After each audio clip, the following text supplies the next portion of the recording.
All right, we're doing the dang thing here. Here we ladies are. and gentlemen. We are at the main event for the Clash of Kings and Queens promotion, rounding off an insane week of poker here for the Free Poker Network. 20th anniversary is what we're celebrating.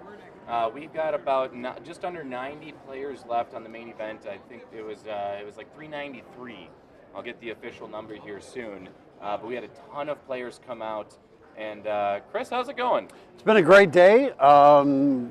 Looking forward to somebody going home with that $25,000. If it's somebody that we've seen before, that's always fun, but it's always fun to see somebody new that breaks through the field because this field is it's as tough as it's going to get because everybody who is here has qualified to get here. Nobody bought their way in to try to run the table on the thing. Nope. It's all people who have earned their way in. So, Brian, I'm extremely excited to spend the next hours watching the pokers here at the Golden Nugget. And we're going to go ahead and introduce our players around the table. Starting in seat 1 there on the top left, Michael Babcock of Illinois. He started with 39K in chips. Seat 2 is Kirk Duggar of Nebraska. He's starting with 152K in chips. Seat 3, Justin Moore, 62K in chips. Seat 4, Stoney Keith of Indiana, 54K in chips. Andrew Vossen of Minnesota, 76K in chips. Joan Lazar of Nevada in seat 6, 112K in chips.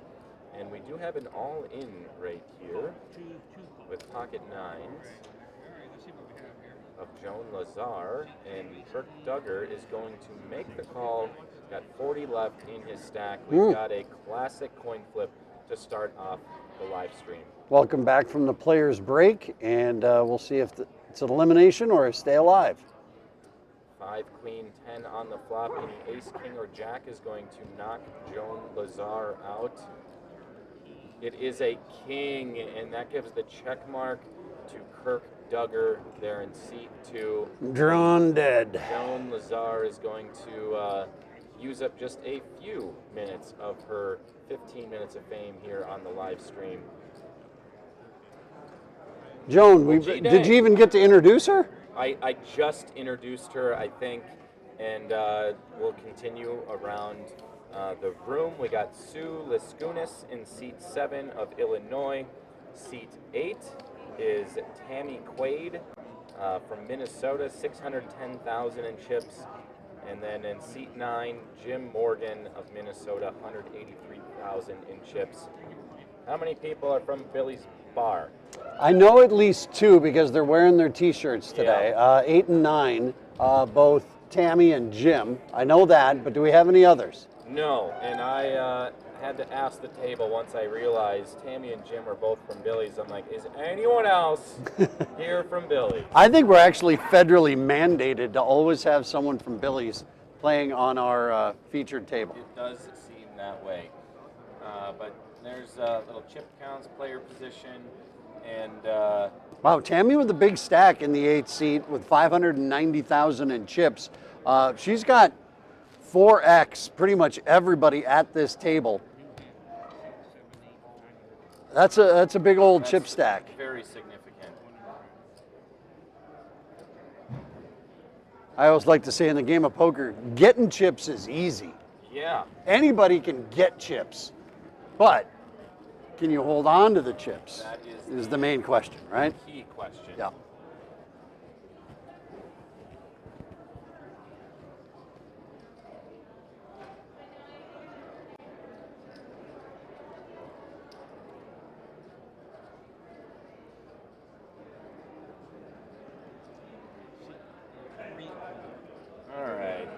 We got another all in here from Justin Moore in seat 3, all in for 62,000.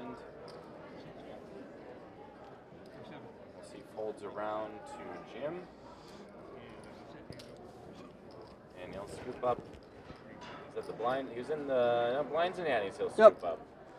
Speaking of which, blinds at 5 and 10 with a 10,000 big blind. Still has travel rebates. I am back in the room and I am walking around. If you'd like your travel rebate, I can go ahead and cash that for you. Also, FPN players, you guys may remember Mr. Bob. Bob is 92 years old. We love Bob, and Bob hand-paints rocks because he loves all the people. Bob couldn't make it out this year, so Bob still hand-painted 300. You heard me, 300 rocks with letters. Miss Emma's going to come around and hand those out to the players who love and to remember everybody how much love there is in this room. Also, ladies, I have this huge ladies 10-pound trophy. I might drop it on someone's head, but beyond that, if you'd like to win this trophy along with some cash, any lady is welcome to play the FPN Ladies event. It is not a closed event. It is open to all players, and any lady who would like to take home this 15-pound crystal trophy. Oh boy. Sign-ups are available right here in about 20 minutes. Got an all-in from Michael Babcock with Jack 5 in the big blind, and Tammy Quaid just woke up with kings. Sue has 8s. Tammy makes it 30,000. 8s look like they're out of the way. Or no, 8s are making their decision, excuse me, here in the cutoff. And Oh, yes, Sue with the 8s is not folding. She is going to call. just call. All right. We'll So get to those announcements here in a second. They're pretty important. seat 1 is at risk. 7-5 ace. Michael at least pairs his 5. If he gets a jack or a 5, he will triple up. Instead, we'll see a bet from Tammy Quaid of 50,000. 50,000. And Sue is going to fold. And now we are going to flip the cards up.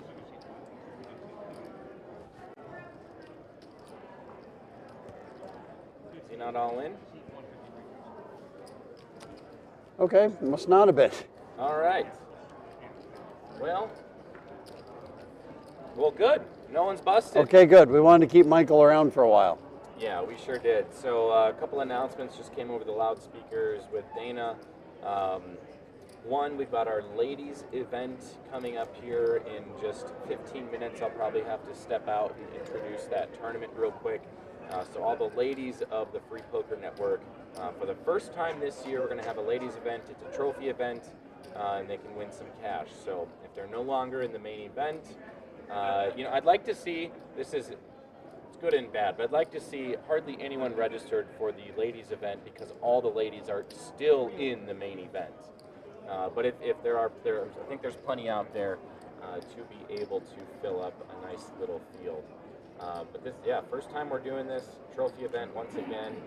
And then the other kind of big announcement that Dana made, or actually someone we've been missing this entire weekend, Bob Schreiner, playing out of Minnesota, Danny's Dugout, a lot of online.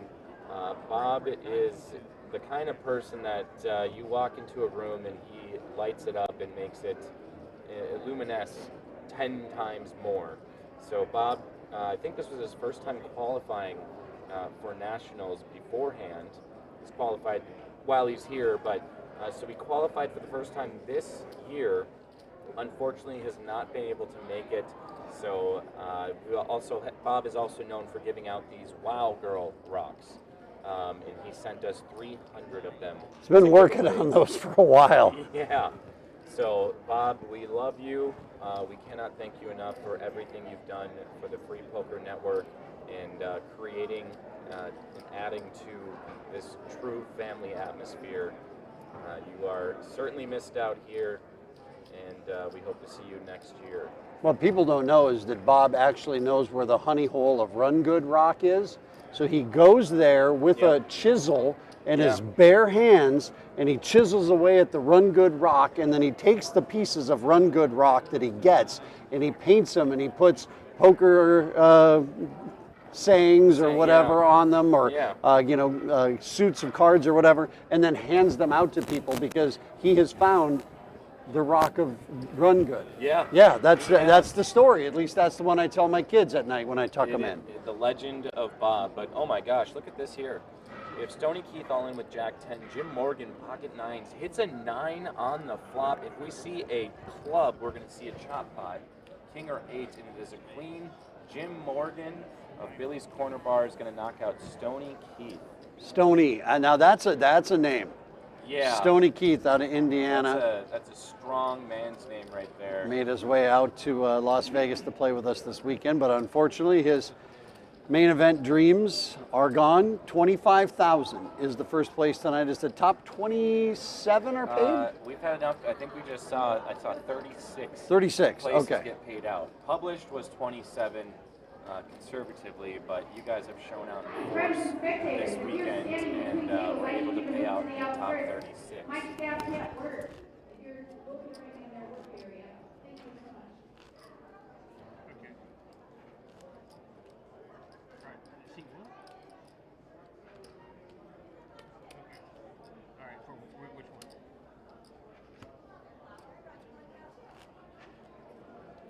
All right.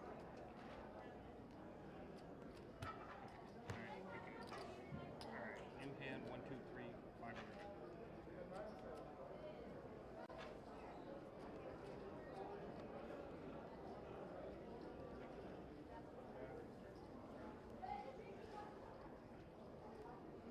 Five-fold.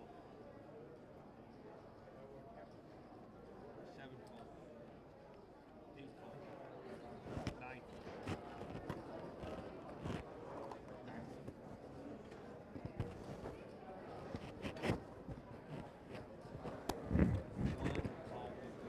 I've just been informed that my voice does not sound good. Well, now that we've had that uncomfortable conversation. Yeah, no kidding. Luckily, this was hopefully a technology problem that is now resolved. 16. 67,000. 60, right. And then very shortly, I'm going to have to bow out here in the next couple minutes and introduce our ladies event. Seat 576.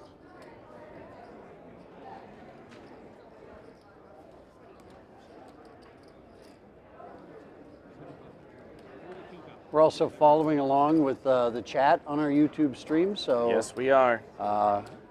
sign in, let us know where you're watching from, comments, questions, concerns. We'd love to see yours. I got 2 seat cards. As we're live for the 4th and final night of our live stream here with the FPN. And tonight, the national championship for the Clash of Kings and Queens with 25,000 going to our winner this evening.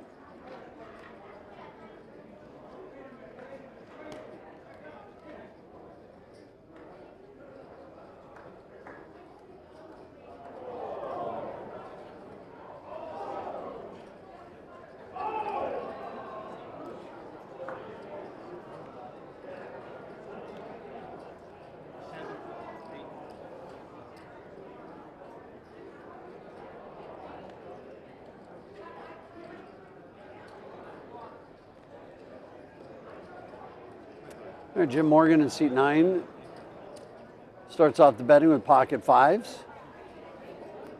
He raises to 25,000. And here we go with pocket jacks, all in. If we get a call, from we'll seat 3.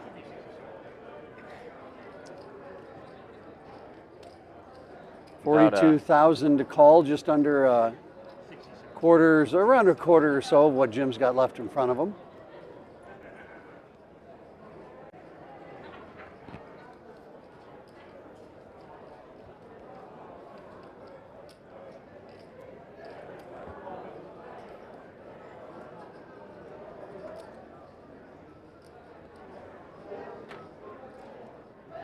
I'm going to have to let you take it from here for a short little bit. No, Chris, and no, anything but that. I know. Call. You'll survive. Here we Okay, go. I'll stay. We got the pocket jacks counter. We have had jacks go to the flop 11 times this weekend. They are 3 and 8. They have won 3 times. They have lost 8 times. Will jacks be able to hold up here? And will Justin be able to stay alive with them? Flop is 7-3-6. Oh my Lord, that's a very coordinated board for Jim. At least gives him a few more outs. A 4 or 5, it's a 5-outer. Can he hit it on the turn? Another 3. Still 5 outs going to the river. 4 or 5 on the river to crack jacks It is a 9, and Justin Moore is going Okay. to hold up. So now it's 4 to 8. We've seen them 12 times. They are 4 and 8 on the win-loss category. Now you stuck around for that. Now you I get stuck around. Now I got to get going. Go get going.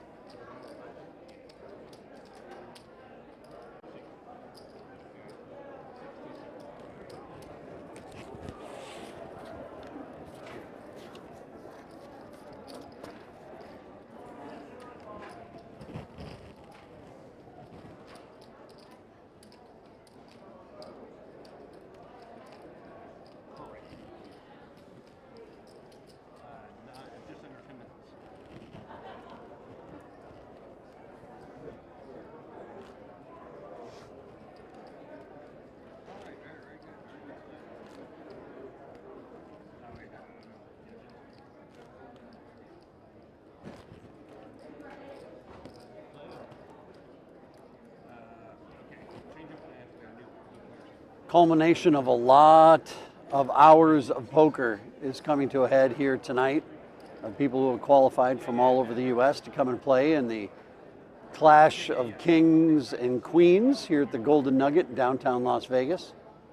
All these players having to earn their way in one way or another.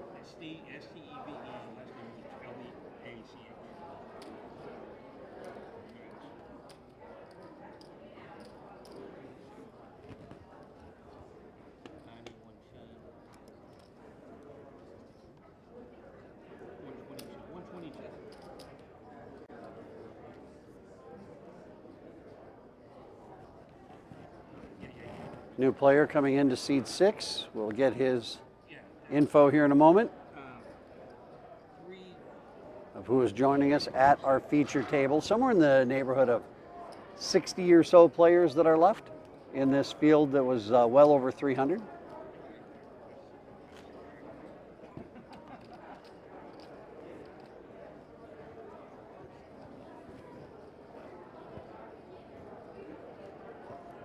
In seat 6, this is Steve Leach.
Andrew Vossen is moving all in with King Jack offsuit. And Steve, just sitting down at the table with 97,000 in chips, has pocket sevens.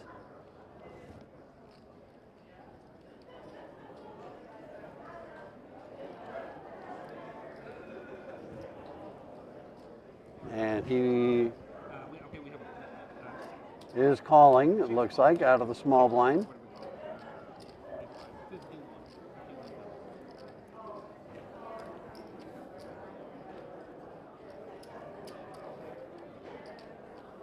Again, welcome ladies to our first ever Ladies National Championship event. We have a beautiful trophy that you ladies will be receiving for plus a full prize. All right, so sevens versus King Jack. Remember, this is an open event, so any lady who would like to come and compete for the Ladies Championship is welcome. You just do you. An FPN lady, a Vegas lady. All right, so pocket sevens versus King Jack. Here we go. Flop is 6, Jack, 7. Oh boy, things just got ridiculously more difficult for Andrew Vossen to stay alive in this main event. The turn is a 5, drawing dead is Andrew on the river, which is a Jack, and so Steve Leach is going to eliminate Andrew Vossen in the 5 seat.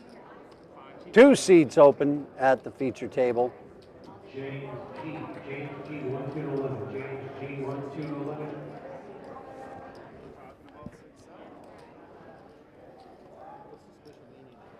So first place tonight is $25,000. The rest of the final table looks like this. Final table, you make it there, you got $1,000 minimum. 9th, 8th, 7th, 6th, and 5th all get $1,000.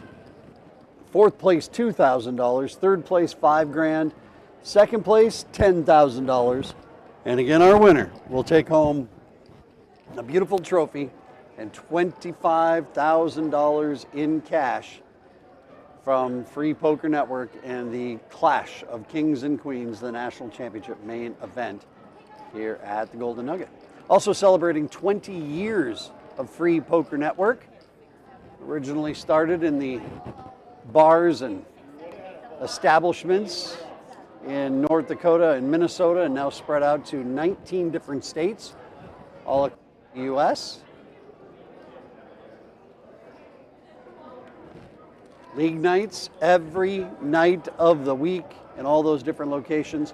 If you go to freepokernetwork.com, you can see where you are at, and it'll tell you what nights games around you are happening. If none are, why not tell your bar that you'd like to get together a poker league night?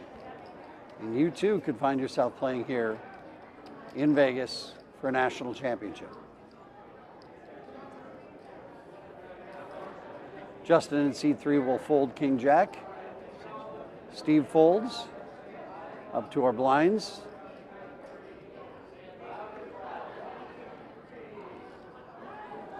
Sue folds, and so a walk for Tammy Quaid, our big stack here at the table. I think Tammy is one of the biggest chip stacks in the field right now.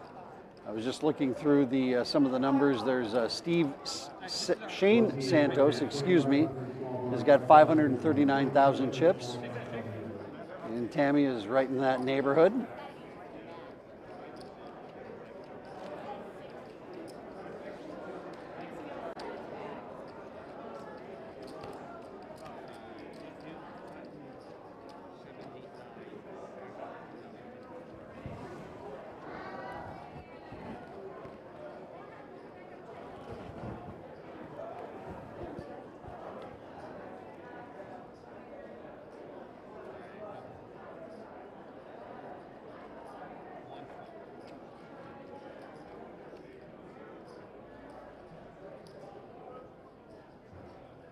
Justin in seed 3 with the suited ace in middle position.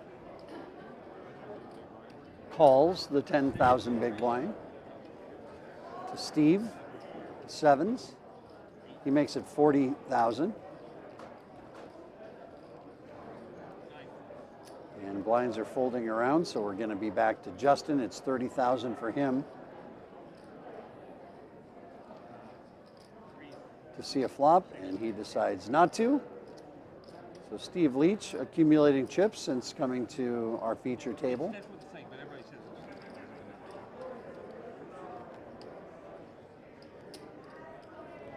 it did the laptop, but I don't. It's now we have the closest clock is. They did. We just lost another one. Also, make sure while you're watching that you like this video and also click that little bell icon. That'll get you subscribing to Free Poker Network. There's giveaways that happen on there. Obviously, the live streams of events that are going on. And when you subscribe, it helps the FPN. So if you wouldn't mind, just one little click, one little tap is all it takes.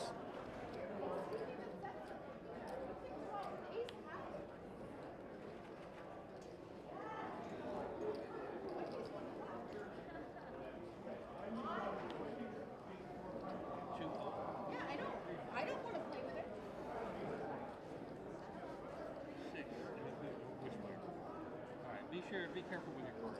Scan cards. 6, 7.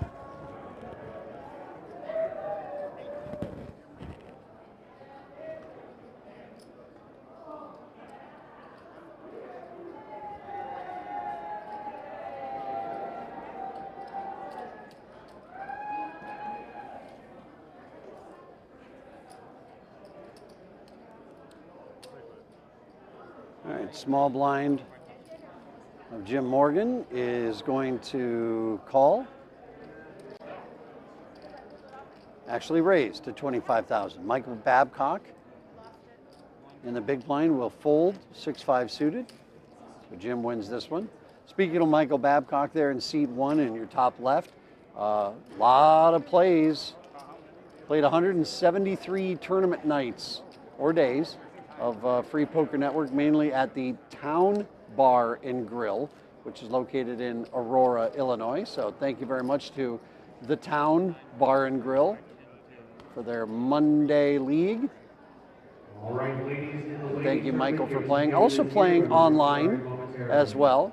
Little Play FPN online for Michael Babcock there in seat 1.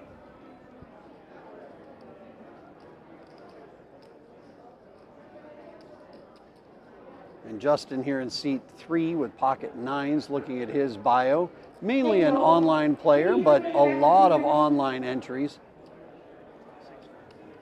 9 wins to his credit in the FPN. As a reminder, this ladies event is a full payout event, so whatever money you ladies generate will go back to you, minus obviously the house fees. So 9s makes it 30,000, and Kirk for 20,000 more does not want to see the flop with pocket 4s. So Justin will take it down.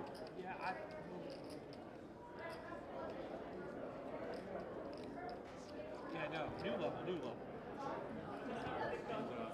6 will fall. Yeah, 1, 2, 3. 6 out of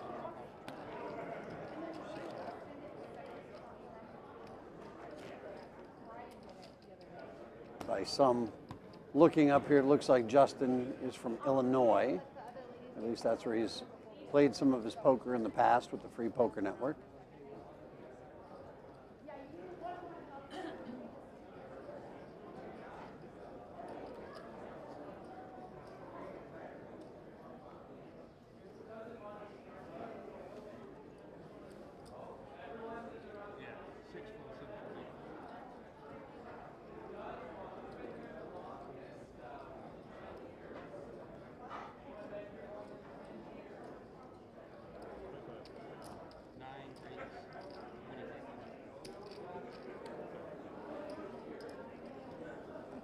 Jim in seat 9, raising again. Deuces this time. Michael folds in seat 1. Kirk folds in seat 2. Justin will not be folding in seat 3. Out of the big blind, he's got ace-king. Now this can be a good time to try to disguise the fact that you have ace-king, or it can be a time to just ram and jam, and it looks like that's what Justin is doing. Going all in. Back to Jim with deuces. These two have roughly the same amount of chips. See if Jim feels like calling off a pair of deuces. It can be a frustrating time at the table when you're making raises and people are constantly coming over the top of you. Not fun. You lose some chips, but sooner or later people are going to call you thinking they're catching your bluff, and that's when you have the big one. $25,000 for first place again here tonight. Also a huge trophy will be going home with the Clash of Kings and Queens National Championship on the Free Poker Network.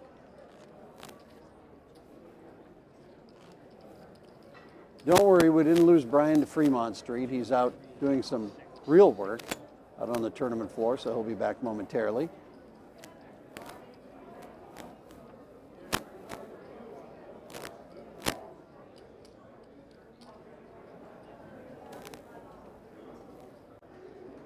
Blinds have gone up. They are 6 and 12,000 with a 12K big blind Annie.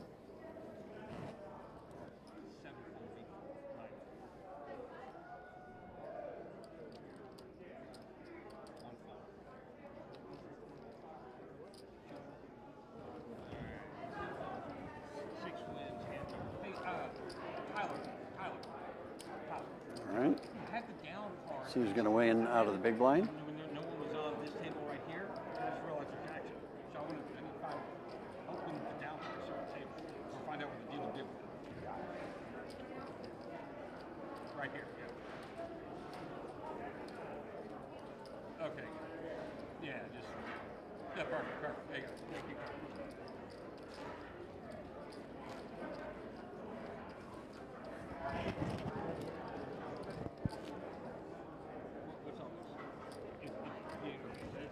Appropriate that we're playing poker here tonight at the Golden Nugget in downtown Las Vegas. This is the last outpost that still has live poker in downtown Las Vegas, where poker used to be king.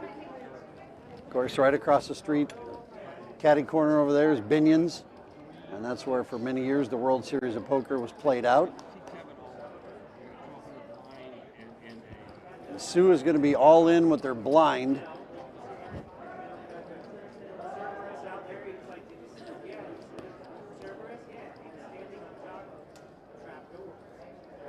Sue Liz Kunis playing out of Pink's Yorkville, the Town Bar and Grill there in Aurora as well.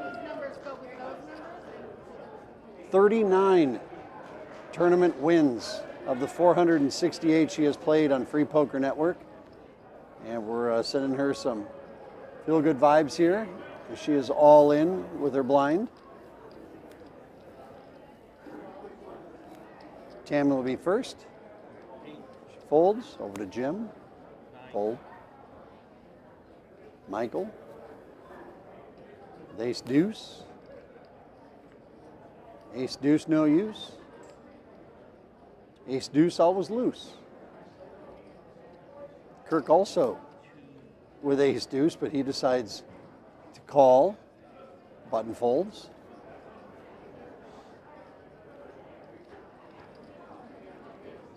Steve will fold his small blind, so we'll be heads up. Sue will be at risk. She's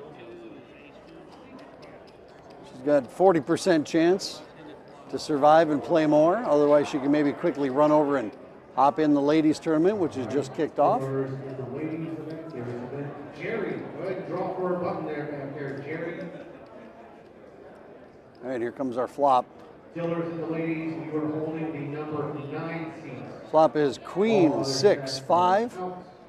Sue does hit a 6. So we're looking for aces for Kirk. That's close, but no cigar. Let's see if Sue can double up and stay alive.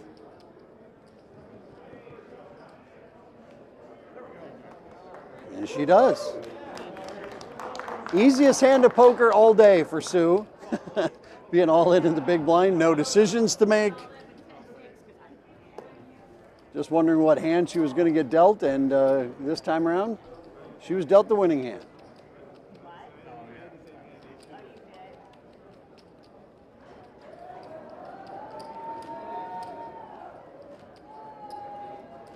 Again, if you're joining us on the stream tonight, we would love to hear where you're from. Give a shout out to your location, maybe who you're watching, and make sure that you subscribe and hit that like button. Get in on that action. Ladies.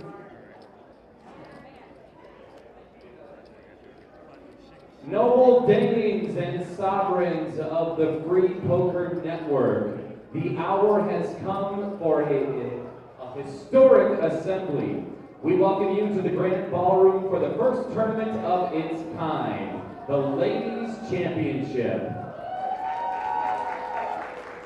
Today, we do not merely play a game, we establish a new tradition of excellence within this royal court. This is a quest for the ultimate symbol of grace and grit, the Ladies Championship Trophy. Beyond the prestige of the silver Michael Babcock and all in 12% of this field for shall 48,000 receive with their pocket share sixes. of the kingdom's treasury. You have proven your skill throughout the season, but Tammy today McQuaid, you our chip play leader for at this table and one of the legacy chip all leaders your in the own. entire main event. Look He's to got your ace left 10. and right. You sit amongst the fiercest strategists in the land. May your reading be 36,000 sharp and your for resolve Tammy to be call. unbreakable. I now yield to our High Chancellor Dana for proclamations, and then to the Magistrate Joel for the laws of the realm. All right, ladies, thank you all so much for coming out. We decided to add this event. We noticed the ladies showing up for FPN, showing up, and quite frankly, beating up the boys, especially in those online TLCs of the online call. And Tammy will call. We wanted to give you girls a spot of your own, a trophy of your own. And she's the one now who's at 40%. Michael's got a 60% chance to stick around in that one seat. All right, ladies and gentlemen, players will moving from table to table. Please do not conceal any chips or take those chips out of you, or they can welcome on play. If you want to use your phone to text, email, connect with social media, you may do so long as you do not have a live hand. Players who will not tolerate any foul. Flops 8, 8, 9. Ace 10. Thanks for coming every. Now has 14 outs going to the river. This is a sweat for Michael Babcock in his tournament life here in the FPN. Queens of the Belt. And here we go with the river. Is waiting, and the banners It is a are queen, raised and that's in going to your give Tammy the straight. honor. Go around the true power And Michael of the Babcock crown. Dealers, the has seen his buck is time in the two seats in the clash of with kings and elegance queens and come to steel. an end. Shovel up and deal. So now 2 seats open once again. Tammy Quaid, playing out of Billy's Bar in Vergas, Minnesota, will add to the chip stack.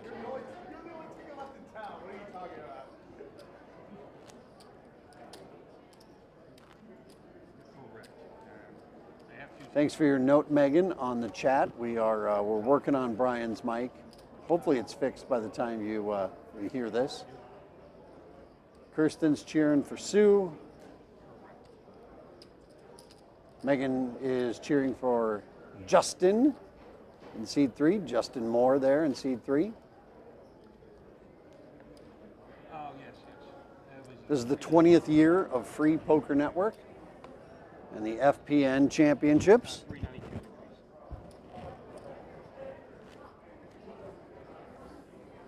With hundreds of thousands of dollars worth of free money going to poker players who show up at their league poker nights to come and play and qualify for bigger events. Here's a look at our current chip stacks of the players at this featured table. Tammy creeping up on 600,000. She did come to this featured table with just over 600,000, so she's working her way back up to that level. Kirk in seat 2 started our featured table about 20 hands ago or so with 152,000. He's almost added 100,000 to that. So good work from Kirk. Yeah, make sure you're 6, 7, 8.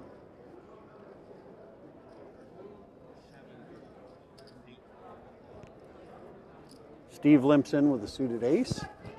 Yeah. Action over to Jim Morrison after Tammy called the small blind. And Jim doesn't want anybody coming over the top of him and making them fold. He's just going to put them all in the middle.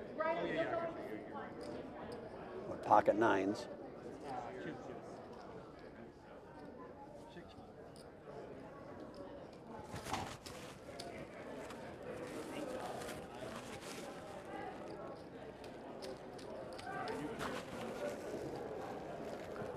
And there is no more action. Gets no call. So after a couple of times of him putting out a raise and people coming over the top of him, this time Jim said, well, if you're going to come over the top, you're going to have to try to double me up.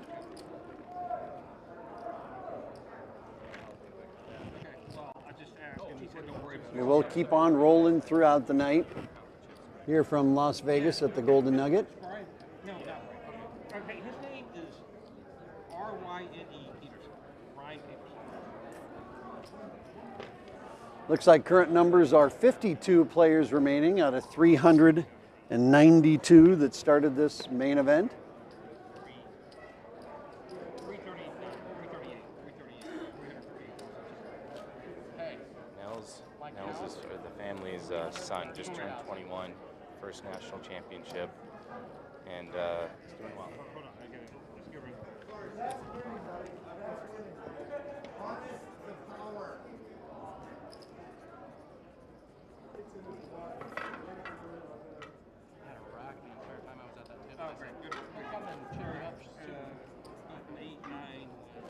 you're jumping right into action. Or find your 12 Ryan Peterson, R-Y-N-E, is going to be joining us at the table.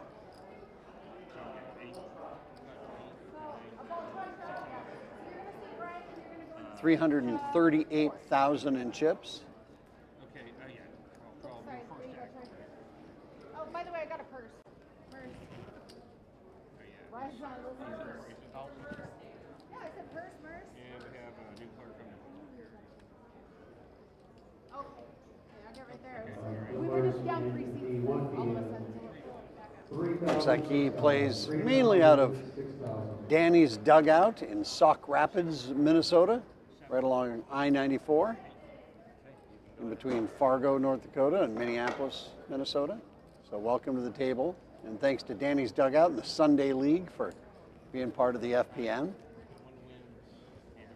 He's got a Seahawks jersey on, and Seahawks today found out that they're going to be playing the San Francisco 49ers again in the NFL playoffs. We'll see if things work out better for the 49ers this time, or if Seattle will continue to dominate.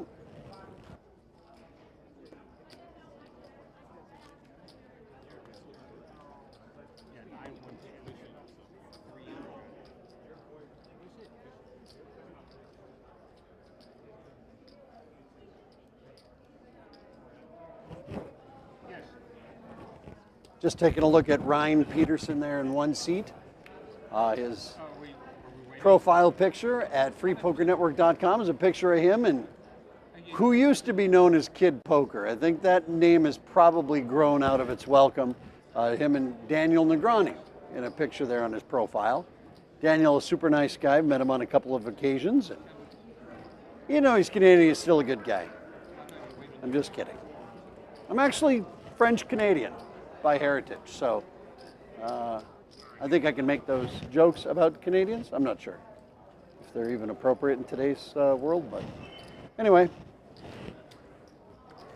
Ryan, freshly 21, playing in his first ever national championship.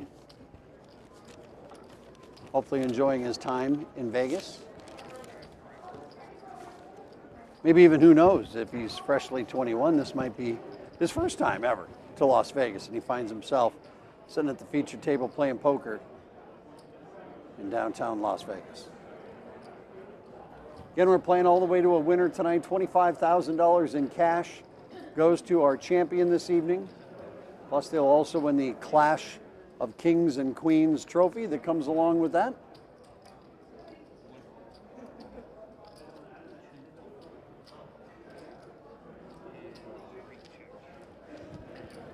I see Jacob in the YouTube chat of the stream saying that he hopes someone from Billy's Corner Bar in Vergas, Minnesota can pull it off again. Numerous national champions have come out of Billy's.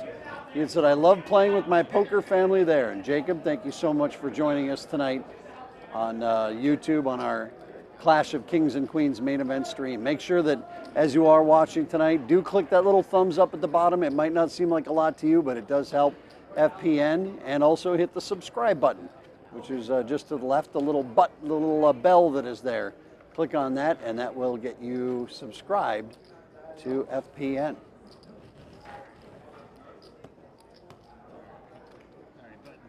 Grabbed a couple hundred more subscribers while we've been out here this week in Vegas, so thanks to each and every one of you for making that effort.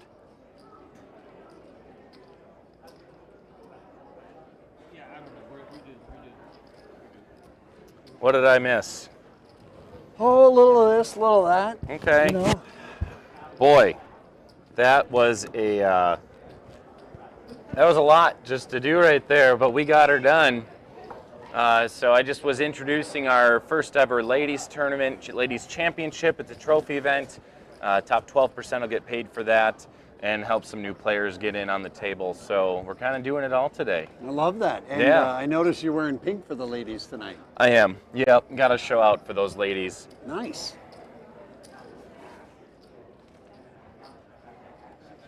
All right. Looks like we are up and running on the live stream.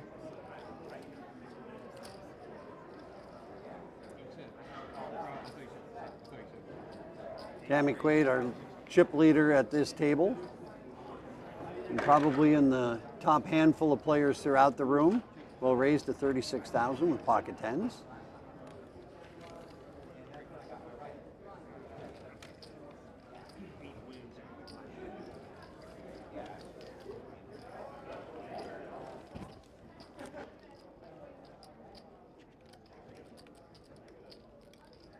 No, 48. Board says 48. 840 left in the game.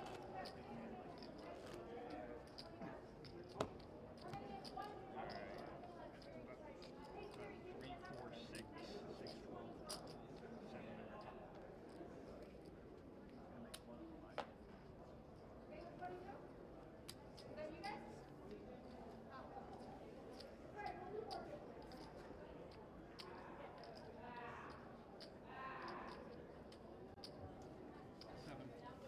Poker players using people with scooters, please make sure you park them in the center aisle, straight up and down facing the door or facing the feature table. That way they're parking between tables and you set the buildings up for later events. Thank you. One raise. Okay, this is my first time seeing Ryan Peterson in action. Just had a nice little interview with him out front, got us here, and I'm sure you've said 21, just turned 21, first national championship, making it on stream. This is part of the Peterson clan. So when he was young, just probably a baby, his dad was still, coming to Vegas and doing these national champions, and now he gets to experience it. When we say Free Poker Network family, we absolutely mean it. So Ryan waking up with aces and is going to raise to 38K. And what? Well, look at this. Welcome to the table, Dan Eddy. All in? I mean, you got a call, right, Ryan? Well, I don't know. Do you want to call with ace? Maybe wait for a bet. I think the position is off. Okay, so they both obviously got the call. Both realized he had a chance to fold. I mean, he could have laid it down. Oh, Ryan actually a 1% underdog on this. Yeah, we've seen the cards obviously through the system of what has been folded. So I'm guessing Ryan has had some of his spades or diamonds have been folded. So that's probably why he's the underdog. Okay, rainbow, that's the best thing you could see on the flop. We'll go ahead and chop this sucker up. Oh. Ooh. That's kind of like you put your biggest bet on blackjack of the night and you push. Get a 20, you push. Yeah. Man. Both of those players thinking that they were just caught the other one with in aces versus kings with making that 4-bet. Not to be. Would they should have aces versus aces cracking aces? That should be a bad beat. If it's not already. That's one of the worst ones you could get for sure. When you both hold the same and then you lose with the run out of a suit, that's about as bad as it gets. We did have a fun episode of Poker Night in America years back, You can find it on CBS Sports Network. Oh, yeah. Little plug there. You can still see my ugly mug talking about what's happening. But we had an episode that was called Aces Cracked. Yep. And it was all different ways that players and how they played it, maybe mistakes they made or how lucky somebody got, whatever it might be, all shapes and fashions of Aces Cracked night. And every time they would lose, the aces would start on fire. Oh my gosh. The graphics, and it was, yeah, a fun one.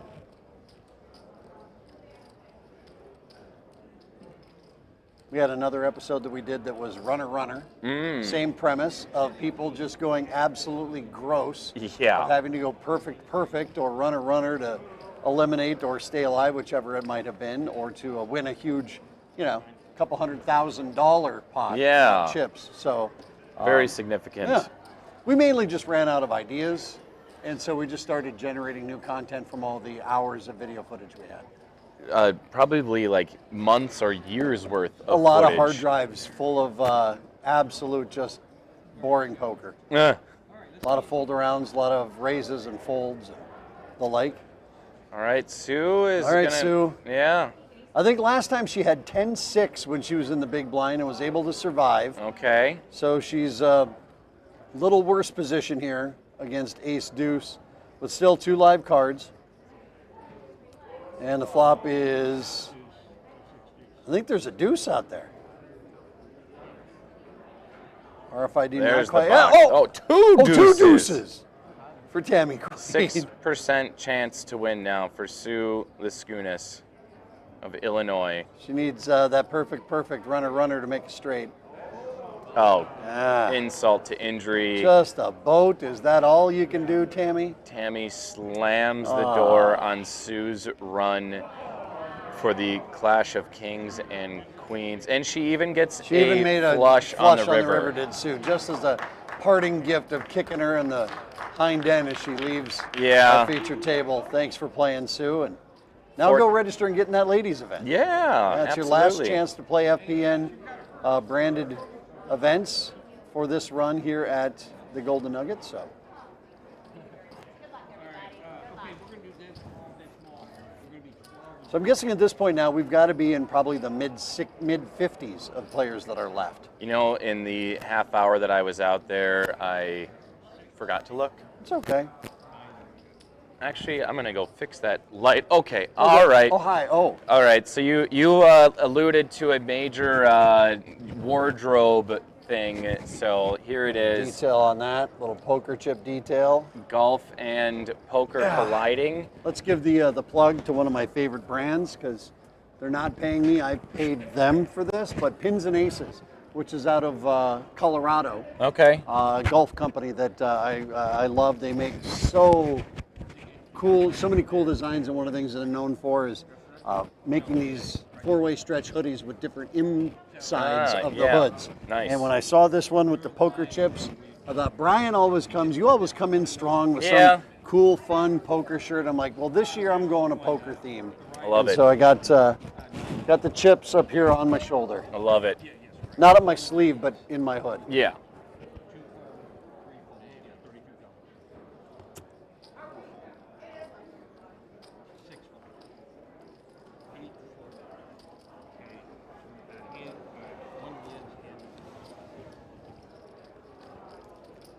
Blinds are at 6 and 12,000 with a 12K ante from the big blind, and we're playing half-hour blind levels here at Clash of Kings and Queens with $25,000 on the line. Going back to the YouTube chat, Battle Books and Hooks, or Bates Books and Hooks says, I was supposed to be there today, but did not have the funds. Play at Rachel's in Rockford, Minnesota. We get it. Thanks for doing, I guess, the next best thing, and that is tuning in. We appreciate your support. Sherry. Thank you very much, Sherry. Incredible one. He's back. Off of a fresh night of sleep. Now look at this. Jacob chiming in saying, I also love listening to Chris Hansen every morning on Bob 95. Thank you, Jacob. for turning your knob to Bob. That's right. Yeah, I do also do morning radio. It's really funny, through the years that traveling literally coast to coast with poker commentary is that all these poker players would know me as the guy who is doing the commentary for the poker, but have no idea what I do, anything else I do. Yeah. Little known that for the better part of almost 30 years now, I've been doing morning radio. And most of the morning radio people in Fargo-Moorhead probably have no idea that for all those years I was doing nationally televised poker commentary. So it's living dual lives. Yeah. Where I would go on the road for 4 to 5 days at a time and take a couple of days off from the morning show and then come home, and yeah, that sounds like a busy life. It was fun. And man, we had little kids. My wife is an absolute saint for allowing me to chase that dream. But Dealers in the main, FPN main. All right, Ryan Peterson now with top pair. See how he handles this situation. 2 players in, just got checked to. He's going to make a bet of 44,000. And he'll fold. So man, 469,000. I think I saw 48 players left in the field. But what I didn't get was the total number of entrants. I think I've been seeing 398, 398 or 390, somewhere in the 390s. So almost 400 players in this main event. I think last year we were up in the mid 400s almost. But tons of more first timers out here. Just talked to a gal who's been here from the beginning, another 20-year veteran of the league. And man, that is so fun to see the rich history going back to the dawn of Free Poker Network.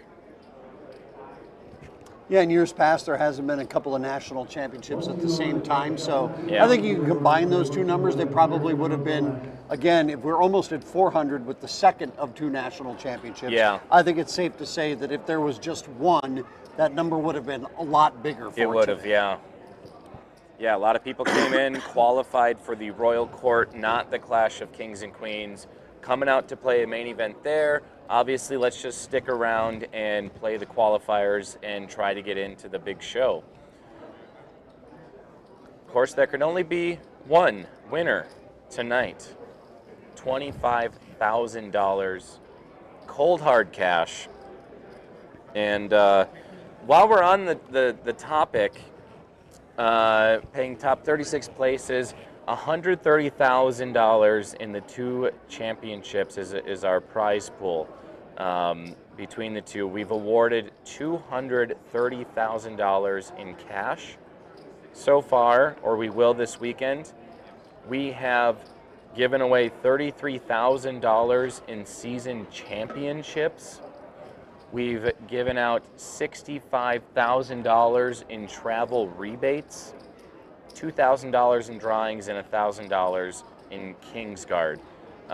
Do the math on that, it's a lot of moolah. All for playing free poker.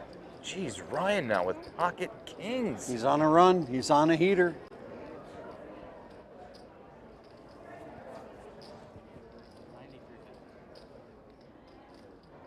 I think we've got Bona returning to the live stream.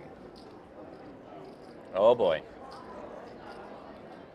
We got jacks again. The worst hand in poker.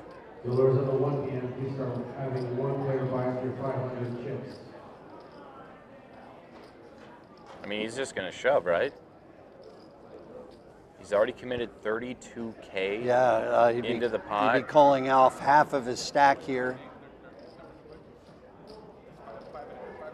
If I'm Kirk, we just had a 3-bet in front of you. Yeah. Well, I suppose that does put some alarm bells off. Maybe slow you down a little bit. You're thinking an ace, king, hopefully not queens, kings, or aces, but that's exactly what Ryan Peterson has, is pocket kings. All right, Kirk has just decided to go all in with jacks. Will fold, and so Ryan makes the easy call. All right, here we go. Another opportunity for jacks. Cowboys versus Jacks. Of the 12 times we have seen him on the live stream this weekend, they are 4 wins, 8 losses. Yeah, yeah. And Kirk is hoping he can make it 5 wins and stay alive. Here we go. Flop is 9, 4, 8, all hearts. Neither player have a heart. 8 and 9 are close to a jack. A 10 or a 7 would help. You see that one of the jacks has already been burned. Oh boy, we could have some chopportunities Yep. with another heart. Heart or jack is all Kirk needs. Ryan Peterson on the brink of eliminating. And Yep. it is a deuce of diamonds in Ryan Peterson, first national championship, just turned 21, a part of the rich history of the Peterson clan, and he's found himself with a massive chip stack here in our main event. Go ahead and update the stats. Oh yeah. 4 and 9 of the 13 times that they have went to a flop. Jacks, they suck. I just hope it's the last time we see him. I don't want to keep lamenting this fact of how bad they are. We've got enough data on this. I think We've seen enough carnage with jacks. Yeah. Now, yes, we have seen numerous opportunities where jacks have raised and people have folded and they've taken down a pot. That doesn't count. Mm-hmm. It only counts if they go to a flop.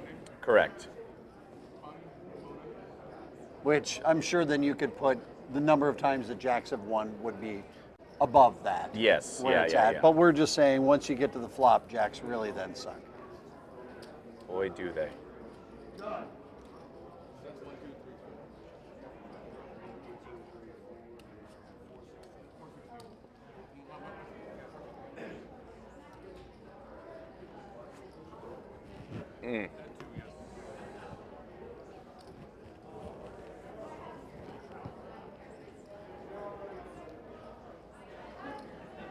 So takes over the chip lead here at our feature table. As Brian mentioned, Bona sits down in seat number 7. She's got the third biggest stack at this table now currently, our feature table of an ever-dwindling amount of players as we're heading towards a $25,000 champion Woo-wee. here tonight.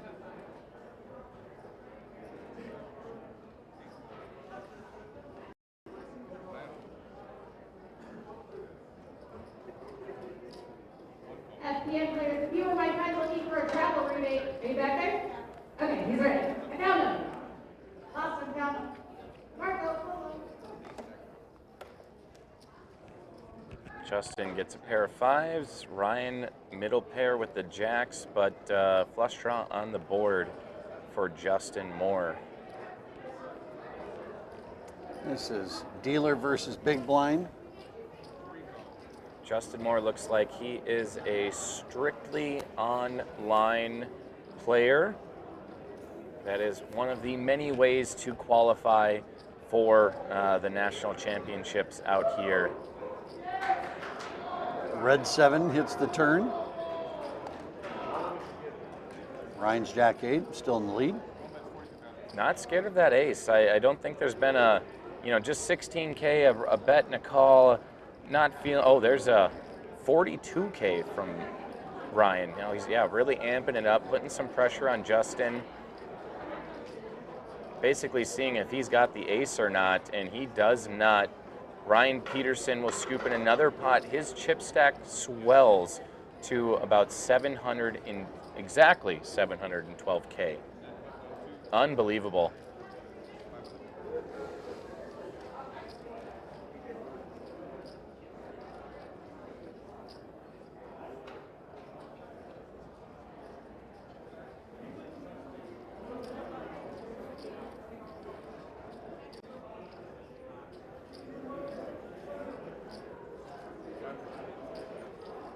James Nat'l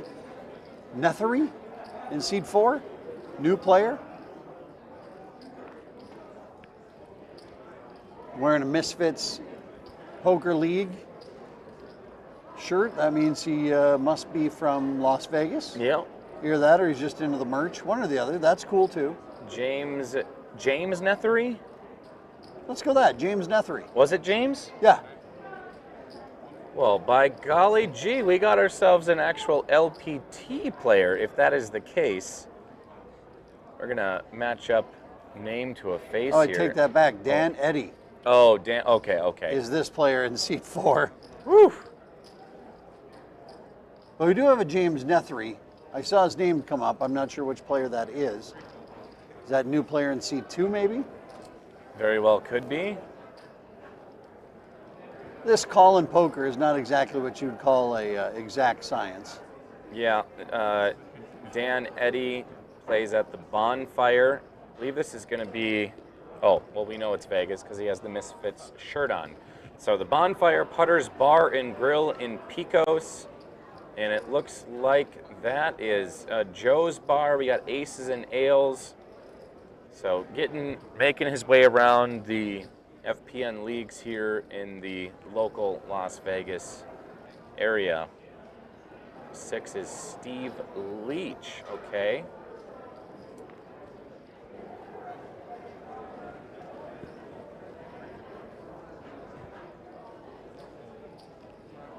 We know nothing about Steve Leach. Nothing. He's the mystery man. He's actually a ghost.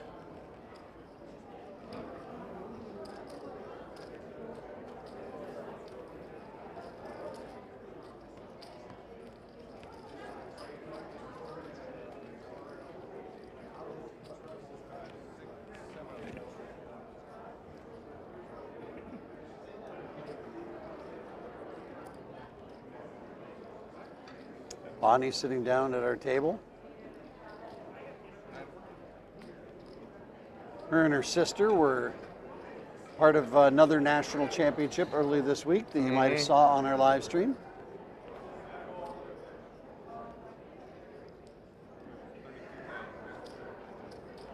Dan on the button raises to 32,000.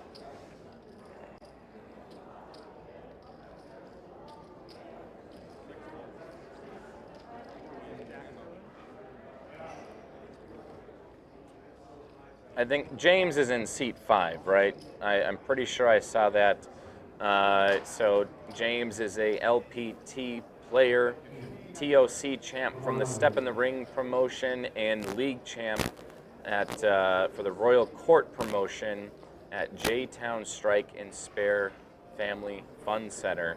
For those of us who don't know, what is LPT? The Louisville Poker Tour. There you go. So that is Kentucky. Also plays at Moneymaker Social in Louisville. That's the Chris Moneymaker's card club, which I have played at. It's a beautiful venue. They've got great food there, I'll tell you that much. I think it's safe to say none of us are sitting here if it wasn't for Chris Moneymaker. Now, there might have been another person who did what Moneymaker did back in '04, but it was just, you talk about those catching lightning in a bottle type of moments. Yeah. The Sammy Farha, the interaction with him, and just, yeah. So I don't know if any of us are sitting here if it's not for Chris Moneymaker. Yeah.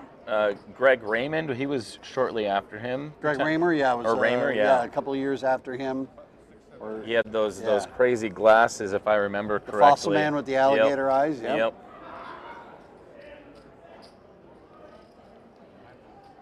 Yeah, you had Joe Hashem back in those days, Joe Cata back in those days. Still had Doyle Brunson, rest in peace. Yeah.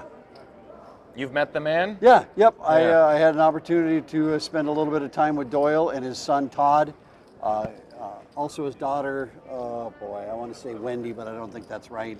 But yeah, just super nice guy. And you can imagine, like, all I keep thinking when I met him was, and shaking his hand, was thinking, just think of the history that this guy has been around. With Doyle Brunson, being one of those players that, right over here at Binion's, part of, in the World Series of Poker, the main event would be 30 people, who would play, or 40 people would play in the, putting up 10 grand, it's always been that standard. You think about when they were doing it, 10 grand was, that was a humongous chunk of money back in the day.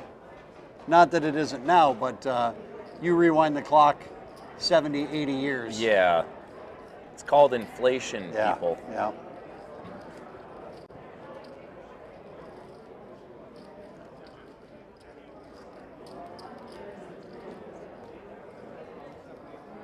I think it was 2 years ago I got together with Todd Brunson here in Las Vegas when I was in town doing the same national championship event. We went out for a dinner. And again, one of those guys that just looks like a beast. He's got the long hair, he's got the goatee, but just an absolute sweetheart. A couple of years ago when we had some health issues in our family, he had reached out and was wanting to make sure that everything was okay, and just a super nice guy. Wow.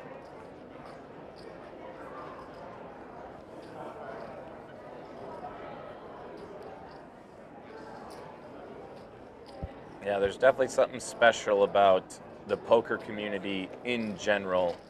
You know, there might be a lot of trash talking out there and whatnot, but when it comes down to it, all the interviews I've done, there's been one central theme, and that is, you know, why they love FPN. It's the family, it's the friends, the new people they meet, the lifelong friends, the camaraderie, every bit of it is the social aspect is what pretty much everyone has referenced as the best thing about FPN.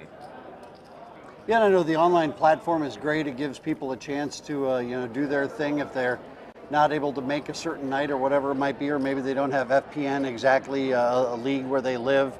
But the bread and butter of the Free Poker Network will always be the bar owners, the tournament directors that run those nights, that kind of sometimes can be a thankless position, and somebody who gets roped into situations on decisions and whatever. But they are the ones, along with the players, that make this thing run. We're just kind of like the shiny cog on this live stream of making that happen. Speaking of the live stream, let's go back and check in and see if we have any more Bob 95 country music fans that are listening.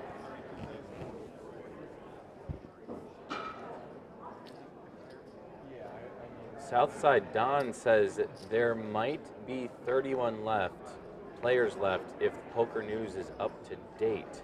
They would be a good resource. Yeah. We do have Connor, boots on the ground here.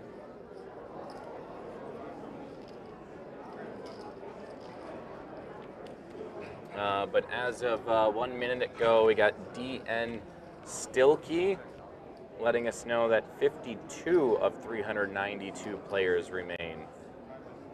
So it's getting down there, that's for sure. Blind still at 8, 16, 16, and you're gonna need to make some moves here if you want to find yourself at our final table of the main event. Top 36 get paid. So we have just a little over a dozen bust outs, and we will get to payouts. One of the most exciting parts of a tournament. It's when the pressure seems to build a little bit more. Every decision has that much more weight to it.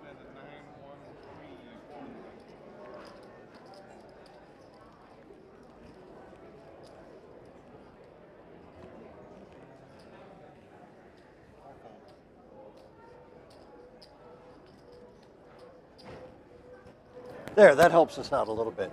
We're getting an ugly glare on the clock that you can see down on your bottom left. So I went and kind of adjusted it. See? Thank you. Look at it. You had no idea I had visual technical skills, did you? I had no idea. Yeah, mainly just because I wanted to see how long it's going to be until I could go to the bathroom. Yeah, same. Oh, boy. These players, by the way, have this has been going on since 10 o'clock this morning. 10 a.m. Yeah, they've been rolling since 10, so we're pushing 7 o'clock here out in Vegas. Just came off dinner break, so that was a 45-minute break. And so we had both the live stream kicking off, we had to get all the information of the feature table, plus I was trying to get organized the kickoff for the ladies championship event, which you might have heard some commotion in the background. So it's been a little bit chaotic, but we thrive in chaos here. Jack 7 versus 7-7 for Justin and James. Looks like a check, a bet, and a fold on the flop. Well, I also, too, have been working hard today. I was putting in a sweat watching two really good NFL playoff football games today that both came down to the final 2 minutes of the game.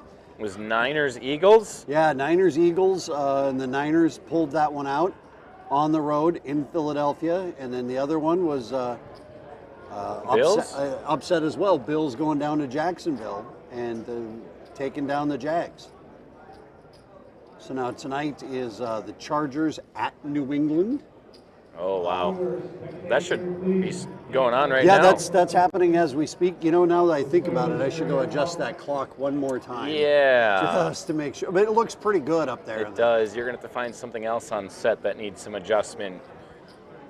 And I think that when I saw that it was 42 players left is what that one said. Yeah. Okay. So- 42. I would go, that's the official tournament clock that you can see show up every once in a while. I would say that's probably the most accurate because they are in charge of knocking people out with that clock, right? Yeah, Or and that screen, I should say. Sometimes there is a delay from when it happens to when they have to update the clock, especially if it happens on the feature table.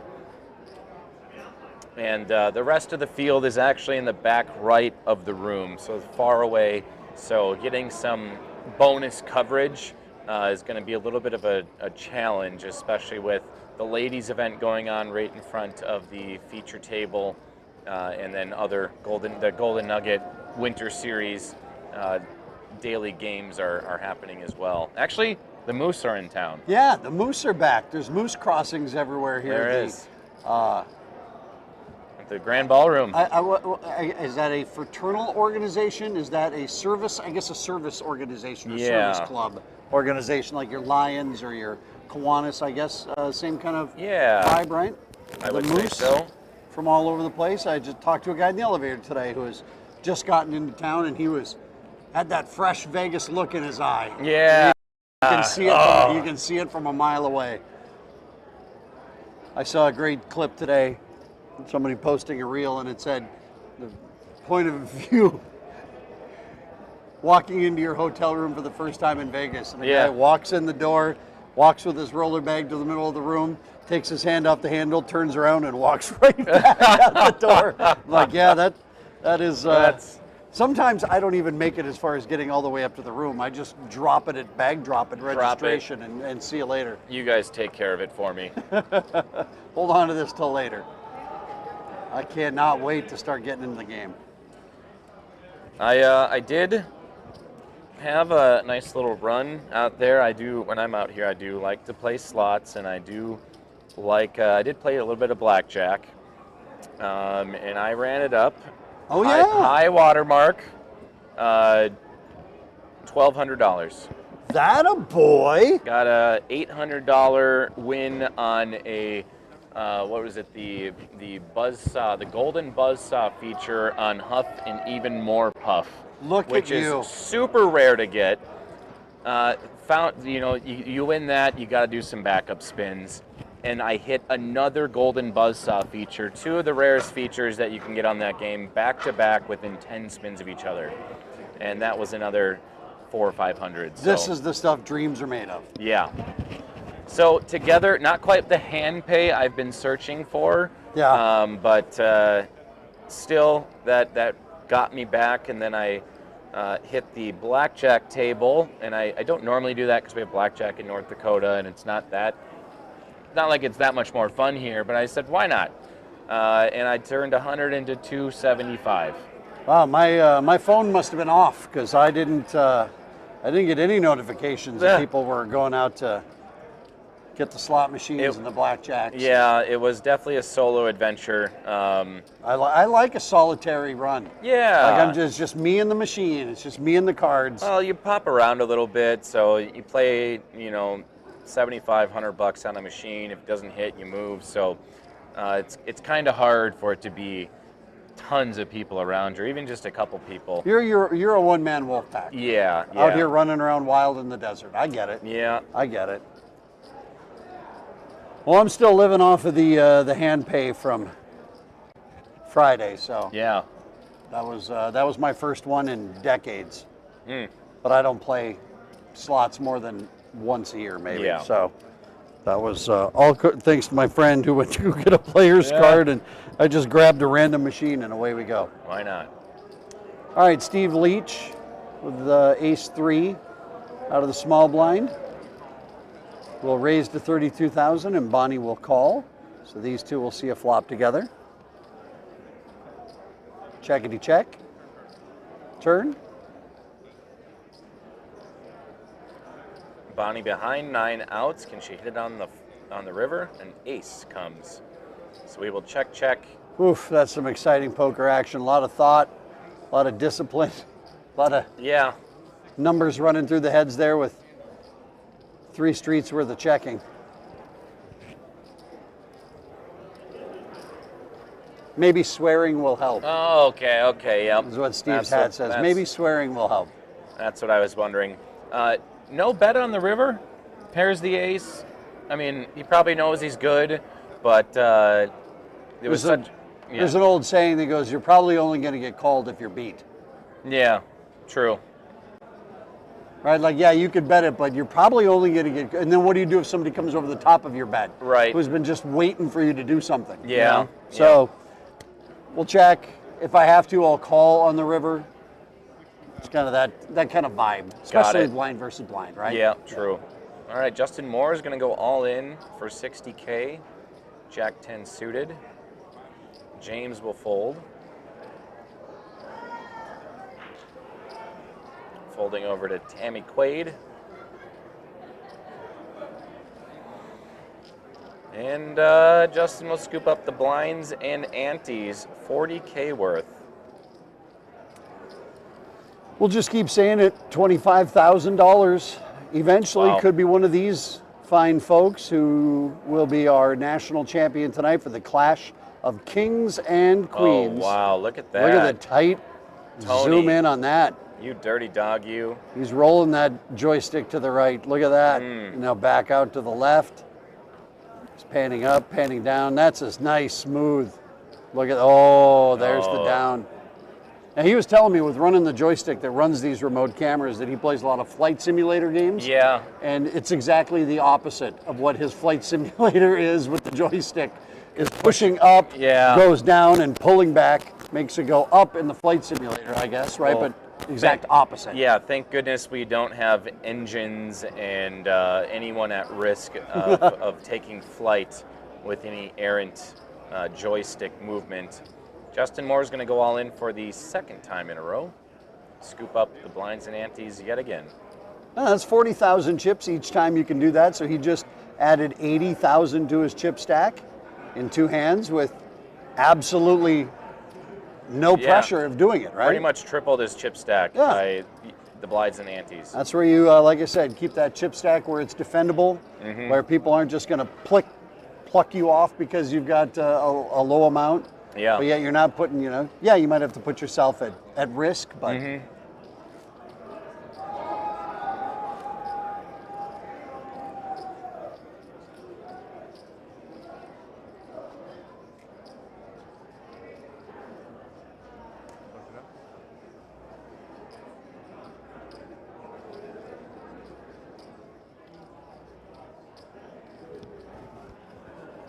All right, subscribers are at 1.25K, 1,250. And that is, that's up. Oh, 1.26. That's up almost 300 people, right? Yeah. Since we've been here, because wasn't it under 1.2? No, we hit the 1K mark last year. That's how we were able to monetize the streams and finally get paid. So I think it was like 1.15. So we've gained a couple hundred subscribers since then. So thank you guys so much. If you are not subscribed to the FPN YouTube channel, go ahead and do that now. You'll be notified not just when we go live for the main events out here in Vegas, but geez, Ryan, are you kidding me? A flush now? He's had nothing but great hands. He turns a suited ace into a flopped flush out of the big blind. He's almost up to 700,000 in chips, and you know his family and his dad are at the rail. They are cheering him on.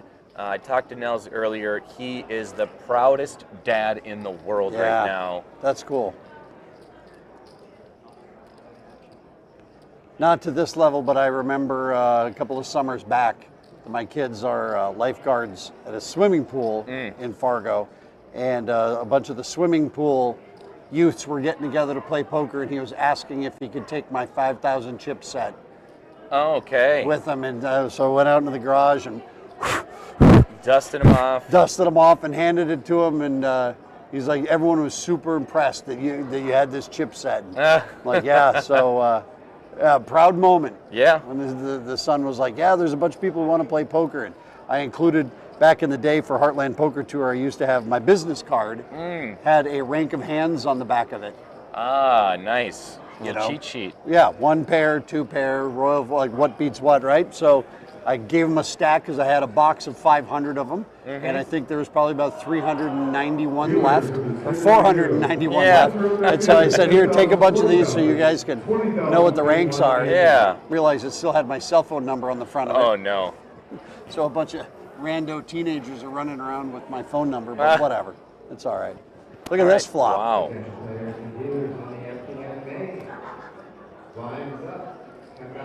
Hitting trip deuces on the flop for Justin Moore. He's not going to make any more money off of it post-flop, though. And that's fine. I think you do, Jam. Let's just get some chips coming your way. He's been scooping up blinds and antes. Now he gets another bit of chips to keep his stack growing.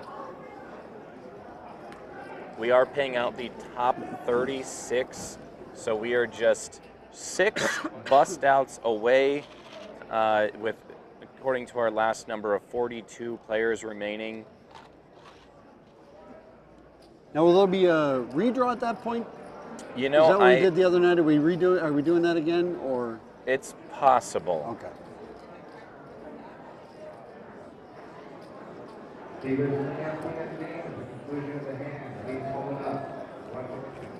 Steve's all in with ace-10 for 150,000. If that announcement was for our tournament, we very well might be on the bubble. If dealers are being asked to hold up, we might be going hand for hand to get to payouts. $1,000 is the first pay level. $1,000 is the first pay level. I think the first, call it 10 or 12. Yeah. We're all at $1,000 before it starts moving up.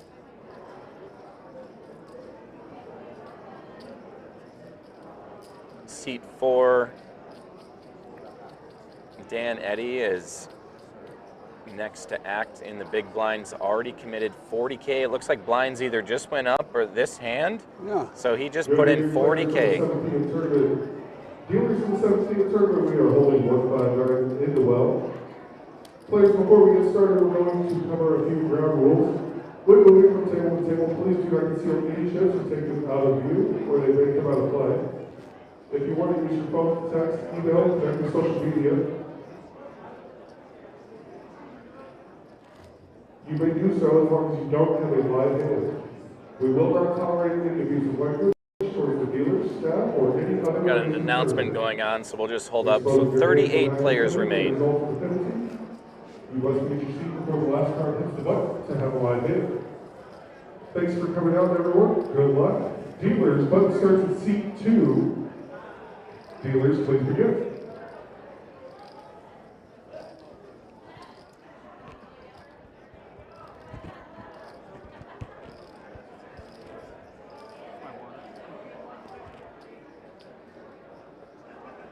So Ryan Peterson is our chip leader at the table, 688,000. We've got 4 players below that 10 big blind threshold: Dan Eddy, Justin Moore, Steve Leach, and Jim Morgan, all going to be on the chopping block for, and I'm thinking because we're holding up, we are in fact at 37 players left, because this just feels like we're on the bubble. Players and leaders in the FPN main. We have 38 players remaining. Oh, 38. 36 players. We're going hand for hand now because it's a teaser table. Dealers in the FPN main, please deal 1 hand. Sounds like we're going hand for 2 bust outs. Update from the football game, 6-3, New England, middle of the third quarter. A defensive battle, as some of us saw coming, that two teams that play a lot of defense with Mike Vrabel and Jim Harbaugh, excuse me. Head coaches for the Chargers and the Patriots. Because John just got fired. Yeah, right? On a phone call on the way leaving the stadium. Finds out I just saw the headline quick. And not a great way to get fired. No. It's got a perfect seal on it. Yeah, now I've got a conundrum with my water bottle.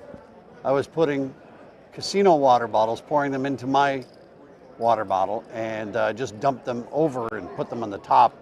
And I'm at an impasse where the bottle is full, but yet the other bottle is not empty, so no more water is, so it's stuck. So I'm about to create a mess. Yeah. Oh, Thought I was being cool, Brian. Yeah. Look what I got. It looked cool. I was kind of jealous with how cool you looked for a moment there. All right, well, let's see what I can do with this. Like, we got a second here. Hold on. Tony, you can cut over here. We've got, oh, no worries. I got this. How do we cut over to us?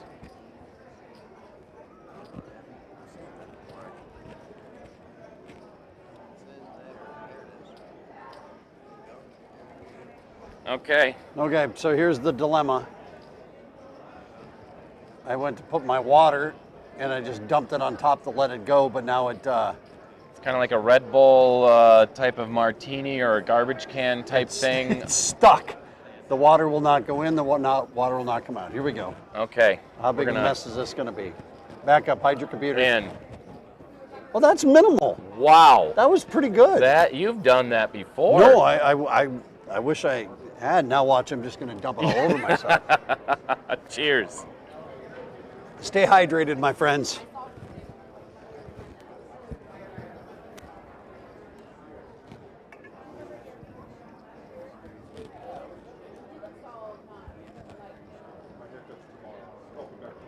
Oh, yeah, there it is.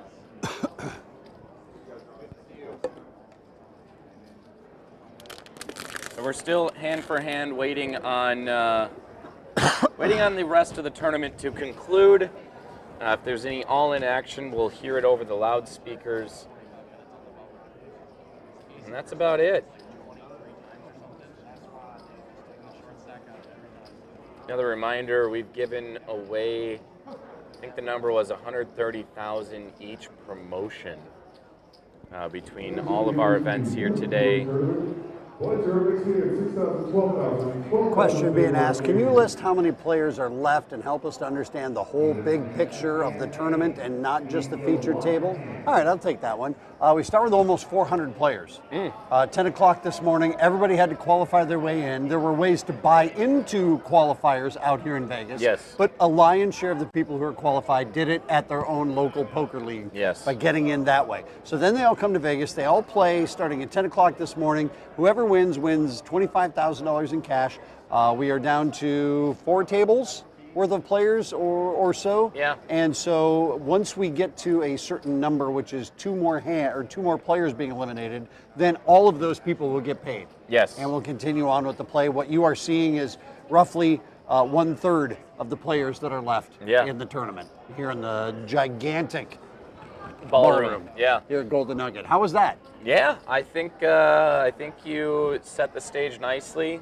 Amerk, Flack, let us know if we did a good job there. All right. Most tournaments that you're going to play in, the magic number usually is around top 10 to 12% will get paid, no matter what number it is. If you're playing with 100, right, it'd be 10. If you got 20, it's going to be the top 2. Usually is how that works out, or maybe 3 sometimes. So a little rule of thumb there, if you wouldn't. As you can see, 392 players entered or entries, and 38 are left, and we're paying 36. Top 36 get paid. So there you go. This ends my TED Talk. Thank you. Thank you very much. You know, we were talking last night about how long Fremont Street has been the Fremont Street experience outside. And it was since 1994. And now today when I was out walking around, like, I couldn't help but look up and think, like, how people were so blown away by what the technology was of the jets on the video flying overhead. And they'd play Danger Zone by Kenny Loggins and have a big display of Top Gun. And I think, do they do it every hour on the top of the hour? I believe so. They do a show, if you would? So it's always fun being out there. What's going on here? I think we're still just waiting. Waiting on the other tables. So what we're doing here is that, so there's no advantage in play. The tables aren't just allowed to just keep going, as if one is, obviously the feature table is a lot slower because the dealer has to tell the bets to the, the back of house. So they made sure that it's kept fair and equitable, that they just go one hand at a time until we have two players. It's kind of it's a pain in the butt, but a lot of tournaments will do that. Nonetheless, just to make sure that you don't have somebody at the table that is sitting there not doing anything, waiting on their turn. To try to keep a buddy in the tournament or something like that. True. Yeah. I mean, if you're the short stack and we don't go hand for hand, and you're able to, you hear someone else is all in, or maybe you just intentionally slow every action you have down to try to have someone else bust out before you. So just prevents that kind of stuff from happening. I'm sure many of you are well aware of what hand for hand is, but for those that don't, maybe you might not have, somebody said, here, watch this video of one of your friends that's out here playing, and you don't know what's going on with poker from a hole in the wall. If you just tuned in and you're new to poker, you'd be like, man, that is boring. What's happening? But I've always said live poker is one of the most boring things that there is. It's very much like golf. There's just a lot of boringness that's walking and thinking and plotting on the golf course, but then you hit a shot and it's exciting. You will have a lot of fold arounds and things that don't go down. And then all of a sudden you have action of pocket aces versus kings or something. So. And then before you know it, the tournament is over. We've crowned a champion, and I guess to fill these voids of the boring, that's why you got us. That's why we're here. Try to make it interesting. Paint the pictures, give you facts and tidbits and whatnots that don't make any sense. Bona's all in. Oh, Bonnie. Steve Leach would be calling for his tournament life with ace-6. Does he want to be one of the bubblers? He does not.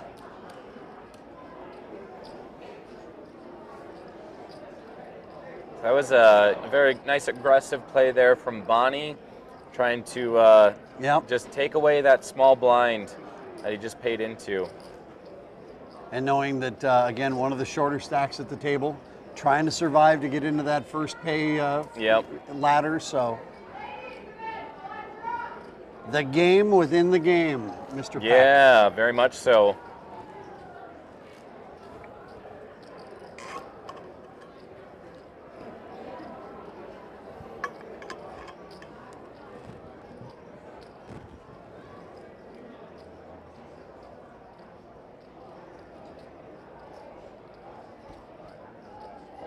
All right, dealers in the FPN. Nathan, go ahead and deal one more. We got a Merc Flack also asking to bring on some people from New York, Rochester. He's got one of the top 5 guys in the back room asking us to bring him on TV. Bonnie has been on every night. Ooh. Part of it's luck of the draw. We back here have no control over who comes to the final table or feature table. It's all about what table we're busting next. And then also whoever's in the big blind. So and what seats are open at the table too, so we can put a suggestion in to get some New York representation. I'm surprised anybody in the greater Buffalo, Rochester, Syracuse area is even still awake. Well, not even just because of the time, but because of the Bills win today. That they were probably up early getting after it, if you know what I'm saying. True. Some beef on Wex and wings and some blue lights. Get yourself a cold blue light. Folding table body slams. Oh, yeah. All that going on today out there in Buffalo. One of the most fun of times I've ever had at a football game was at the Highmark Stadium a couple of years ago. Yeah. God, what a good time. Me and Taylor Swift went to a football game together. Wow. Yeah. I mean, not together, we were both yeah, there, yeah. so were 65,000 other people, but whatever. All right, Tammy Quaid, King Jack. Oh, Tammy and Danny getting a little frisky here at Hand for Hand. Are we going to see an all-in? It's just under 200,000 in this pot. Looks like Tammy's sizing up a bet here. Wow, she is really pushing this, that she's got a part of that. 20,000. Oh, and Dan bought? No, he hasn't folded yet. I thought Dan bought it and then he was going to fold. That was a quick call. And I think we go check, check. And then, okay, yep. Here we are. A bet and a call on the turn, then check, check on the river. So Dan Eddy will get some much needed chips. Sniffed that one out. Yeah.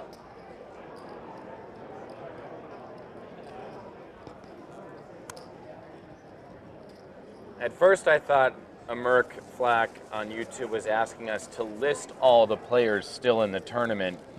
And so I was like, can't I mean, if you want me to that. go out there and start collecting names, I'd be willing to do that for like the next 20 to 30 minutes. There's still lots of people left. 38 still? Yeah, Still hand for you know what? hand? Give me a pen and paper. I'll head out there. I'll get every single person's name. It's only 30 more names. We got 8 people here. You'd be surprised at how inefficient I could be doing that when I see that there's a football game on the screen right next to me that I would happen to look at because it's in my periphery. Yeah, you know, might as well. What am I supposed to do?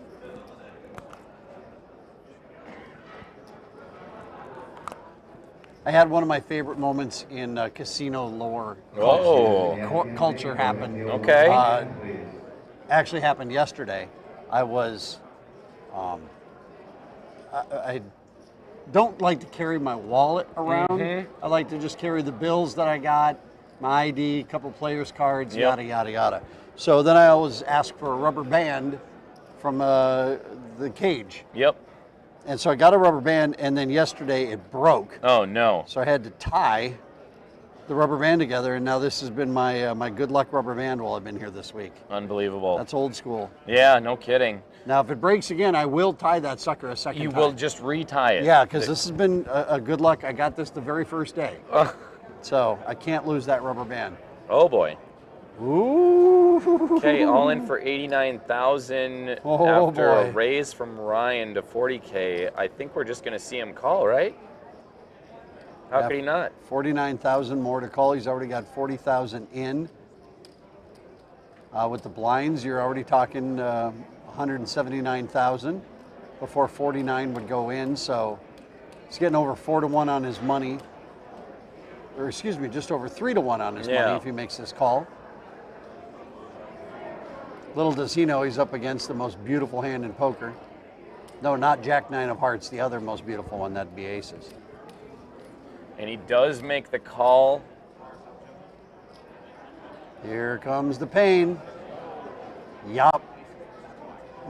Don't worry, Ryan. I know you're young. Yeah. And you're getting used to this. The pain of calling into aces, it'll go away. It It's will. part of the game. You'll understand it soon enough, but Wow, let's see if our short stack can survive.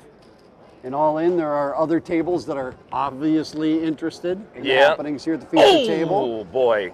Look at that, Ace. Jack. But a queen. Could get a queen. 2 queens left. There's already been 2 of them folded. Or a king. Down to a 1-outer. Yep, Oh, because down to the the full queen. boat. Yeah, now he needs a king to make quads. And a 3 on the river.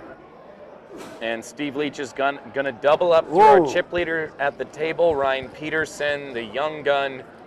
And that might have just made Steve Leach $1,000 that hand. That very well might have. That might have done it. Needed to double up. And we'll go ahead and start dealing right away. If you are not playing, please exit the entire tournament area here, guys. We can have no spectators. If you're sitting at the table with your feet up, you gotta move.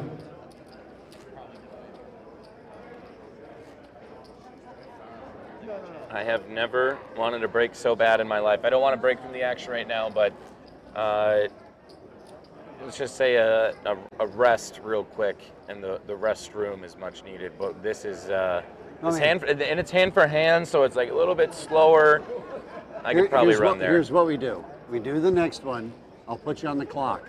Okay. Over, under, time it'll take you. Oh, okay. You set the over, under. I will, I'll take the bet.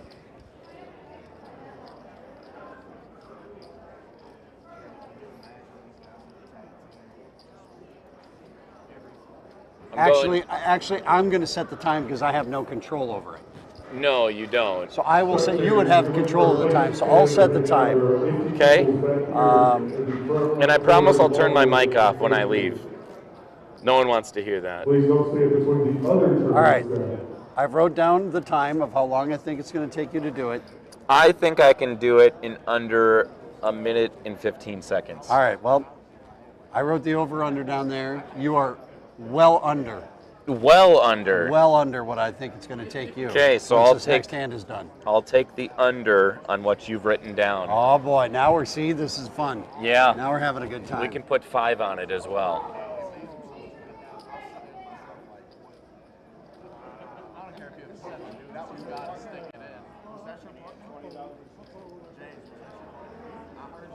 Okay, waiting for the call for the next hand. Here it comes. And it's when this hand ends. Yep. Yeah. As soon as this hand ends, we'll say go and you take off. Hey, never prayed for a walk more than right now.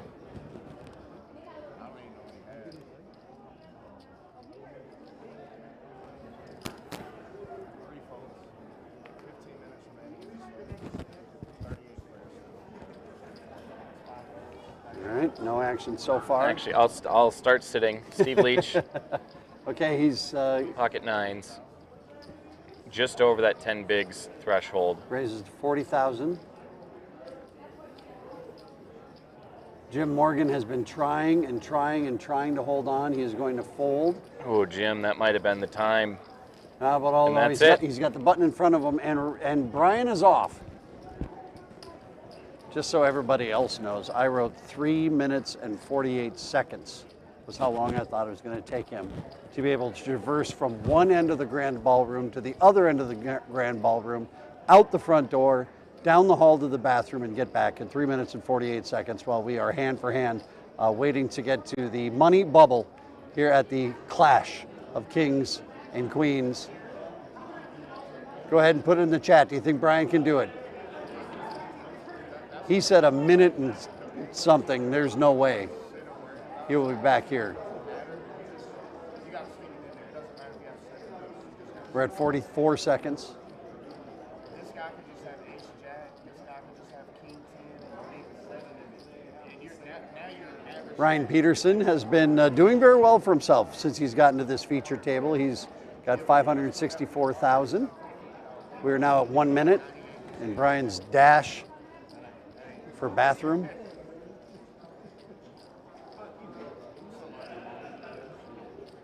He better wash his hands. That's all I'm going to say is he better properly also wash his hands.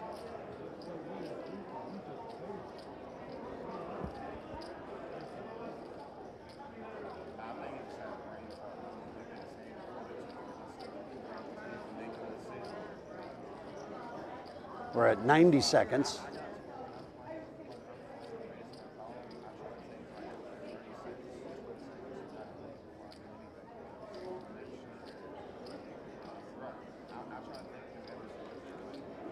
First place tonight, $25,000 in cash and the trophy that comes with being the national champion. And he comes around and 1 minute and 57 seconds. Did you wash your hands? Yes. Prove it. Let me feel that. They're still hand. wet. They're still wet. Okay, that's still a little moisture on there. Thank you. Woo! Nicely done. What was your number? 3 minutes and 48 seconds. 3 minutes? Well, I wasn't expecting you to be sprinting, I guess. Oh. I thought it would be you would just take, a normal walk to the bathroom. No. I had to get back to the poker. Well, you still have plenty of time. Yeah. We're at 2.5 minutes now. You probably saw one more hand and that's it. No, there have been no more hands since you left. That's why I didn't expect you to go sprinting. So, well. When you take the under. It's all good. All right, now I'll see how long it takes me to go out there and look at the football game for 15 minutes. Let's see how long. I'm going to put the over on 15 minutes. I think we might have had the eliminations happen in the back of the room. Graphics off.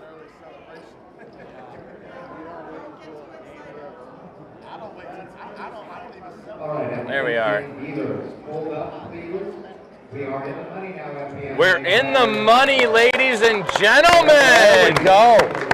Ryan Peterson in the money at his first ever national championship, first year of playing poker legally in the bars for Free Poker Network, and wow, in a great position to make a deep run into our main event in a shot at $25,000 for first place. Jim Morgan in seat 9 has got to be the shortest stack of the players that are remaining. I think he has less than 30,000, maybe 20,000 or so in front of him. He's like 1.3 bigs. So maybe his fold on the previous hand went in. He had a playable hand that he probably normally would play. He let it go to the muck because he knew the button was coming to him next. Yeah.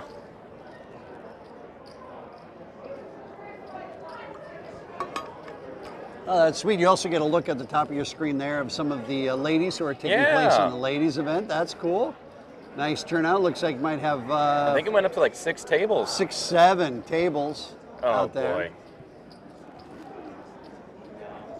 We're not even going to entertain that. What? What are you talking about?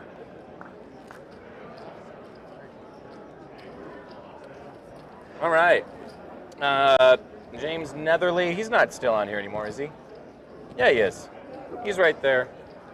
Representing the 502 from Kentucky, the Louisville Poker Tour. As you can see, I mean, the place is just jam-packed with poker players. There's also a nightly 7 o'clock tournament that is being run here by Golden Nugget. I think that's a Moose. Does the Moose start tomorrow with their tournaments? I saw people registering today. It might be early registration, but they might have had an early bird soft tournament launch tonight. But nonetheless, there's also another. I mean, this is, like I was saying earlier, that the Golden Nugget is the last place in downtown to have live poker, and they really embrace it. They still do events regularly, daily tournaments. They've got a poker room that's got, I think, 12 tables in it, or 10 tables in it. It's a nice, robust poker room. There's always players in there running all kinds of different no-limit games or limit games. So I mean, it's of all the places that used to have poker on the downtown Fremont area, they're the last ones. Which is that still believe in some human interaction. Perfectly positioned to host tournaments like this, to keep the poker history alive on Fremont. Yep. And I'm actually glad no other casinos down here have poker, because that makes the Golden Nugget the premier venue for poker in Old Town Vegas. So on your top right of the screen, as we pan over, look back a few rows, and that's all in the back. That is the FPN main event. I don't know if I can pick out any faces or from the crowd right away. We're gonna need to have, I do know Marion Massman is in the ladies championship, so she is not in the main event. We can see right in the center of your screen, Sue Hauglid. That's, her son is Lester. They play out of Shorewood area. They do play at Billy's Corner Bar, but I believe the Shorewood Pub is kind of their main bar. Lester, one of our wonderful hosts of the league. And him and his mom get to come out here. Lester and Sue come out here every year. It's a true family affair. It's just an experience, Of all the things in the world, as you grow up, you don't maybe share as many interests with your parents. But this is a special bond they have, and they get to share it over the love of poker. Yeah, that's neat. It is something that all ages can do once you learn how to play it, as Texas Hold'em.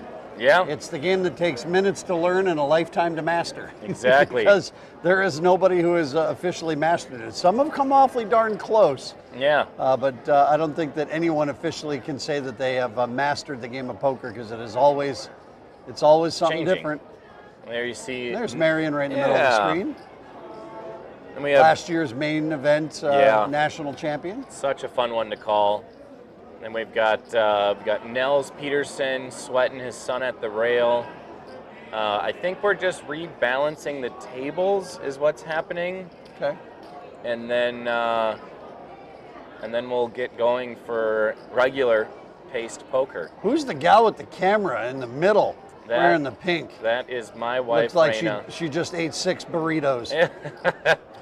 Yeah, that's we're 8 Are you 8.2 months pregnant? 8.2 months pregnant. We're due at the end of February, so 7.9 months pregnant. Okay. So I know we're- apparently people love to put that into everything. So. Yeah, so we're gonna have to we're gonna have to go home, try to decompress and get her in a more relaxed state. Raina's been up every morning throughout the days. She's gotten her pregnancy naps in.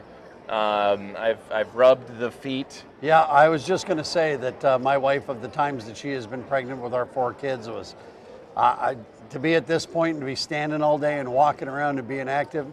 But you know, your wife is a pretty active person to begin with. Yeah. But still, the throb and the swell. Oh my gosh. It's a real thing. I told her I'm tired, and she just looked at me and didn't say a thing. You mean like carrying around another human being inside of you, tired, Brian? What's wrong? You have to talk all day? Oh, you poor guy. Yeah. All right, getting some instruction here from the poker room staff as to exactly what's going on, so everyone's on the same page. A little disconnect because all the other players are in the back of the room. Yeah, we got to make sure we're all on the same page here. So it does present a little bit of a challenge, but it's fine. It's fine. We could also take this opportunity to recognize a number of our winners here this weekend. The first televised event was the High Roller, which gave away our first $5,000 to Eric Casa, playing down in Wahpeton, North Dakota. He's out here with his wife. He took home $5,000, and then our last night's televised event was the Tag Team Championship, and that was such a fun tournament. Yeah. So many fun names, and Joel and Nikki Smith taking home the hardware in the belt. Emotionally charged. Joel, 2-time tag team champion. He won previously about 5 or 6 years ago. Nikki was not his partner. She's given him crap ever since then that we need to win a tag team championship, and that dream becomes a reality last night. Additionally, qualifying in the tag team championship launched Nikki into the Kingsguard position. She won the reward of $500 with the largest chip stack going into today with $80K. More representation from Billy's Poker Club. And I seem to have just happened to glaze over the fact that we've already crowned 2 champions this weekend. We've got Steve Belland of Bagley, Minnesota, taking home one of 2 $12,000 poker prize packages, and then probably they're so hard to choose our favorite storyline, but Glenn Schaefer's 20 years in the league finally finds himself on top. Royal Court champion, also taking home $12,000. More emotion coming from Glenn from that interview. You could just see the monkey was off his back, and he's probably the proudest person in this room. It's fun to see. All right, we're back to just regular old poker. Now we're rolling through until we have a winner tonight. We do have a break scheduled here coming up in about 13 minutes where the players will take a moment. And Jim Morgan's like, okay, I'll do it now. We're all in. I don't care what cards I got. Yeah, he is all in for 27,000. So he didn't even have enough to pay the big blind. Yeah. And he made it through into the money. So Cheapskate. let's see what happens now. He is ahead. Yeah. Ace 4 versus Ace Deuce. I would say he's got Patrick crushed, but I look at the percentages and it's not so. Probably because I've never seen this many outs in my entire life. 28. That's over half the deck. And King. he finds it. Oh my gosh. Patrick is going to eliminate Jim Morgan. He will go out in 36th place. I'm assuming he's probably the first elimination on our first hand here after hand for hand. So, wow. But that a boy, Jim. Way to hold in. Way to ride that short stack all the way to an extra $1,000 he'll had to go get paid out right now.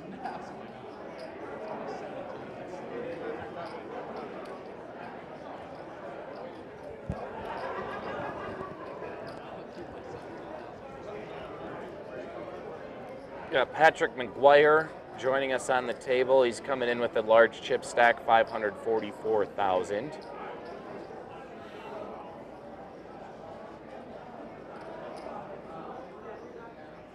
Goes by the nickname Big Daddy P. No, oh yeah. I saw online there. Playing out of McBride's in Morris, Illinois, as well as the Office Bar, Piggy's Barbecue, Wings, and Fish. Well, that's a little bit of everything. Piggy's Barbecue, wings, and fish. We now have a fish offering. And with our next fish offering, we have Pocket Jacks. Pocket Jacks are back for Tammy Quaid.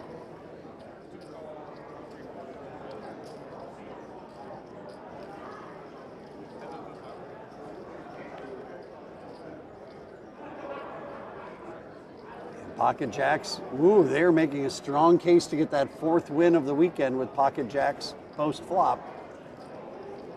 Fifth win. I think we're on, this would be number 5.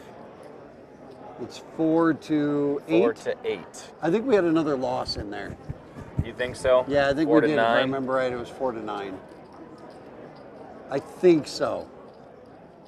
Been pretty on top of it. Maybe not. Maybe not. So Patrick would need to hit a true 1-outer to pull ahead in this hand. We'll see a check and to the river is a deuce. So Tammy Quaid will get the check mark. Let's see if Patrick can. No, he's just going to check. Tammy's going to flip him over. Now there's a win for Jacks. And Tammy's up to 600K in chips. So she is starting to crush. We were talking about earlier introducing the ladies championship. Dana brought up a very, very obvious point that the women of the Free Poker Network crush. So I would agree. Pound for pound, person for person, I think that you see, on average, more people playing in FPN / league games and games here in Vegas. I think you see more female players in that recreational state than you just do in the wild at other events. In fact, I talked to Marion, did a little interview with her, and she's like, you know what? I would take a table of 8 guys any day. I am scared of facing all women in this tournament. Coming from a very accomplished player such as her. All right, do you slow play kings out of the small blind here, Brian? What are you doing? I think it's a shove time. Oh, wow. Okay. I'm going to agree with Justin here. Of course, we're not there. I wouldn't mind some action, so maybe I change my mind. Yeah, until there's an ace on the flop. That's the other thing. Someone calls you raise, because yeah, boy, brother, been there. Also was under the 10 big blind threshold, so shoving was the correct call.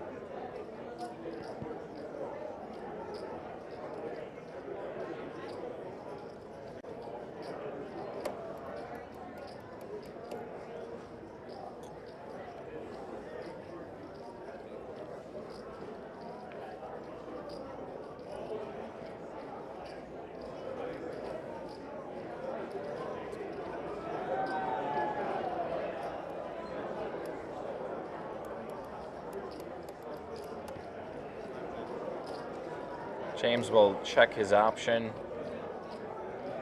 Flop comes 10-5-9. Patrick will flop bottom pair, but is ahead.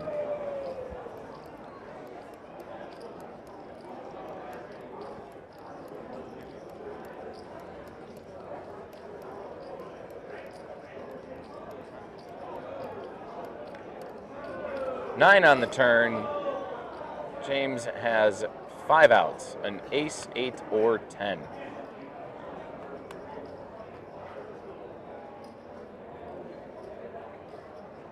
Patrick, first to act, will bet the minimum, 20K.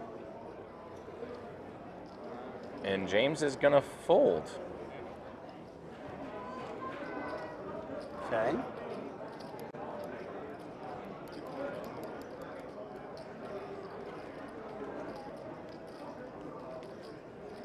Field is now down to 34, so we've had one other bust other than Jim Morgan.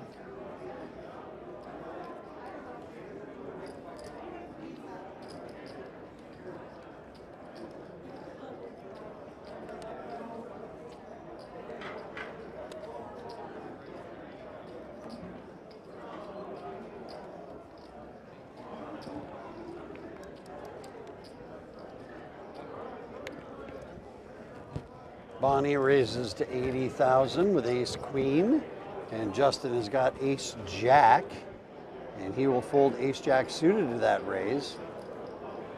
Okay. Respecting the bigger chip stack from Bonnie Bona. Respect my authority.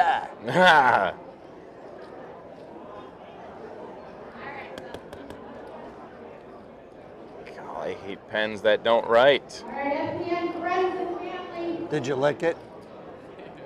it is time for your last 7 p.m. drawing. The Oh. receipts from any qualifier event. She did. Players She and gone. viewers joining me to help Going to find grab a out new pen. if you played in Oh, any here, I'll go get it. I'll go qualifiers get you. nominated Yeah, go check on the game. What? No. Check on what game? I was going to go get you a pen. Check on the live poker game. You can see what's happening out there live. You want to do some table side commentary? Lots of people said it is our final $200 drawing. So we got our final 7 o'clock, kind of past 7. We got our last drawing of the weekend for $200. We have given away a lot of money this weekend to deserving poker players. Justin Moore finds himself with pocket jacks. Is going to go all in. So we're 5 and 8. 5 and 8. Okay. If we get to a flop, we could update those stats on how jacks suck. Okay, and the But shove is there's- just going to work there. No action. I'm getting a pen.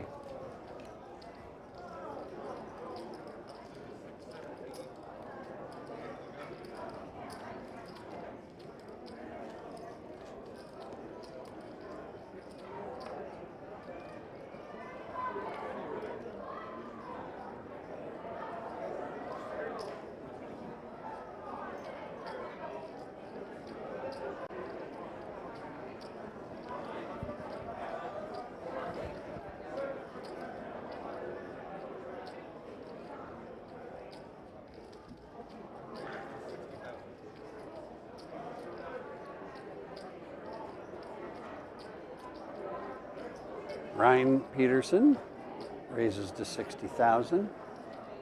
Under the gun. Under the gun raises usually get a little bit more respect than from any other position. 300, 600, 300, 600, 700. There'll be no action. $25,000 for first place here tonight. I take that back. Patrick McGuire did call with a suited king. My bad. Flop is 5, ace 6.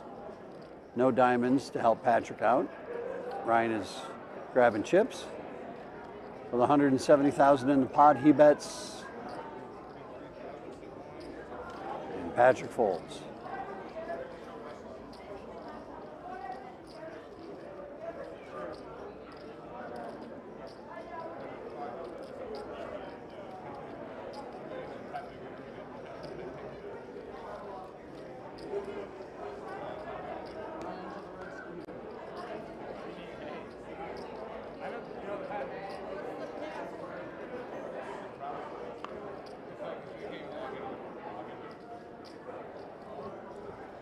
We are coming up on a break very shortly here, where the players will be leaving the table, and the live stream will continue, but there won't be any poker that will be played while all the players go on break and they have to leave the tournament area.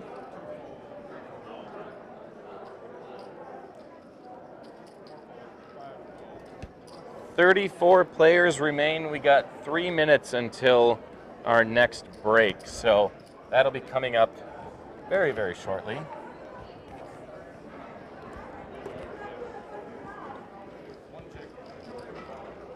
And I'm going to have the decision, do I interview more players or do I get some food? And I'm kind of leaning towards sacrificing hunger to interview more players.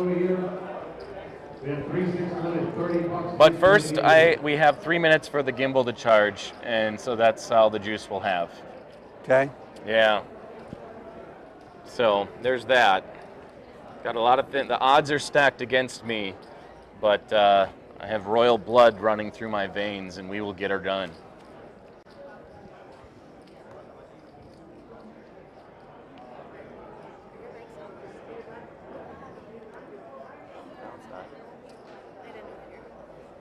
We have the other gimbal if you want to set up the audio.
And folks, we are going to take a 15 or 20 minute break. We will be back when that break is over, and we will continue with feature table coverage here at the Golden Nugget for the Clash of Kings and Queens main event. See you all very soon.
Yeah,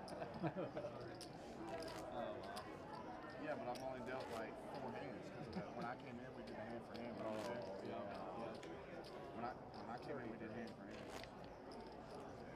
We're at 15, 30 guys, about 3, 4, 5, 600.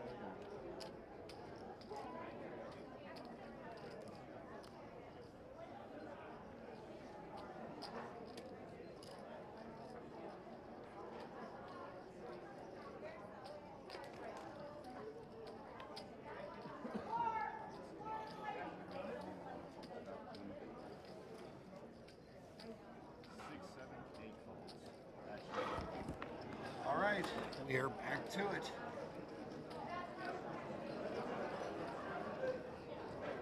Time to rip.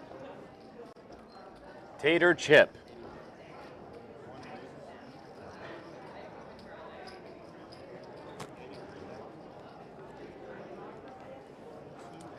See how the old crypto portfolio's doing today, and we're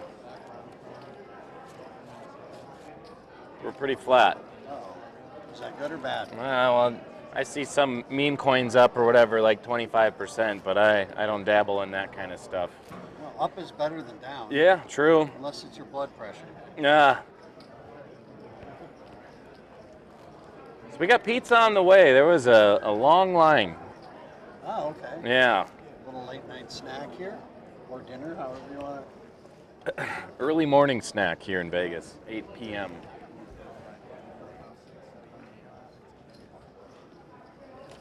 All right. Did I miss any bust outs? No, you did not. Oh, good. No, I think this was second hand. So Oh, yeah. I had to change out some battery, and now I'm good to go. Oh, yeah.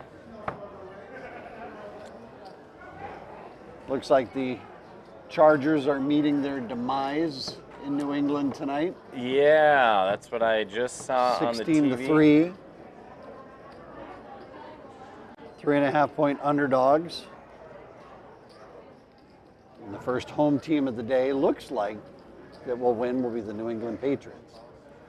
Of course, by the time you hear this, you will already know the outcome of the game. But Sign again. Sign again.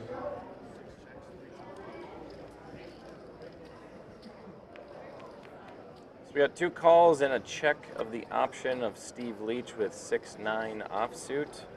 Flop comes 3 hearts, queen, ace, 5. Ryan, 1 more card for the flush. Dan pairing his ace. Ryan sizing up a bet. Looks like 50-some thousand, maybe? 55.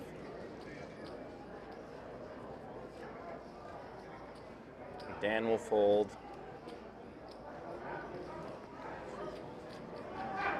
Steve folds behind him. And that should do that.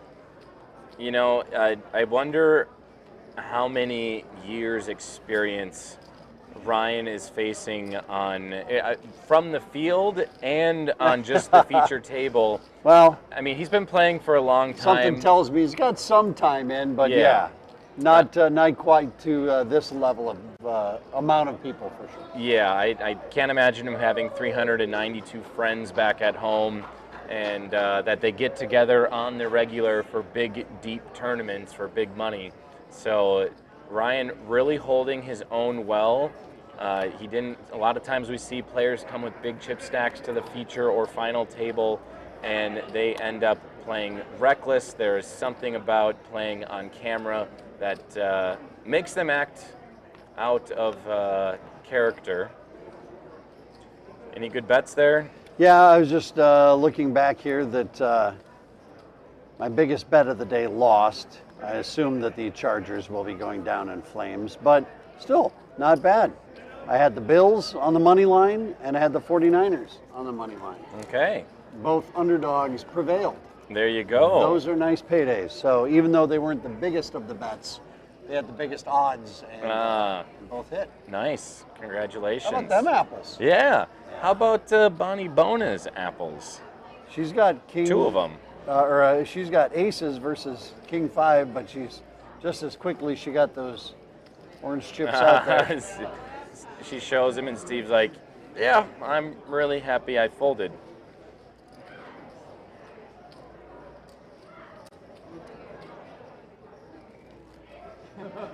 So I'd say in about 20 minutes, maybe 25, we will be able to enjoy some slices of za. It's a working lunch, Yeah, a working dinner, if you would. absolutely. Although I had an enormous hamburger around an hour or so before we started. So that was kind of my lunch, yeah. dinner, all mixed into one. You came prepared. I did not. I decided to spend my time gambling a little bit since I haven't had much downtime in general while I was out here, which is just fine. The goal is to come out here. The top priority is to work. And that's probably the only way I'll really come to Vegas is if I'm working. So there's a guaranteed set amount of hours that I will not be in the casino. I just cannot help myself sometimes. All right, and all in. Dan Eddy's shoving all in for $213,000. Next to him, James Netherly of Kentucky. What will he do? They have identical chip stacks. Yeah. Blinds 15, 30, 30. Just do it. Oh, man. Plenty of players in front of him that had yet to act. Yeah, blinds are at 15 and 30,000 with a 30K ante that's also put in by the big blind. Those have recently went up since we have come back from break. Just saw James mouth to Dan, I had sevens. And yeah, what are you going to do? That's sometimes having a low pocket pair just really isn't that great. It's not that great. You're drawn pretty thin when you've only got one pair. Yeah. There's So- our payouts. 9th through 5th will receive 1,000, 4th 2, 3rd 5, 2nd 10 grand. And first place prize $25,000 tonight.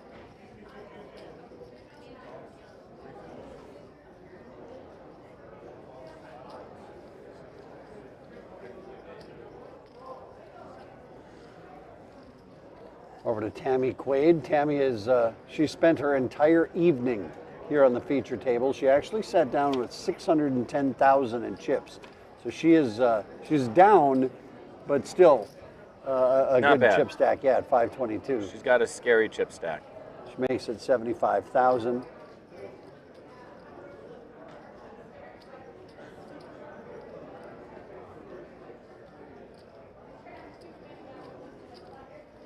Patrick has a decent chip stack as well. Well, just over 10 bigs actually.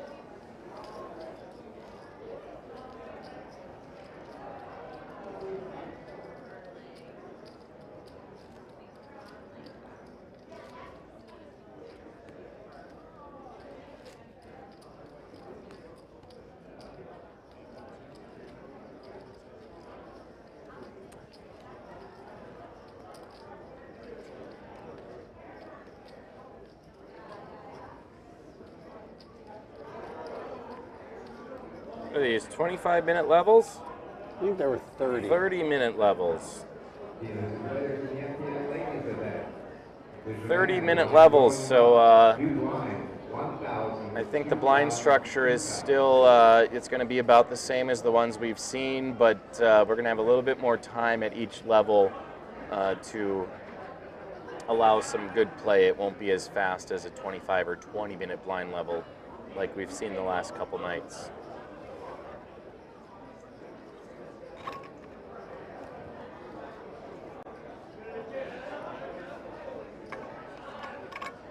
And right now, if you need a reminder, we are in the money. So everybody from here until, was it 5th place, gets paid $1,000.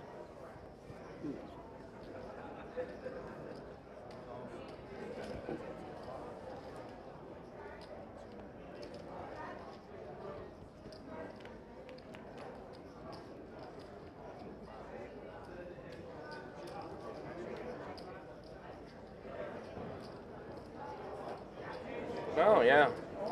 All this information is right here on POKERNEWS.com. So $300 up until 28th place.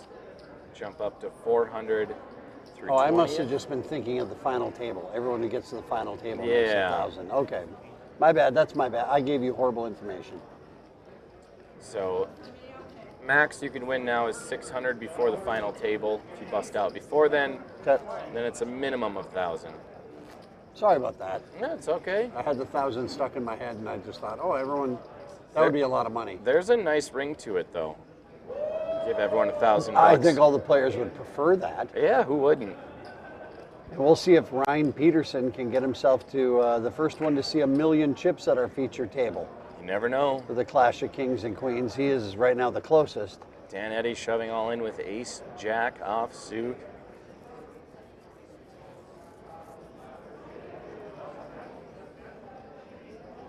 Tammy, 7-3 offsuit. That's out of here. Okay, Patrick McGuire. This will be for most of his chip stack, but I think he said call. I think I read the lip there too that said call. All right, so ace, jack, king, queen. Hey, they're suited though. But they were suited. Okay, here we go. Ace, jack pulls a little bit further ahead here. No diamonds. At least Dan hit the lower of the two. That's true. Still got 2 live cards of the king and the queen, and they are true outs as nobody else had a king or a queen. No, a little straight draw. Now a straight draw. 8 outs. Yeah, king, queen are 2 of the 10s that are left. Here we go. And it's a 9. So Dan Eddy will double up through Patrick McGuire. That'll drop Patrick to just over 100,000 in chips.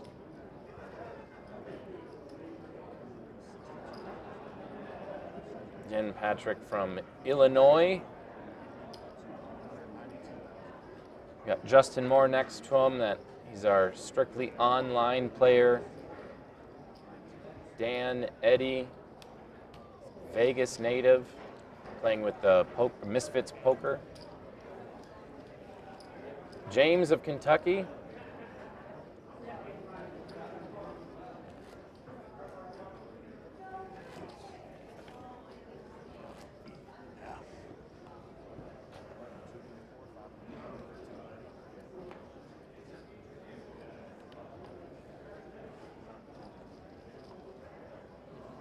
Just trying to keep updated here with all of the players on my laptop, so.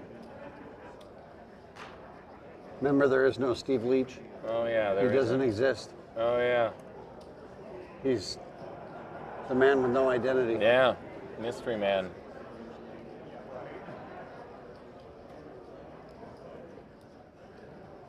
Bona, also strictly online. She has played in 889 tournaments. 889 tournaments in her Free Poker Network career with 25 wins. Wow. That's a lot. That's a lot. Yeah, definitely. I'm trying to see since 2023 has been playing online. Goes by the alias. Does she have one? I think if you go back to where you looked her up, is when you can see it. We got Kings versus Kings. Excitement. Oh my.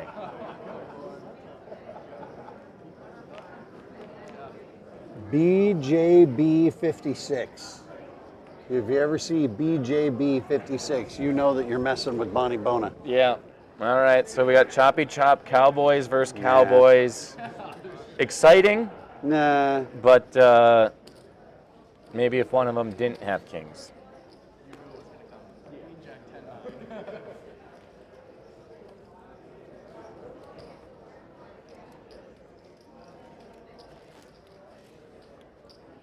So Minnesota, Illinois, Kentucky, online, and I wonder if we're missing any other. Nevada. Maybe there's Nevada. Yep. So we got a number of states represented here, which is what we'd love to see.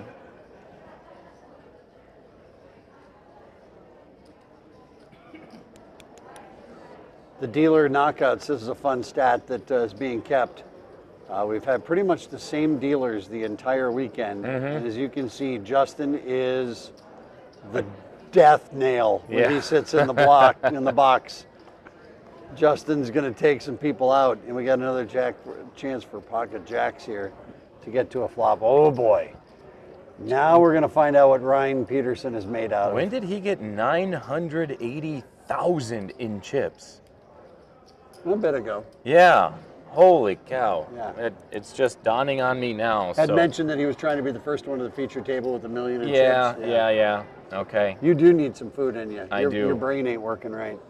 Need food for the whole body. There's something wrong with your medulla oblongata. All right, so let's see if Ryan... Ace Queen is just not a hand you like to call with. You are so in bad positions, especially because it's not even suited. Yeah. I would be really surprised if he makes this call here, especially with more players to come behind him.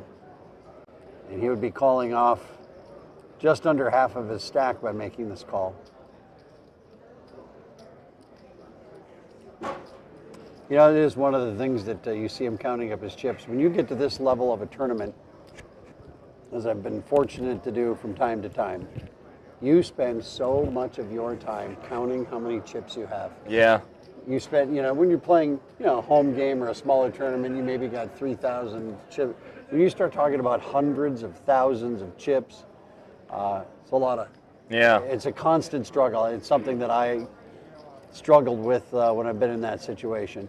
Sure is. Because you just constantly are thinking of it. Just how much do I have, and how much is this? what's the how much blinds? is that? Yep. Well, jacks don't make it to a flop, so there will be no statistic on whether or not they win or lose, because they did win without any pushback. Nothing, Pre-flop. no flop. Yep. Raina chimed in. It's about 7 minutes ago. We're in our 8th month today. The pregnancy brain hit today, but honored to be part of such a great event. So that's cool. Good for her. Okay. Raina's popping. She went up to go take a quick little break. She's on pizza duty now. Oh no, you didn't. I know. I didn't know who else, and she was hungry too. There's two of us sitting here. It's not like a pilot co-pilot where the plane's going to go down. You really she had said, I'm going to go upstairs to the room, and you put her on pizza duty. And well, she said, I'll get the pizza for you. Are you getting pizza for me too? So that would imply she's staying down here for the pizza. Okay. So we'll see. We'll see. Don't you dare light me up in the chat. Oh, I will. This guy right over here. You'll learn. You're still newlywed-ish. Yeah. I mean, you haven't even gotten to a year yet.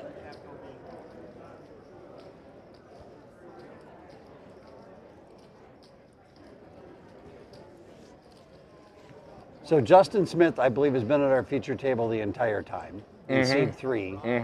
And then over in seat 8, Tammy has also been here since we have started this feature table around 5:45-ish. We got 2 OGs and now James Nethery, Pocket Kings. Again, we've seen it on the table. 15K to call, but okay. He's all in. He knew he was going all in there, but was kind of taking his time. Yeah, put some consideration to it. Trying to perhaps show some weakness by hemming and hawing a little bit. So these are 2 of the shorter stacks that we've got at the table here with James and Steve. Steve is in the big blind, so he's already in for 60,000. He would be calling off essentially all of his stack here if he makes the call, but he does not. So Kings won't make it to a flop either. He wants to show him so bad. Yeah. Take a look at the Cowboys. These are the kings of the kings and queens clash. Oh boy. I don't think we've seen that tonight. Kings versus queens. We should in the clash of kings and queens. Yeah, it would only make sense. We will look out for that for sure. All right. Maybe call the shot here that we're going to see kings versus queens at some point. I like it. Yeah. I want to see it happen.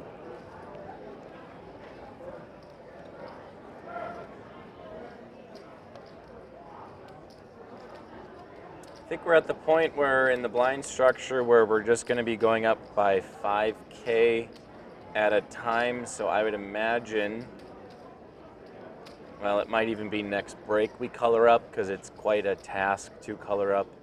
We only have 4 tables, maybe 3. No, we got 3 tables. 3 tables. So it wouldn't take that long, but it probably would require a slight pause in the action.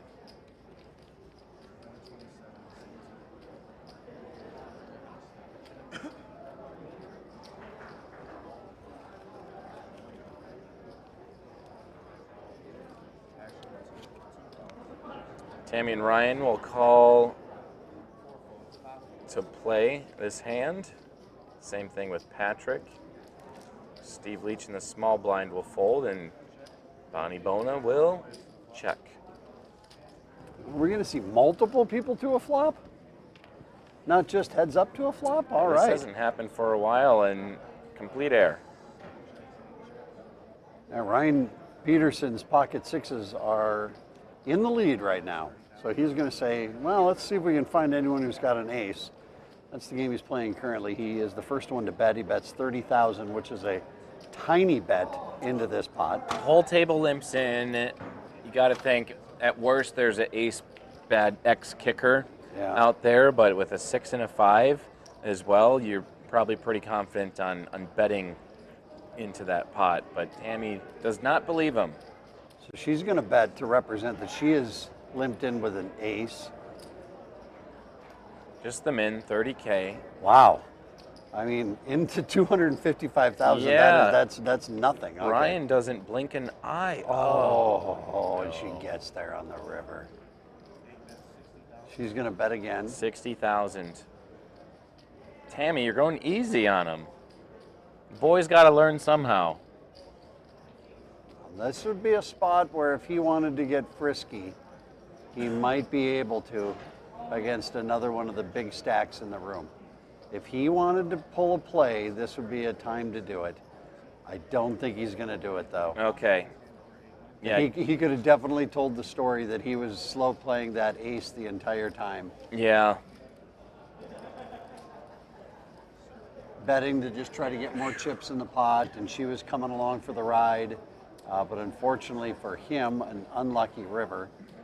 He was hoping to just check that river and win with the small pocket pair, but wasn't to be. I think so. In that situation, you don't call off. No. You either are jamming hard or betting bigger. I bet bigger on the flop to find out if somebody's got an ace. I don't just bet 30,000 the minimum bet, into a 200-ish chip pot, and then on the turn, I probably, I make it a little bit bigger. Mm-hmm. And then I completely just pound the river like a dummy. Yeah. To represent that I have the ace, and that's usually when the person has the ace. There's nothing worse than the person has the hand that you're trying to represent. Oh, man. Nothing worse. I want everyone to think I've got that ace. Oh, you. Oh, you think you do. You've got the ace. Oh, that's what I was trying to make you believe that I had. That's why you called, and that's why I'm now getting in my car and going home. That's how that story. All the time. It's a caution tale.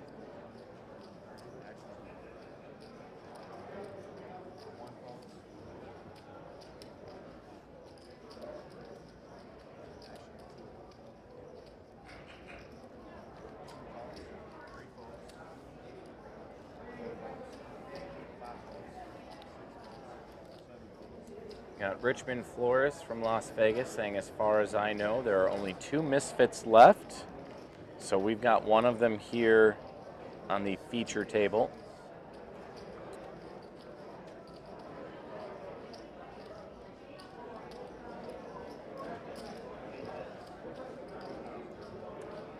I'm gonna go check on my wife with the pizza. Uh-oh. You're not going to find her in a hallway crying, holding a pizza, are you? I don't have a message from her, but I have that new husband intuition bells going off that maybe I should go check on her. Okay.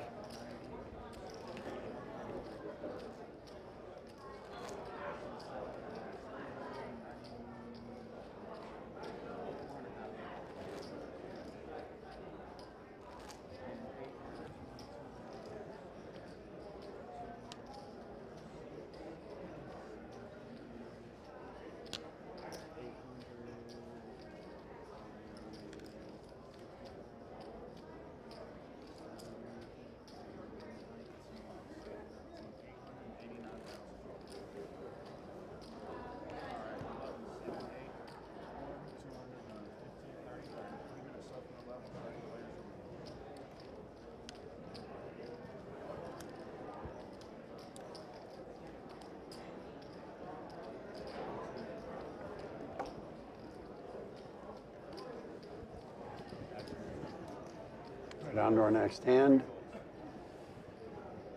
As we continue towards $25,000 for first place tonight.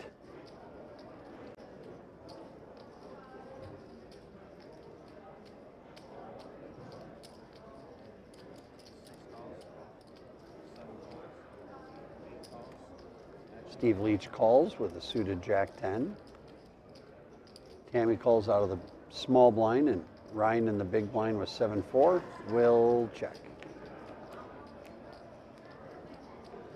Flops ace, jack, 6. Steve hits his jack. And it's going to be checked to him as he's in position. Bets and gets a couple of folds.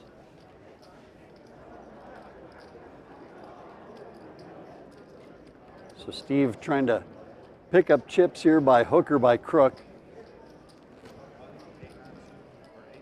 We got two players that have over 800,000, and then everybody else is less than half of that. Patrick McGuire, the short stack, 67,000. As you can see, blinds are 1530 with the 30,000 chips that also have to go in from the big blind. So Patrick McGuire now as the big blind. As you can see, doesn't have very many chips behind. He's essentially all in on this hand because he's going to call off when anybody else is going to be raising. Saw deuces go to the muck from Dan. Ace-4 suited, James calls. Action on Ryan Peterson in the small blind.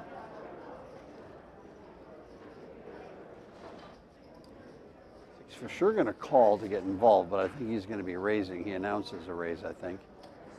Raises to 65,000.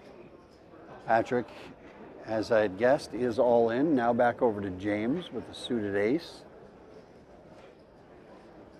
He's only got 160,000 chips left after his limp. So maybe tries to call what isn't that big of a raise for him. It's just 35,000 more to make the call, so three players will go to the flop. We will have split up pots here. So James is hoping, he's ahead right now. He does have an ace. So he's ahead technically, but the flop will push things in one direction or another. And James is definitely going to be trying to find lightning in a bottle here. And Patrick's just trying to stay alive. Flops king, 3, ace. Ryan hits the king. James hits the ace. Patrick, it's not looking good, bud. 50,000 to bet from Ryan. I would imagine this is where James is just going to go all in. Yippee. That's the play.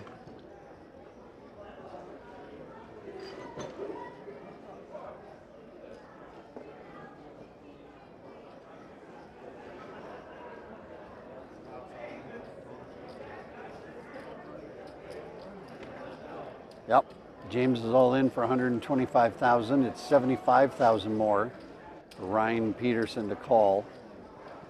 He did catch a piece of it, but he didn't catch the big piece. And Patrick McGuire cannot be liking all of this action happening around him.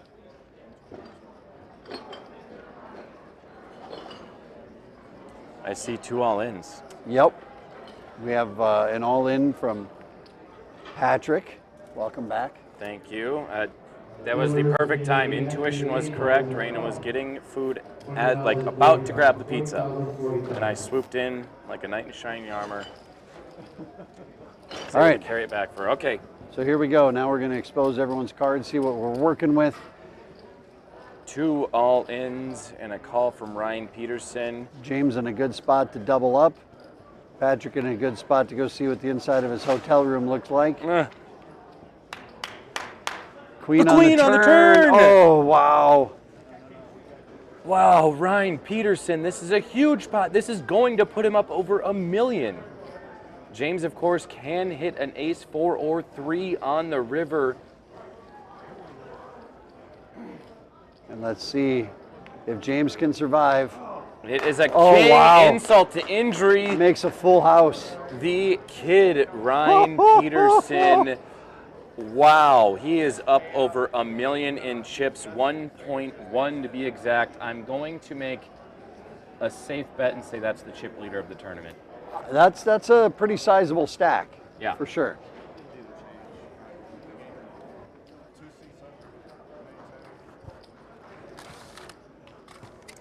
Wow, Ryan's got a lot of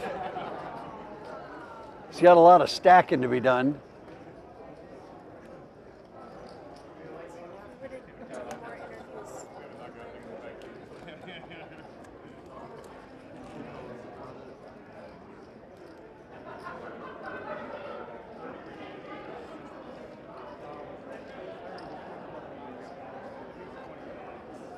Dealers with the FPN name, conclusion of the hand, please hold up to get you a redraw. Once again, dealers with the FPN name, at the conclusion of the hand, please All right, so we're hearing we are going to be doing a redraw, so we're going to put everyone's seats into a hat and pull out a brand new feature table.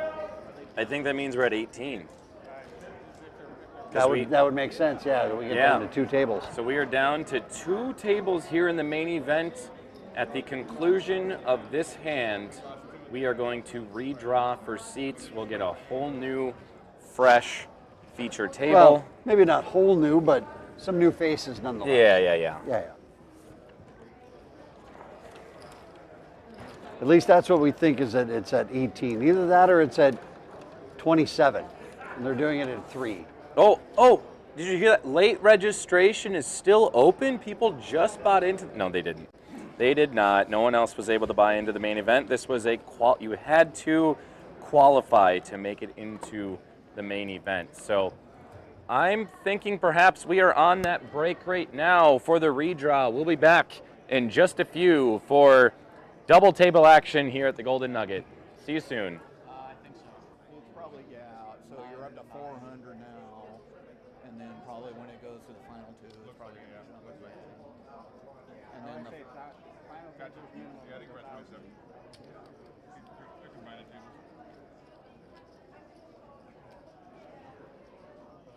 They're combining tables with 27.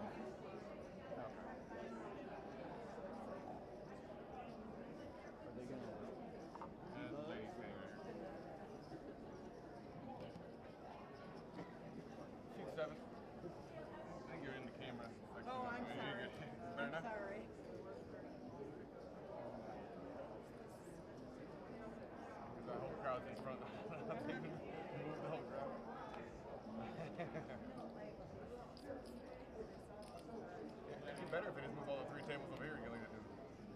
That'd be the best thing. You need to bring the 2 tables over here in the corner right here next to them.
think I'm 8.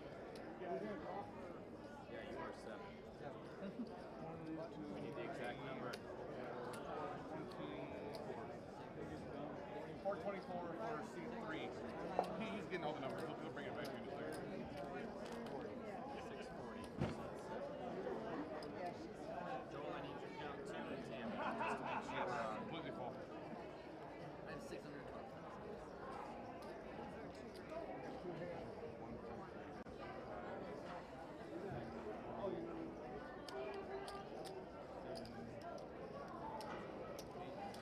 Well, honey, at least you're not right next to me. 837. We're usually right next to each other. Seat 9.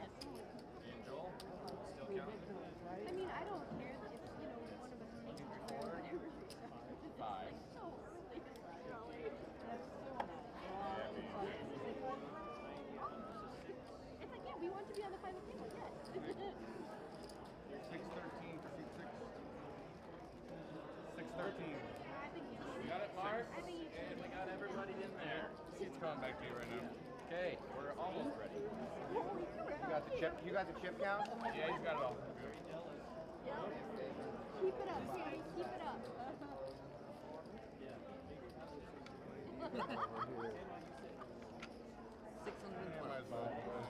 Down a little bit. Please, 5 or yellow stack. Still in. He's gonna color something next week. You're just Okay. there now. You guys will look They're so colored up a little serious. right now anyway, so you got about 3 minutes anyway. Not all of them, but just a lot of them. So they're just taking spots off. Make it easier for you.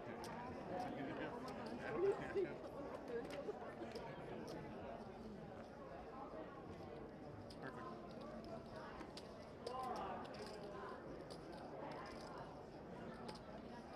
Pretty cold most of it. Yeah, it's been cold all day. There you go. It's chilly in here, the less people. He's up for that.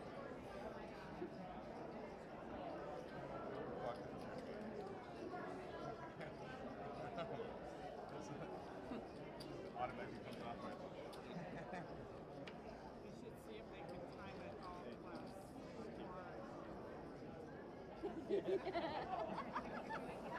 I am not. The clock turned off. I'm even aggressive. The clock turned off somehow.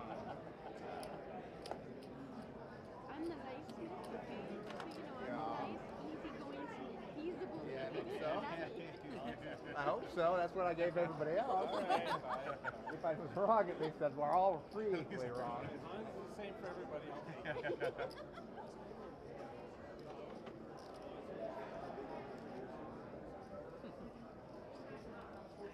No, I don't. They're intimidating.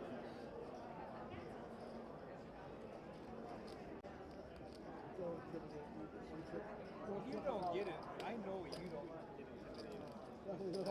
You know, if somebody raises you, you think, I'm gonna kick their ass. Well, inside without those same words. I'm not gonna back down. Maybe that's a better way to put it.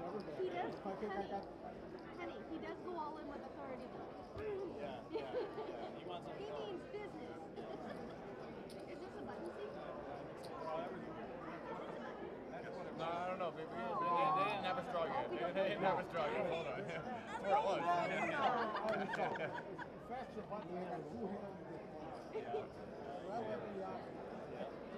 Back up.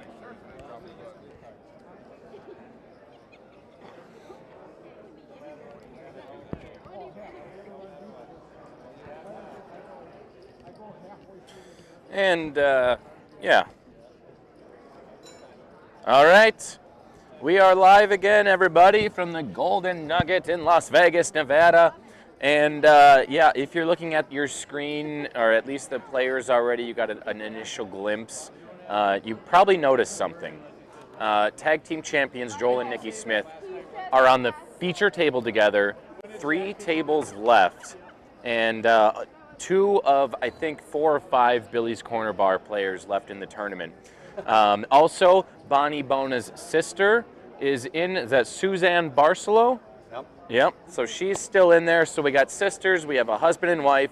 We've got We've got Ryan Peterson still in there. He just got removed from the table, not forcibly, but by luck of the draw on the seat assignment.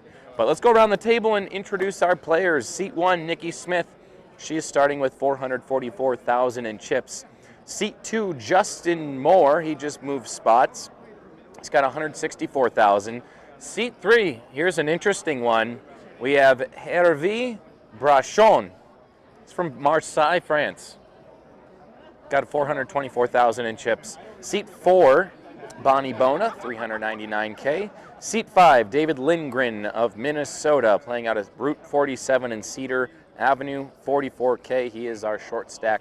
Seat 6, two-time national champion Joel Smith of Minnesota. Seat 7, we saw him last night, Perry Pearl, or his friends call him PJ, of North Dakota. He's got 640,000 in chips. Seat 8, we are going to please our New Yorkians because we have found our token man from New York, Timothy Jackson. He's got 612,000 in chips. And Tammy Quaid just moved over one seat.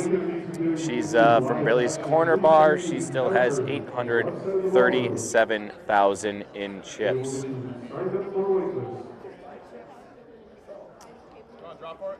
So we got a number of storylines brewing on our feature table here as we whittle down to our final table. And I did misspeak earlier when I said, well, we must be down to 18.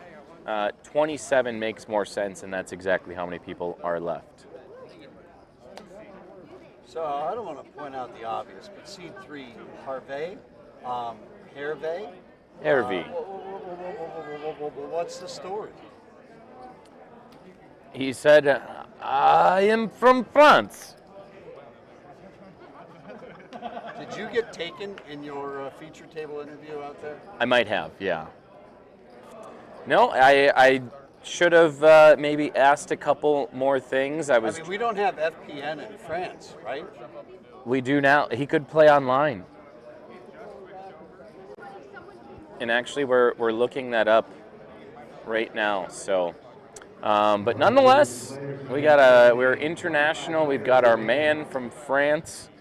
And we're going to look up here some David Lindgren.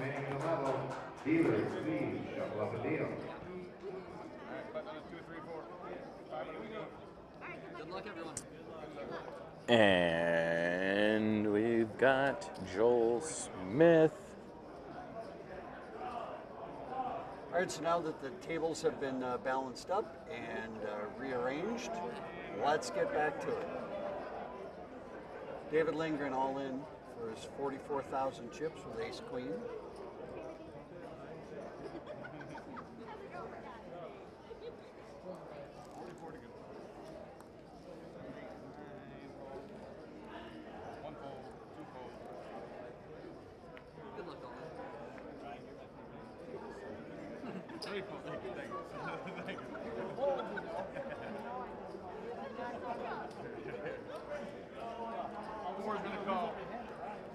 All right, so with lines being 20 and 40 and 40, it was a pretty easy call for Bonnie out of the big line. So David's at risk, but he is ahead going to the flop.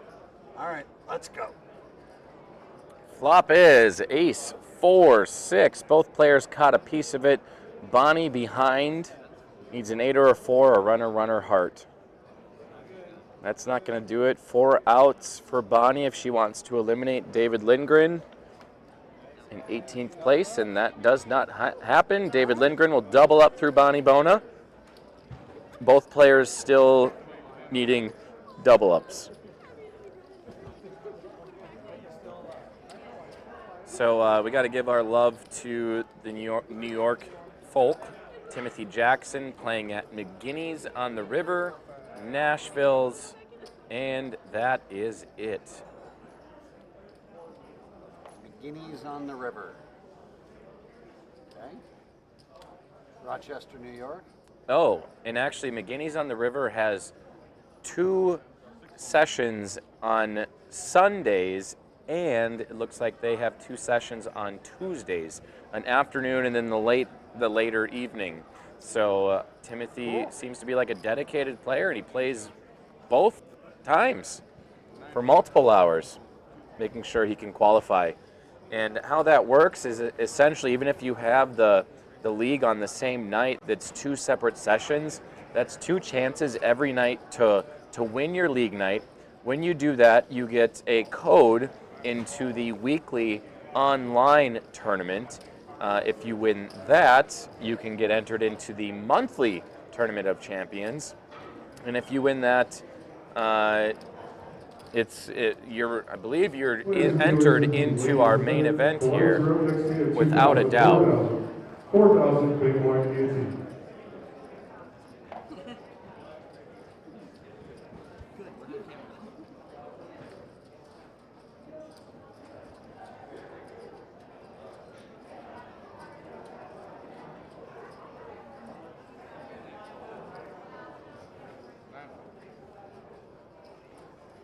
Perry looks very familiar. He was here last night. 7. Yeah. From Fargo, I believe. Looks very familiar to me. Yeah, Perry, that's the local 701 right behind him. He plays all of the leagues in the greater Fargo area. Okay. So I've seen him around. Yeah, Border Town, Bar and Grill, Tailgaters, Sports Cafe, the local 701. He'll even go out to the Castleton Vets Club. Makes an appearance at the Fargo AmVets. Let's just talk about where he doesn't play, because it seems like he makes his way around. M&J Saloon, so that's all of them in that area. Ooh, even Saloon 95. Oh yeah, I did see that popping up under there. Fun note about Saloon 95, one of the co-owners there put a lot of work into building our bar areas for Bob 95, the radio station that I work at in my regular job. At WeFest. Oh, so yes. Took the Saloon 95, which was the name of our setup when we go to WeFest, the country music festival in Minnesota, and said, I think I want to start a bar and call it Saloon 95. Because we had so many pieces that would only get used for 3 days out of the year. Actually, I'm also privy to that information. I think we supplied a hard card machine to dispense pull tabs to Saloon 95 when they opened. So I got to meet the owner, basically reframed and decorated and did everything on his own. I mean, he had some help, but this guy single-handedly was working on the bar every single day. And yes, he did show me that bar was mobile, and said when we go to WeFest or if we ever need to break it down, pop some pins out and away we go. There you go.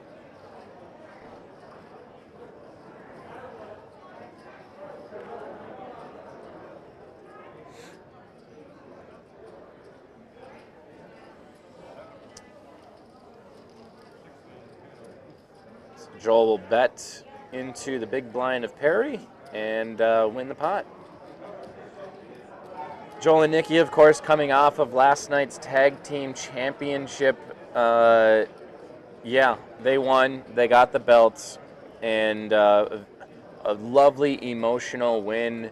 It's great storyline. It'll go down in the history books of Free Poker Network forever. Well, it's on the internet, and the internet is forever, right? It sure is. So. When we finished up last night, I asked the two of them, I said, I don't know what the two it is that you have in your water, but you should be bottling it and selling it. Yeah. Because, again, you can talk about poker being a game of skill or luck. I don't know how they keep getting here all the time into these tournaments where they're winning or final tabling, whatever it might be, over and over and over again. You cannot tell me that is luck. That is skill, ladies and gentlemen. And Joel said, I asked him, how did he get here? He said, it's pure luck. Like, stop. It's not. You have to have luck, and we did. Sure, it's part of the equation, but it is. It's about knowing what your outs are if you were to enter this hand or call an all in. There's part of that. And well, last night we did see a lot of that luck with Joel and Nikki. I think they hit 4, 5, and 6 outers 2 or 3 times to bust people out or to double up, and so we have coined the term "suck out Smiths." Okay,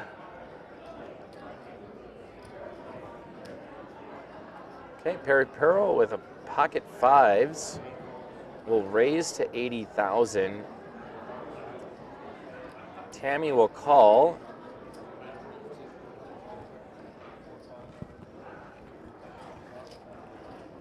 And so will Bonnie. I got a situation to deal with, huh? All right, so 3 players going to see this flop together, which is queen high. Tammy hits that. Bonnie does have the open-ended straight draw. And she has that look in her eye like she does not want to gamble. She will fold, and now back over to the original raiser, Perry.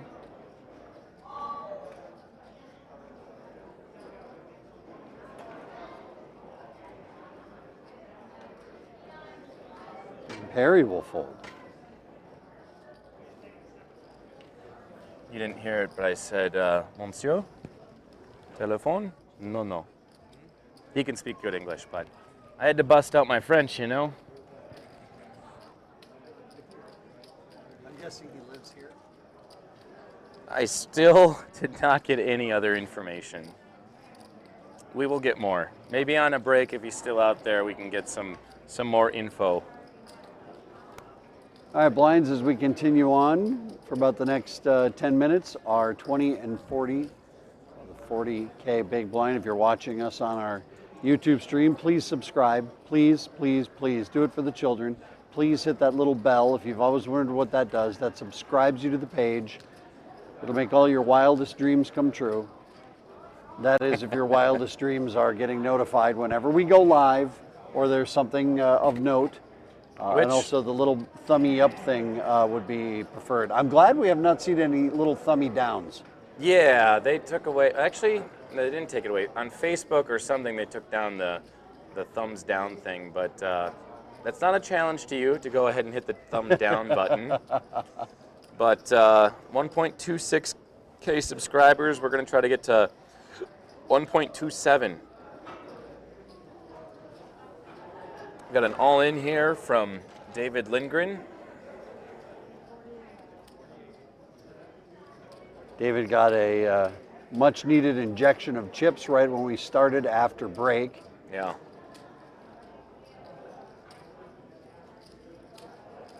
When he got moved over here to the feature table, this is one of 3 tables that are still remaining in play for the National Championship Clash of Kings and Queens. Players in the 7 p.m., if you're not involved in the current hand, you're headed to a 15-minute break. We are doing a race and color up on this one.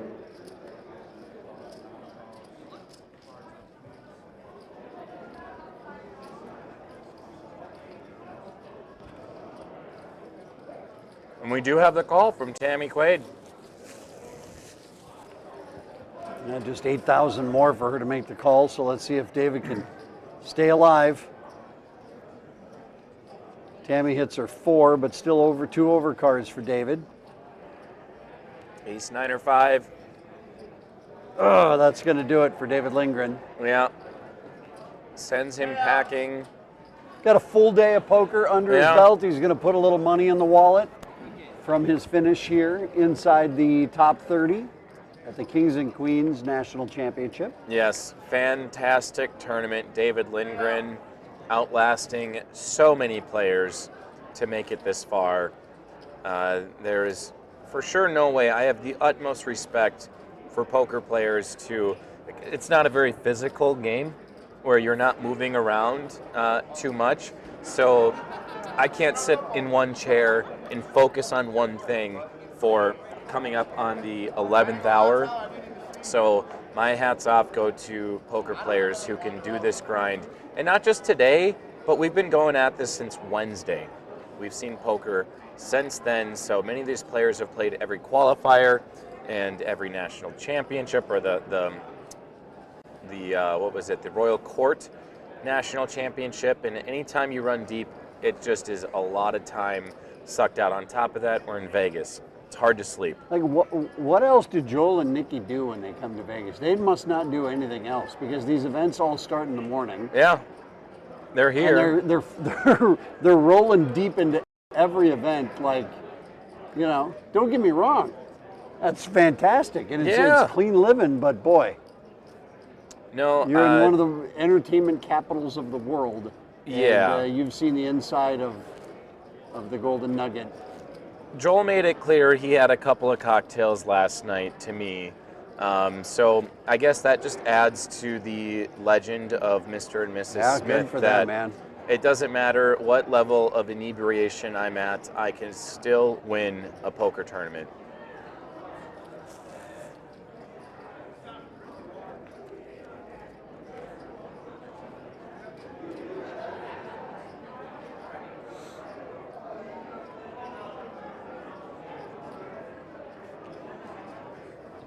Got an all-in by Bona.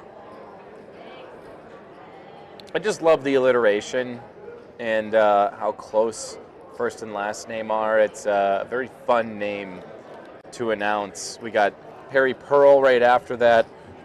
So a number of fun alliteration type names. So have we talked about dessert biscuits yet? No. Have you ever? We haven't done this before. So yeah, Angela Anderson brings it up. How about some dessert biscuits? I was visiting Kentucky this last year in Louisville, and Angela and Rodney were nice enough to make me a dinner, and they have biscuits. I mean, there's biscuits. It's a staple in the Kentucky. Biscuits, as in biscuits and gravy, like yes, but biscuits. Just biscuits. Yeah, okay. And so I buttermilk biscuits. Yeah, so I had a buttermilk biscuit with dinner, and then we had buttermilk biscuits for dessert with jam on it, and so that's my dessert biscuits. Her reference there. So we just have a lot of biscuits down there. Okay. It's not upset about it, but here we go. Timothy Jackson.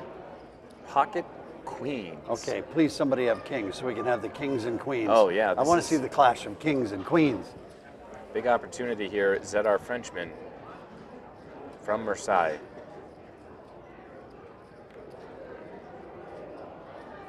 Nope.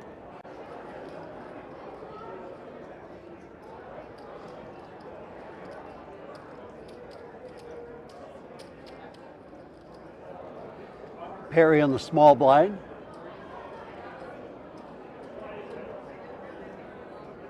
We got 80s. No? Yeah. We got 86 people watching right now. That's awesome.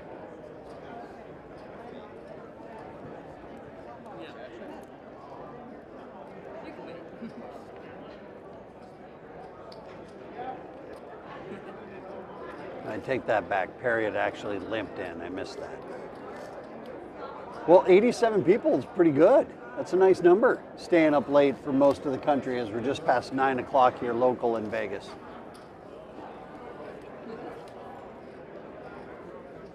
Of course, it'll be 9:40 when you hear us say that, but you get the gist of it. Half-hour delay.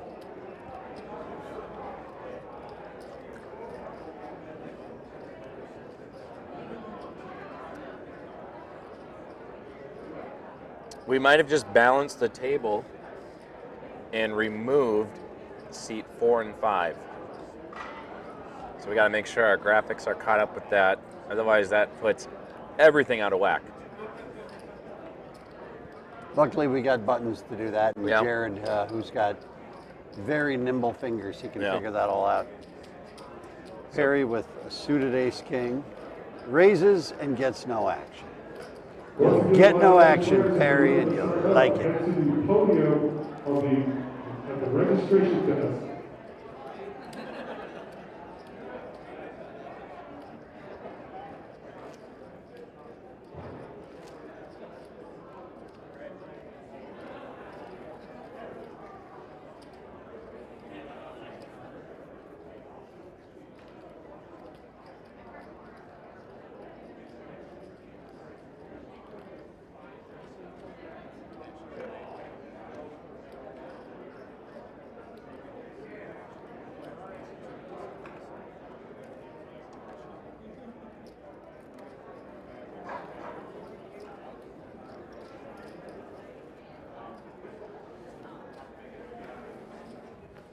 Tammy Quaid's got herself over $1 million in chips. And she's got a raise in for 90K with Queen 10.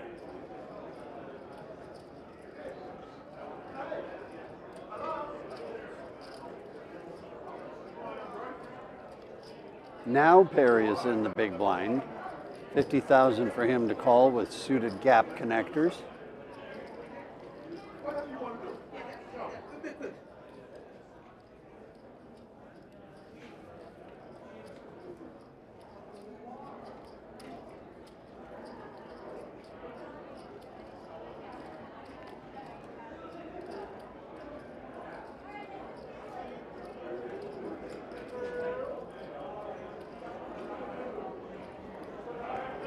Harry giving this the think through because he is in the big blind, so he's in for 80,000.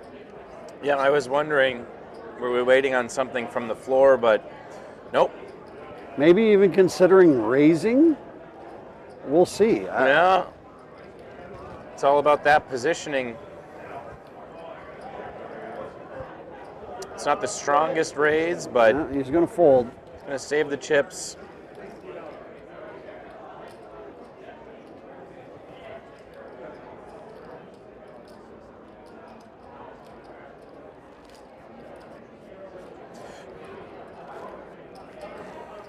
There, you got your nourishment. Yeah. I might still go back for another piece, but we'll see. You're coming around. That might get me a little bloated for the camera later on. Well, it adds 15, 8, 12. Poundage. Yeah. Noticeable poundage. I say it adds more gray to my hair, but that's yet to be determined. You don't have much gray in there. But I have been committing to working out, so that's a thing. As I age into my mid to late 30s, I've made that a point to work out regularly. One, so I can be healthy for a newborn son that's coming, and two, I just don't want to become inactive. It's nice to be able to do activities. So, a little bit of lifting. You ever played pickleball? Yeah, I've done some pickling. Yeah, that's been the other fun activity we've been doing. Of course, with it being wintertime in North Dakota, the disc golf courses are not open, so don't get to do that, but did bring a bag with me here to Vegas, so we'll probably get some disc golf in tomorrow or Tuesday morning.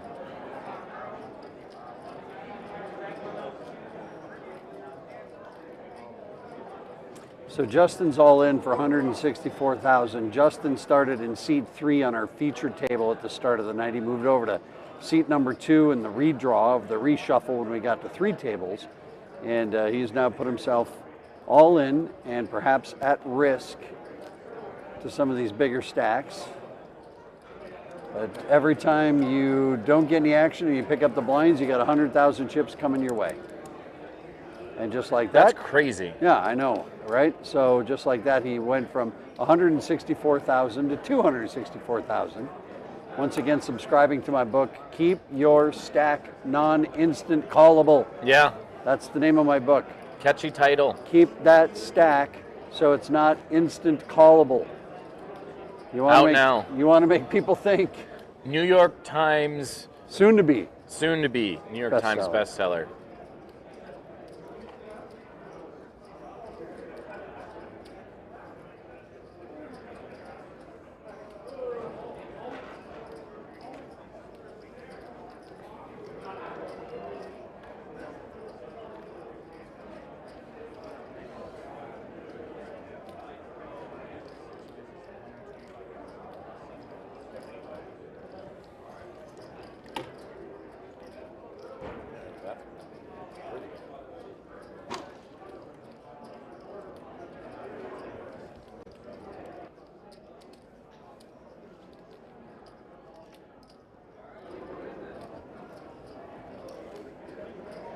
I think that's the first hand maybe that Joel Smith has won here at our feature table.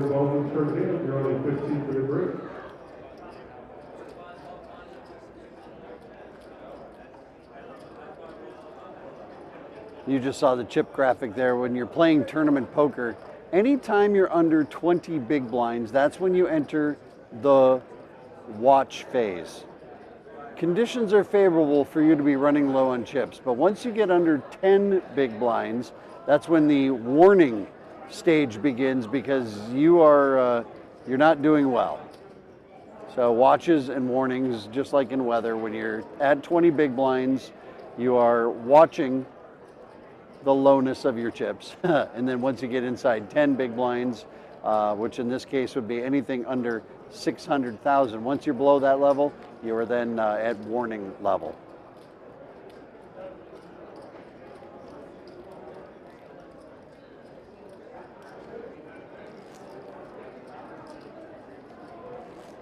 But with blinds being where they are, as high as they are in this tournament, at this current point, pretty much everybody is going to be at that watch level. Only a few will probably be above the 20 big blinds at this juncture of the tournament. And with the blinds getting more and more expensive, it gets harder and harder to find play, and sooner or later, you got to find a place to make a stand.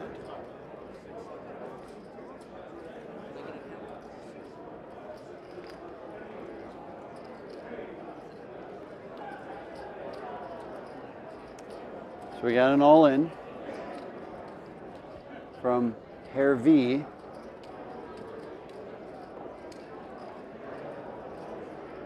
Claims he's from Marseille, France. I have no reason to doubt it, but every reason to doubt it at the same time.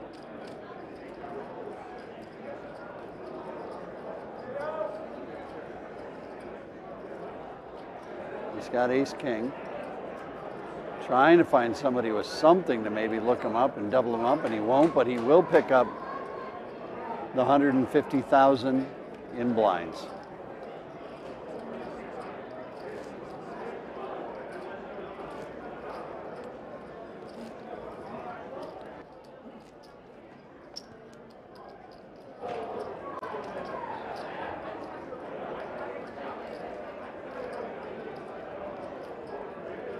$25,000 is the first place prize tonight. Second place is $10,000. It keeps rolling all the way down to $300, $400, $500, depending on where you're at. But once you get to the final table, the top 9 will all make at least $1,000 once we get to our 9 final players. Players inside the PN tournament, please make your way back to your tables.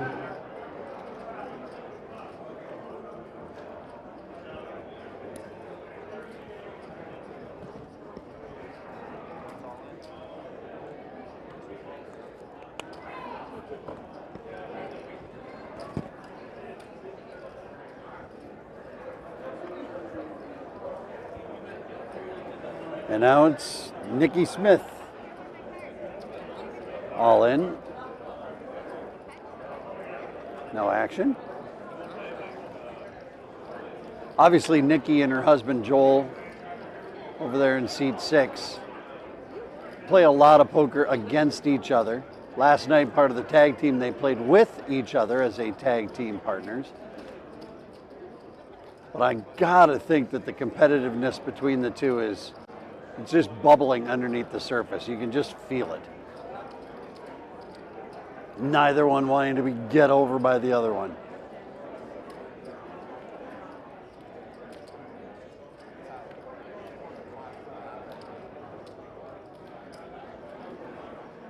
Nikki also there in seat 1 with the Poker Wardrobe Award of the night so far. I like that jacket. It's half shirts, half jacket. It's maybe a top in the women's fashion world. We have much cheering going on at one of the other tables that are left. Must be something big that has gone down.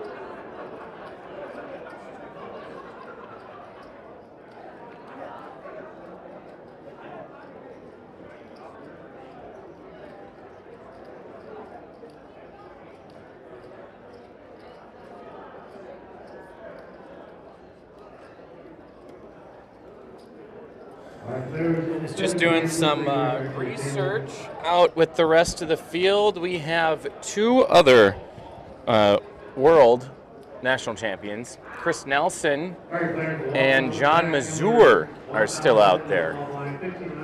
So we have a potential for a 2-time and a 3-time national champion still on the table.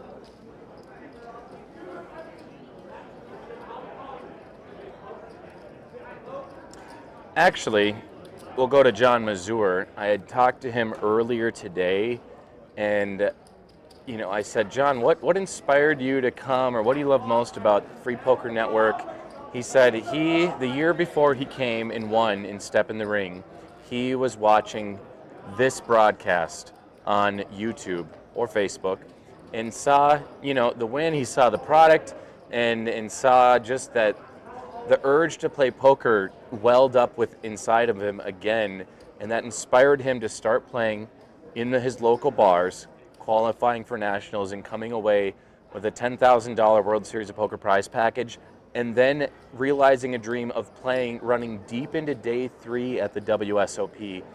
And so that's a beautiful Free Poker Network story.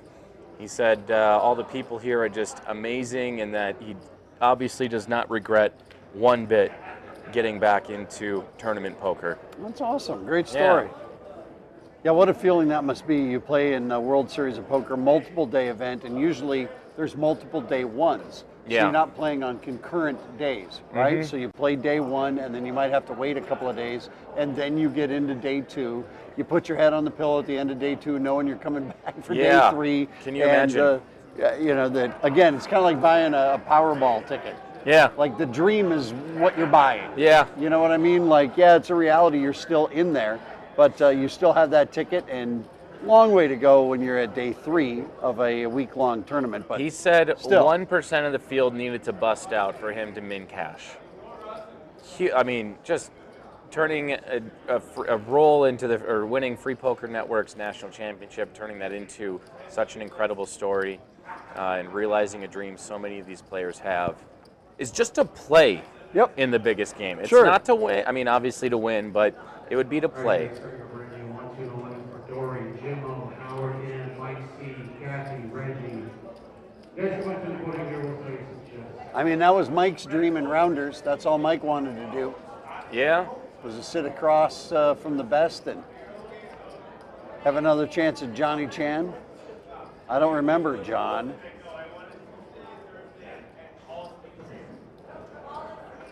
Rounders is, I've seen the movie. That's Matt Damon, right? Correct. Yeah. Yep, that's Mike.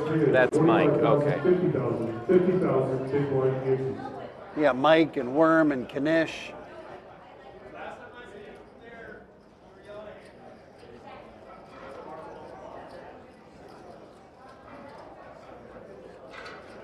Obviously, John Malkovich, the Russian. I can't think of his name.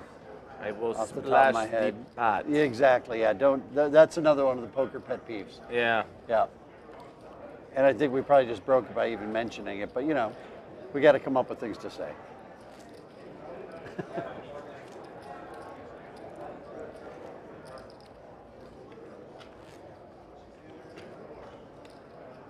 Teddy KGB. Teddy KGB, that's Malcolm. Teddy KGB. Here we are. Chris Nelson, give a shout out, was our winner out of Route 65 in Oak Grove, Minnesota. He won the bar championship title in the Desert Dash for Cash 100K Natties. Chris's 12th year attending at that time. If that was, I think, 3 promotions ago, or was that just last year? What was last year? I think that was Dash for Cash. So last year's winner, 2025. There it is.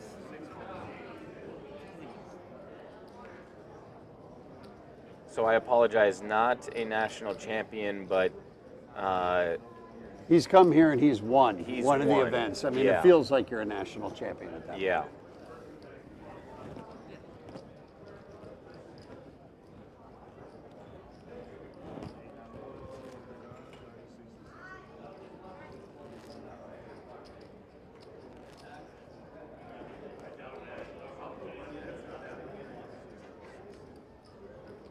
Ryan is still in the field as well, in case anyone's wondering. Okay. I'm guessing he fairly recently turned 21. This is also his first time to Vegas, Yeah. perhaps? Yeah, it was, he's like mere months into being 21. And yeah, coming to Vegas, he's qualified. So I'm guessing in the bars, I mean, he's obviously played. I think he qualified. You can be 18 in the bars and still participate. You just can't partake. So no laws were broken in the making of a... Yeah, depending on what location Right, you right. be playing in. Yeah. All right, well, Justin is, we've said this about 100 times, Justin's all in. It seems like because he has been at this feature table since we came on the air tonight, just moving one seat over at the redraw, it seems like we've seen Justin play a lot of poker tonight. And he's all in with a suited Queen 10, and Joel Smith is thinking this over. He also with the suited Queen 10.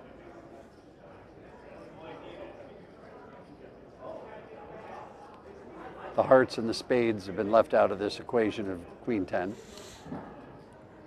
Sounds like my duties are calling elsewhere to cover more with some player interviews. We'll do those off camera, do some private interviews to post later. So I will be gone for another few minutes, but I'm still working. I'll hold down, man. I got Still working. You ever do this before?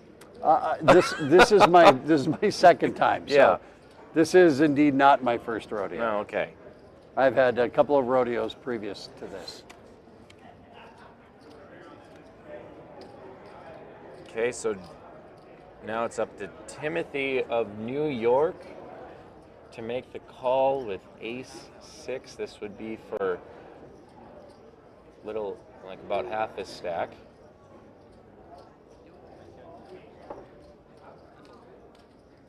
He's gonna fold. Tammy Quaid will fold, and now it's up to Nikki Smith, who will most likely fold as well, and Justin will scoop in blinds and annies to the tune of 150,000. All right, I will be out doing some interviews. Chris is gonna take you on a ride for a little bit, and I'll be back soon.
Okay, so we got an all-in and another all-in.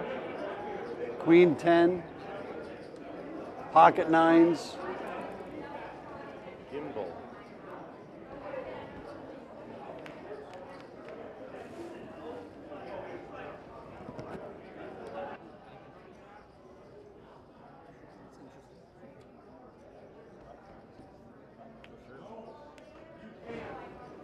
All right, so here we go.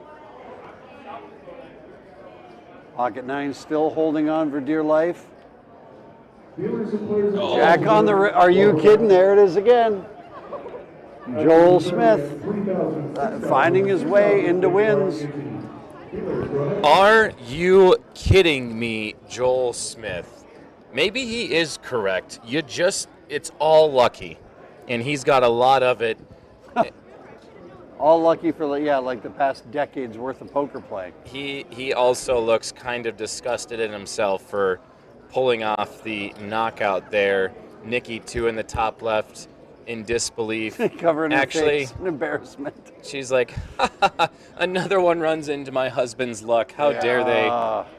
Well, that was our Rochester, New York beef on wax, light blue flavored buffalo wing representative from Rochester. Of course, Rochester isn't Buffalo. I am aware of that, but they're about an hour apart. So, Erie Canal right there in Rochester, and yeah, nice run for Timothy Jackson. He's going to go see the people with the money.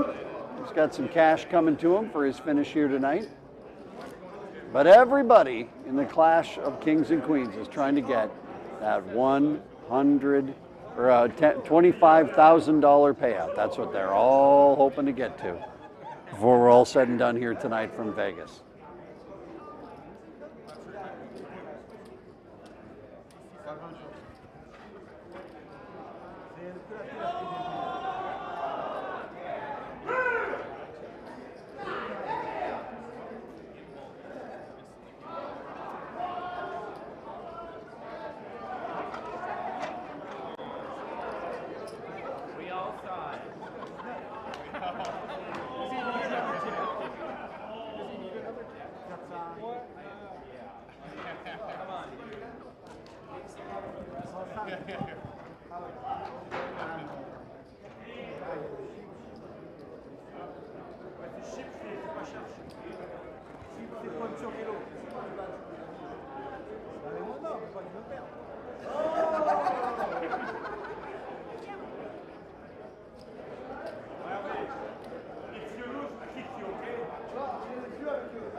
All right, we're hopefully going to be grabbing some more players as we have 3 seats open.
It looks like we're going to be doing some rearranging yet again at our table.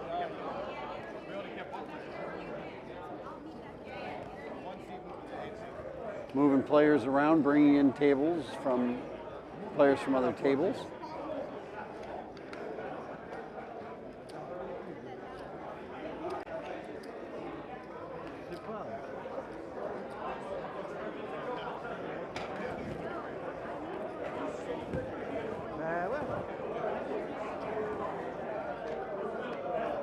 Pendant un an.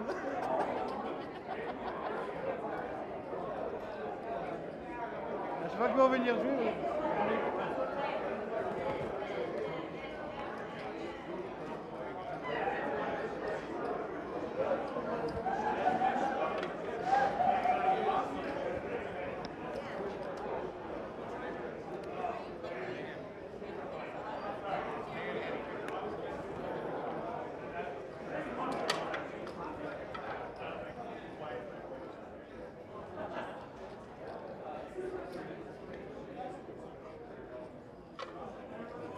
So we're getting the tables all set up to get restarted here.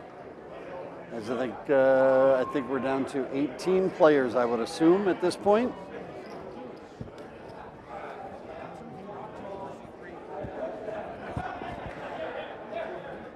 Which is why we would redraw to make sure that everyone's getting a fair shake of getting on the feature table and just getting some fresh blood to sit next to.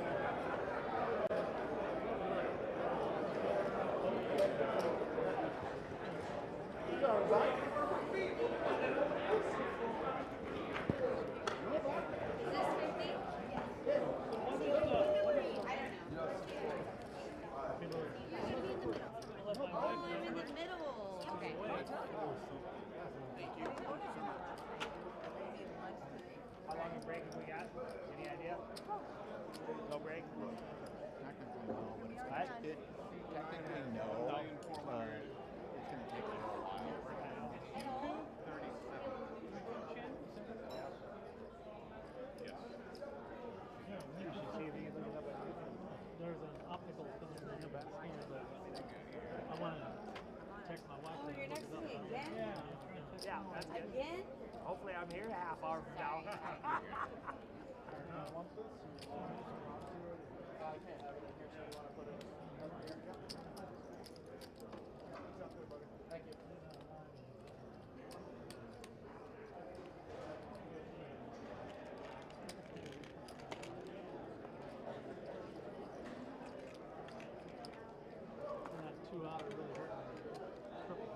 There you got moved. There you got moved over here. I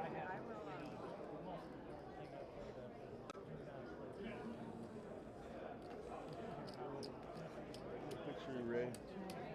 695. All right, so we do have 17 players left.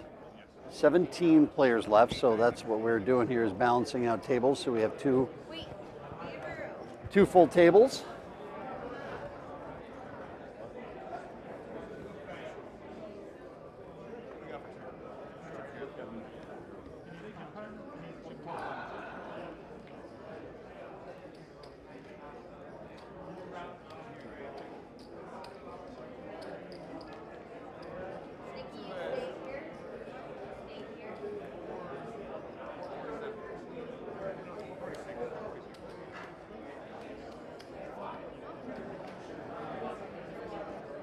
So just a little break in the action here as we get everybody moved about, get some new faces, get the names, get the chip counts, and all of that as we play here deep into the night. The night's still young in Las Vegas, but all of you that are further to the eastern part of the United States and beyond, it's getting later, I realize that, so thanks for sticking with us. Just a reminder to hit the subscribe button if you've done that yet. One little tap, one little click on the little bell icon will get you subscribed to Free Poker Network. You'll always find out whenever they're live doing giveaways or when there's announcements.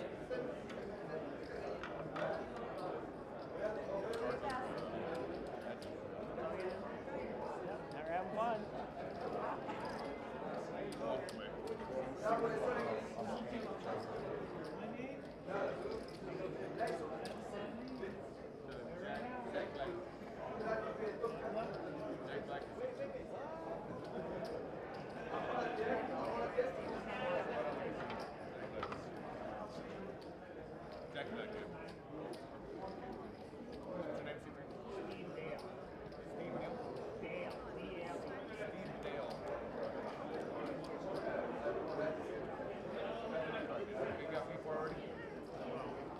Once we do get to the final table, everybody will be making $1,000 minimum. Next person to get knocked out will be the $600 level.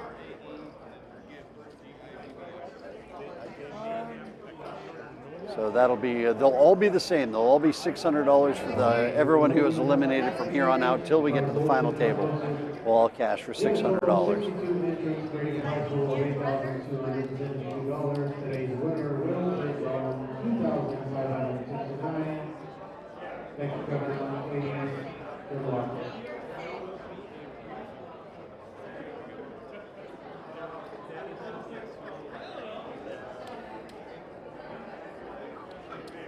All right, players, at the 7 p.m. finishing hand, you're on billers, $1,000. 1,000, 2,000. 1,000 small blind, 2,000 big blind, ante, 7 p.m. Cheap indeed. Looks like we got Ryan Peterson back at the table in the 7 seat, or 6 seat, excuse me.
All right, so here we go. We're back to the action. King Queen versus Kings. Ray Gibbs in seat 5. Has got Steve Dale in seat 3. Crushed. Kings versus King Queen. Here comes the flop. Oh, it's all clubs, but Steve has a moment of reprieve. But however, Ray Gibbs has the king of clubs. 8 on the turn. Now Steve's down to a jack and a jack only on the river. Come on, what do we got? It's an ace, and that's going to do it for Steve Dale. Just sat down. He was part of our feature table earlier. And now his time at the feature table again for a second time has come to an end.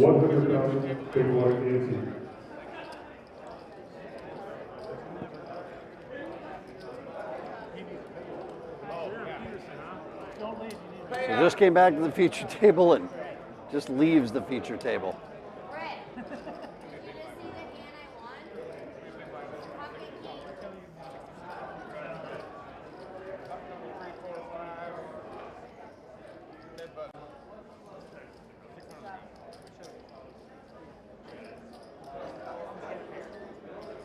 All right, so back over to Ryan. Mr. Peterson has ace king.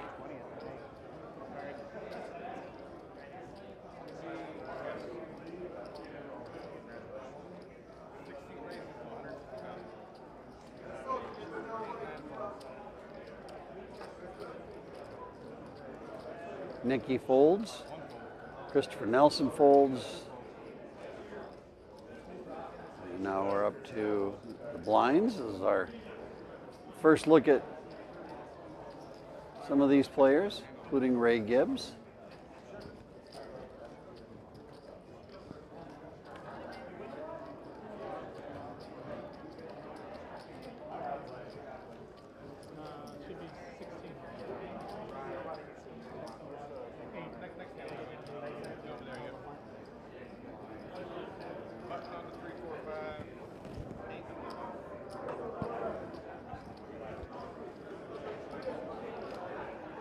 Ray Gibbs joining our featured table. She is a Texan, playing at Redland Ice House, Sideliners Grill, Callahan's Ice House, Martini Ranch. 4 decisions. A lot of play history for Ray Gibbs. And now to Christopher Nelson.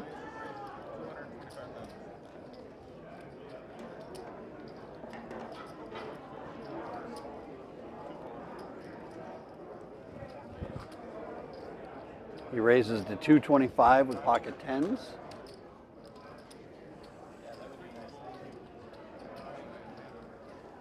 And gets no action.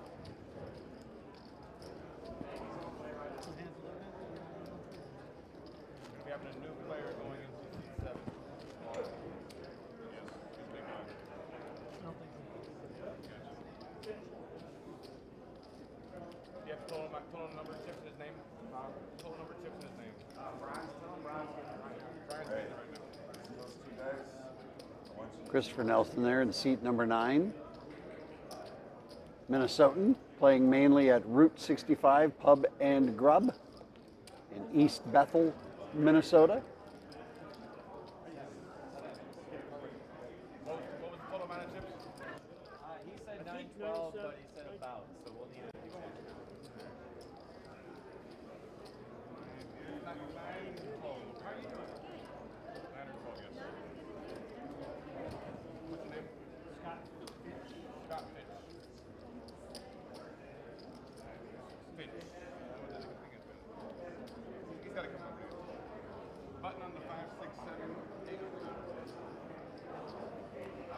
And look who's back.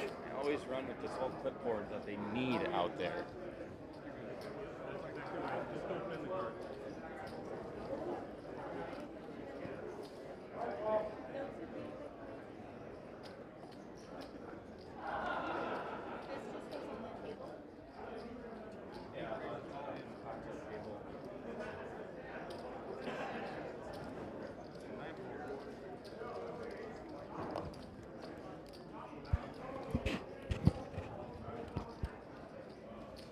Nikki Smith is all in. We've seen Jack Lippert before.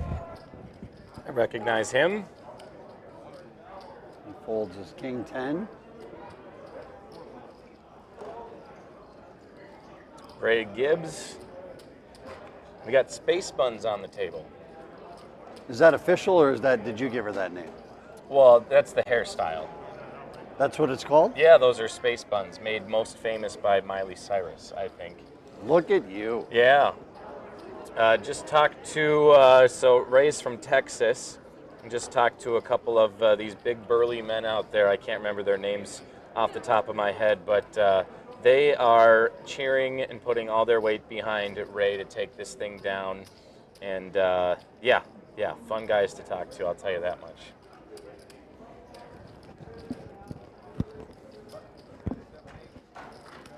And that was, so Scott Fitch plays out of Woody's in South Dakota.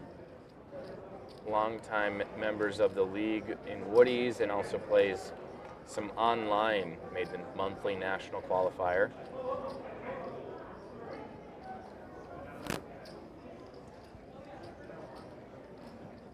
Looks like Nikki moved. Oh, we got Chris Nelson. I just talked to Chris Nelson's wife as well. She's sweating him at the rail.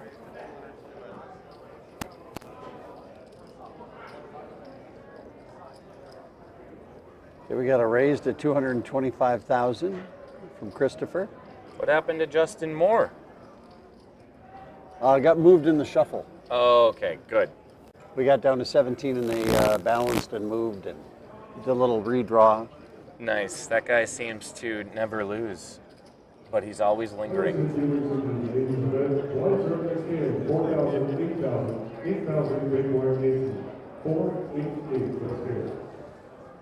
I think Joel got moved too, didn't he? Replaced by Ryan's. Correct. Ryan Peterson.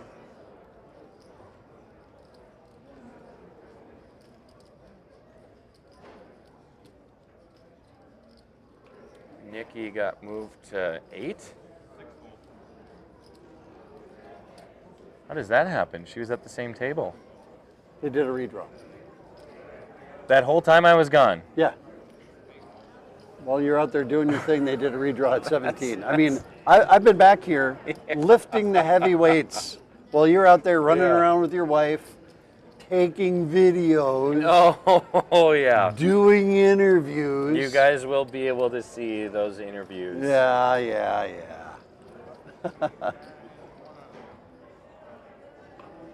Chris Nelson of Minnesota playing out of Route 65, if we haven't said it. Looks like we lost Tammy Quaid to table number 2.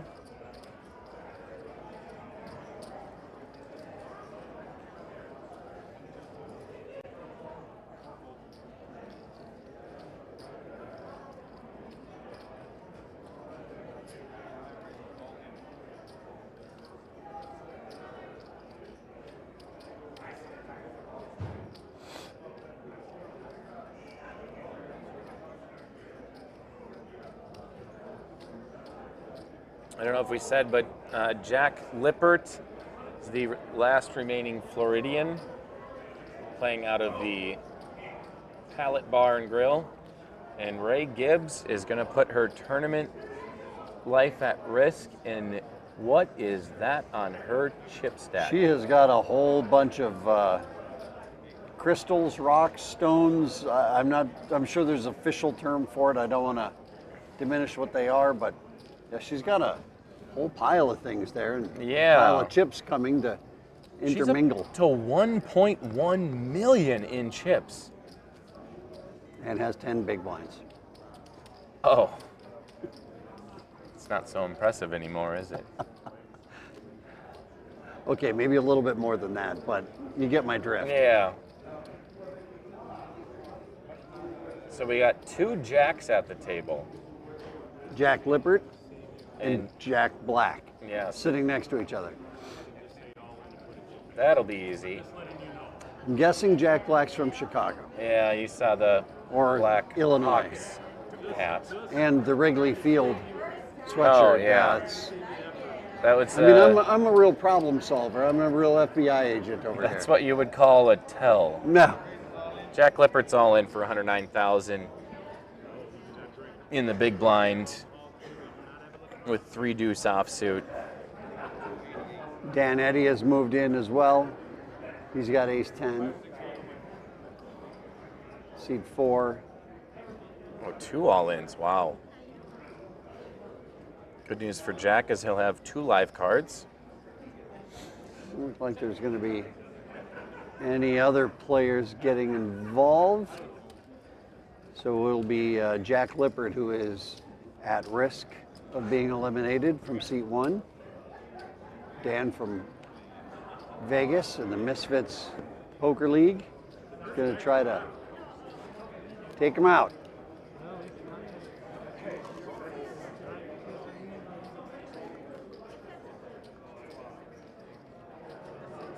Flop is 6, ace 3.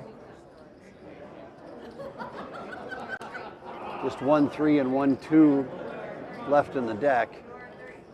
So he needs to. Oh, and he finds one of them on the turn. So now Dan needs one of the 2 outs that is left. I mean, hey, Jack just hit a 2-outer on the turn. Why not do it again? Nope, it's going to be a Jack on the river, and Jack Lippert will be doubling up, staying alive here at our feature table as we're on our way to a national champion tonight. Just 2 tables remain. Started with almost 400 players here at the Golden Nugget in Las Vegas.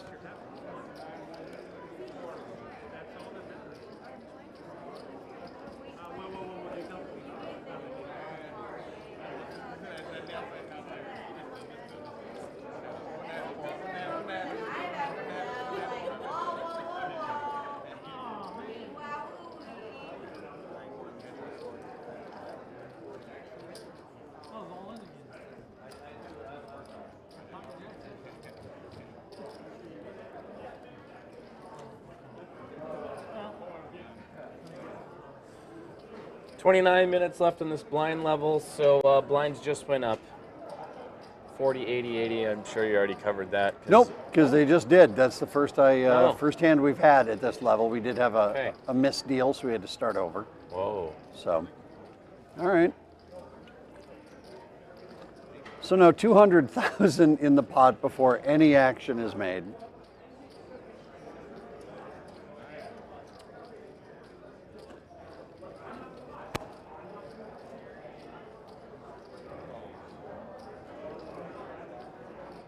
Jack Lippert in the small blind will call for 40,000 more. He's got a little more than a big blind left in his stack. We've got some jack on jack action going on.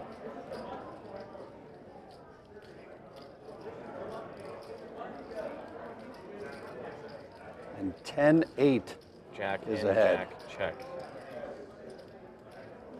Okay, now 14 outs. Most of those are opportunities. Yeah.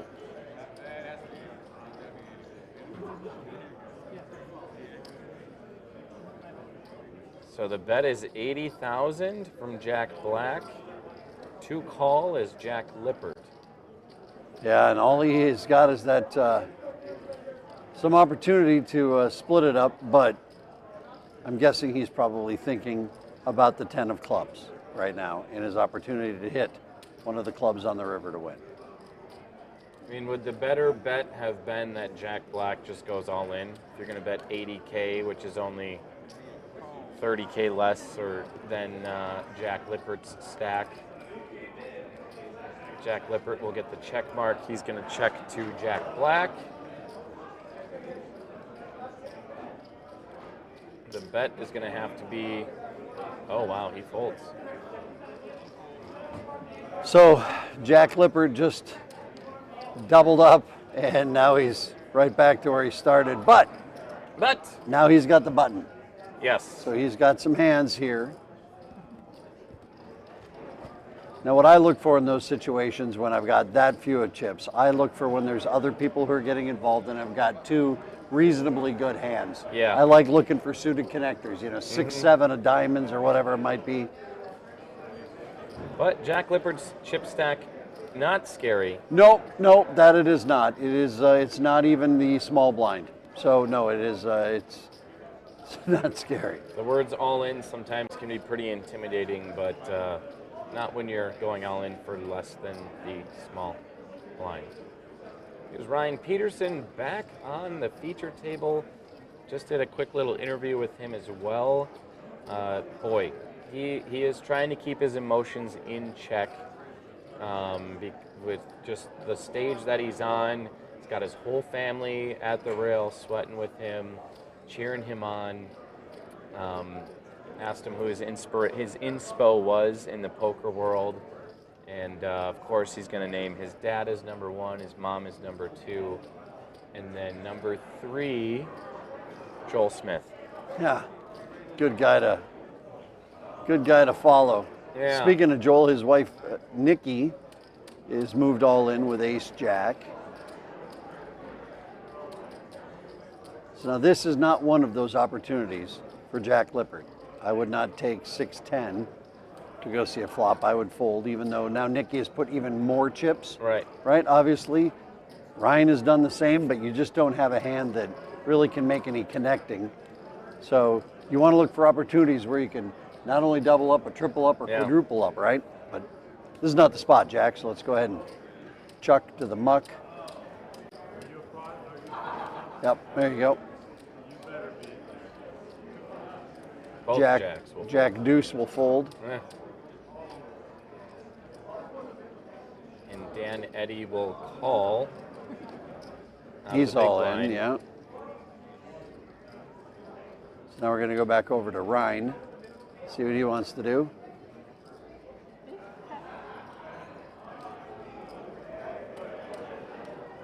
I can't help but wonder if Ryan is named after the baseball player. Ryan Cobb? Ryan Sandberg. Oh. And Ryan does make the call. So here we go. Ryan could eliminate 2 players with King 4 of hearts Nikki is ahead with ace jack, so we got to get the chips all figured out. There's going to be separate pots going on. Ryan Sandberg, greatest second baseman of all time. No. Chicago Cubs? No. Okay, no. Yeah, no. Arguably one of the best second basemen of all time. Not the encyclopedic brain that you have in No, sports. useless knowledge, that's all it is. All right, so two-way all-in and a call from Ryan Peterson has the opportunity to knock out Dan Eddy and Nikki Smith. This is I'm gonna go change those cameras quick. All right, so as you can see, Dan's got 6 out. Nikki has 5 outs after the 4 deuce 3 flop. Ryan hits the 4. And we're getting ready for the turn. And here it comes. The turn's another 4. So Nikki's drawn dead. What am I seeing? Dan's only got 3 outs. He needs a 5. Ryan Peterson, what? Rivers at 3, and Ryan Peterson is going to knock out both Dan Eddy and Nikki Smith in one fell swoop. Wow. He was contemplating that call, and he worked it out, and it worked out well for him, finding the 4 on the flop and on the turn, and now has 1.5 million in chips. What? No, he's got over 2 million now. Unbelievable string of events there. That'll get us there quickly. Wow. You start knocking them out 2 at a time. And for Nikki Smith, her main event has come to an end. But yet still a very rewarding weekend for her that she won the tag team event with her husband last night. And has a nice deep run in the Clash of Kings and Queens National Championship here at the Golden Nugget.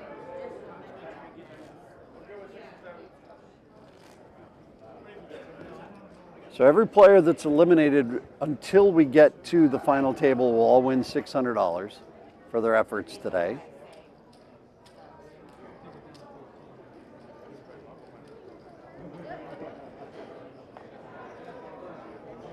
Be a pretty good living wage if you could make $600 every single day.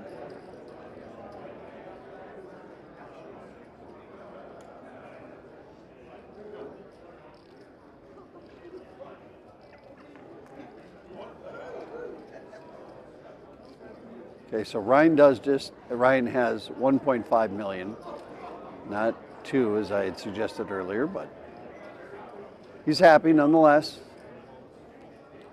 And knocking out 2 players gets us closer to that final table.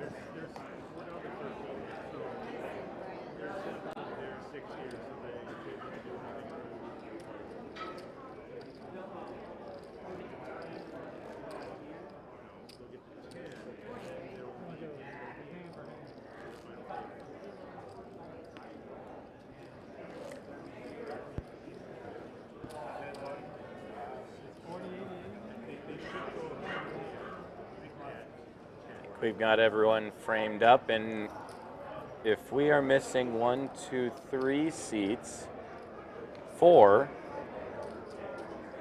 and we're not rebalancing, we'll have to rebalance. It looks like 13 players remaining. Yeah. So we will probably need to have at least a player or 2 come over to our table.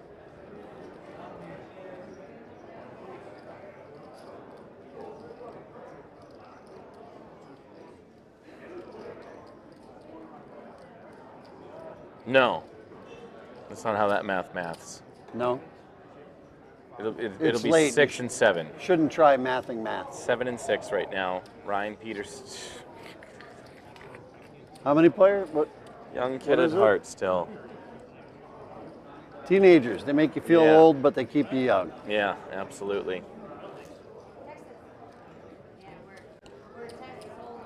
All these players getting that much closer to our $25,000 grand prize. Once we get down to our final table, everyone that gets sent packing will take home $1,000 up until 4th place. We'll take home 2,000, third 5 seconds. A good payday. 10K, nothing wrong with that. No. Again, I just said you make $600 a day playing poker. You'd be very happy with the amount of money that you'd be making. Yeah. So 600, nothing to sneeze at until we get to that final table. But yeah, 10K and then 25K up top, huh? Nice. So I'm seeing we've had the question on the stream, how many players left? At this point, we're not going to say in the chat how many players are left, because what you see, what happened 30 minutes ago, is going to be way different. So if I say 9 players are left and you still have 2 tables, spoiler alerts. So just to let you know, we won't, but we'll try to kind of mention as people bust out and we get the updates how many people are left. Oh, Ryan Peterson, 13 days into being 21. He hasn't even been 21 for 2 weeks. Wow. So he really is fresh on the 21 boat. Yeah.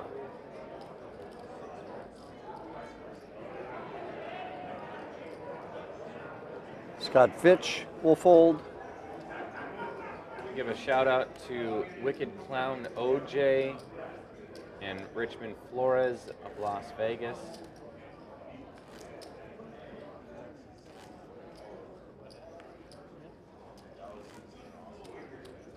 And yeah, we had the 27 redraw. No, did we redraw for 2 tables? We did. We did.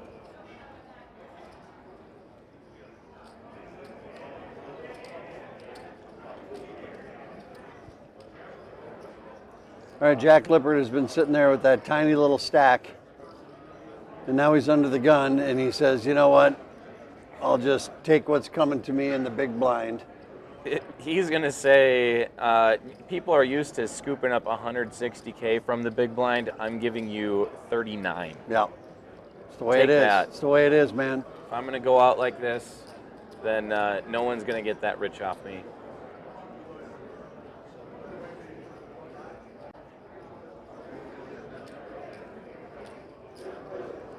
So Ryan Peterson did call on the button with 9-7 of clubs.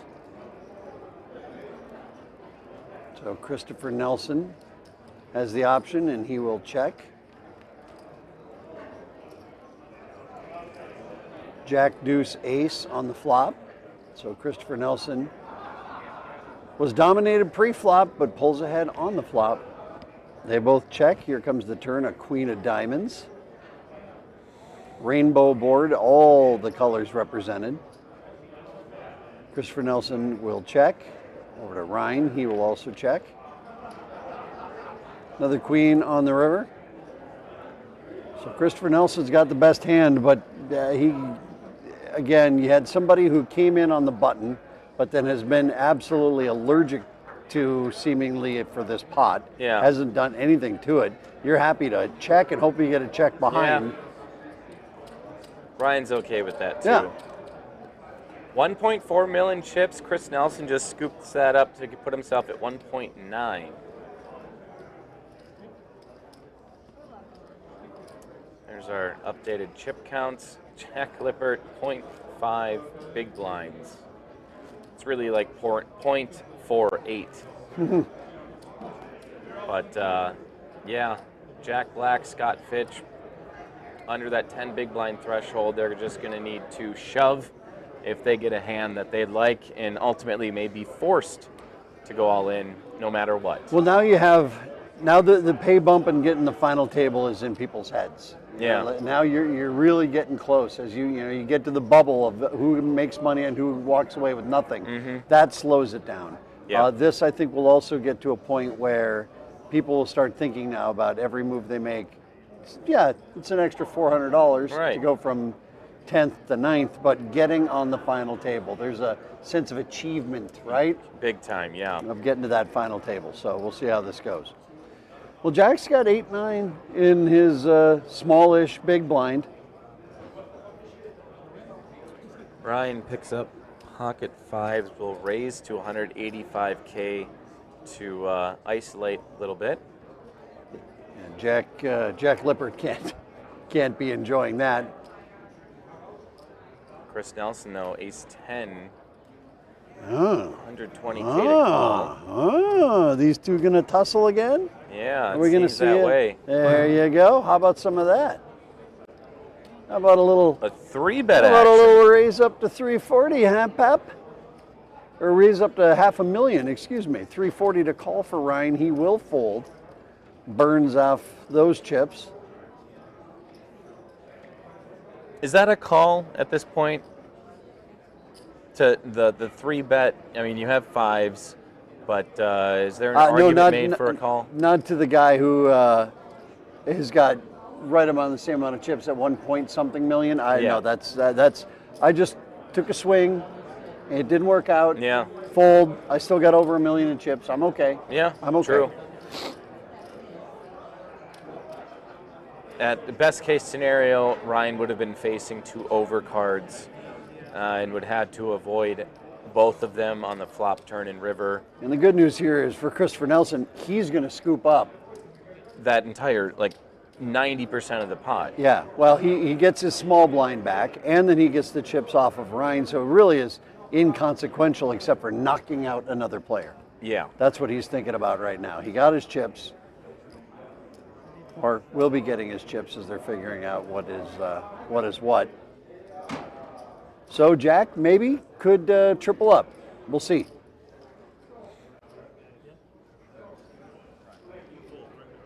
He's got some work to do with his 9-8 offsuit. Jack is entitled to the full big blind, or?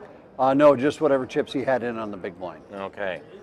So he would be eligible to win just under 160,000. Okay.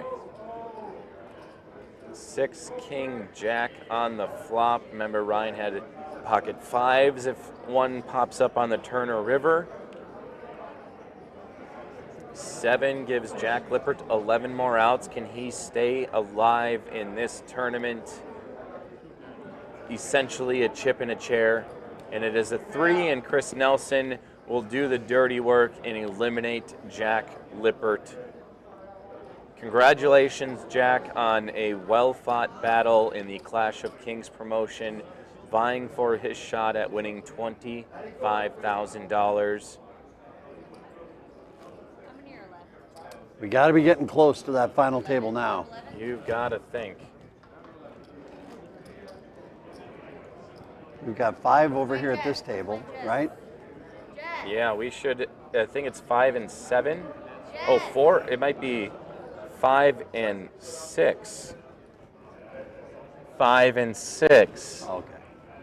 11 left in the field. 2 more eliminations, and we will. 1 more elimination will go hand for hand, and then when we find our second elimination, we are final tabled.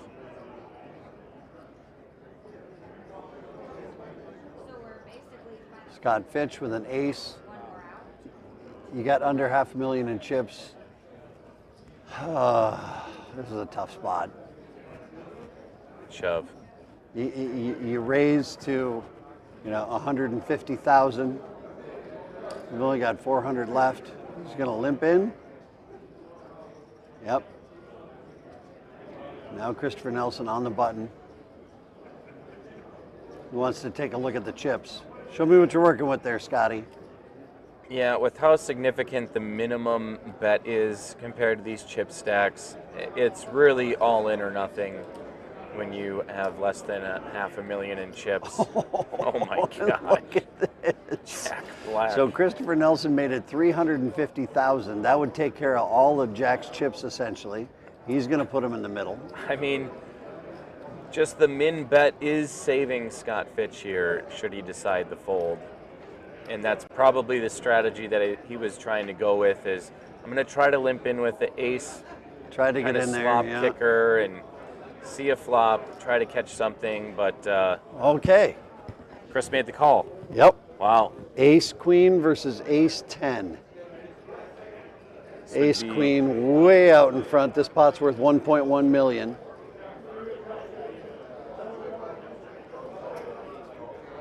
If it holds, that's what Jack's going to have.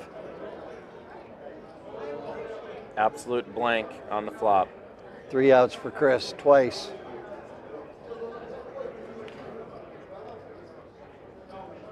Three on the turn, another blank. Jack Black is hoping to see another blank. 3-outer would send him packing. And it is! Chris Nelson easy. rivers the 10 and eliminates Jack Black. Oh no. That is tenacious. You know, rivers happen in every tournament, no matter what. We are just fortunate enough to see it on the live stream. Unfortunately for Jack Black, but wow.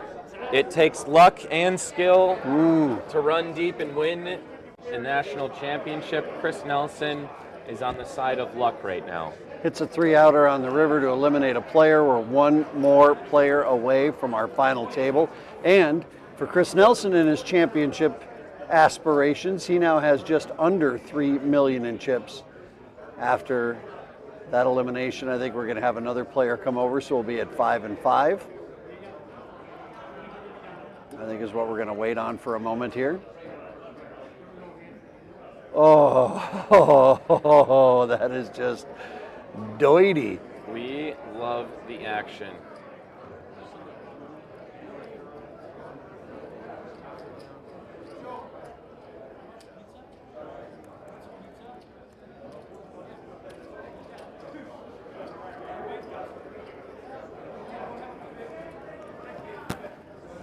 $392 players started. We are down to 10.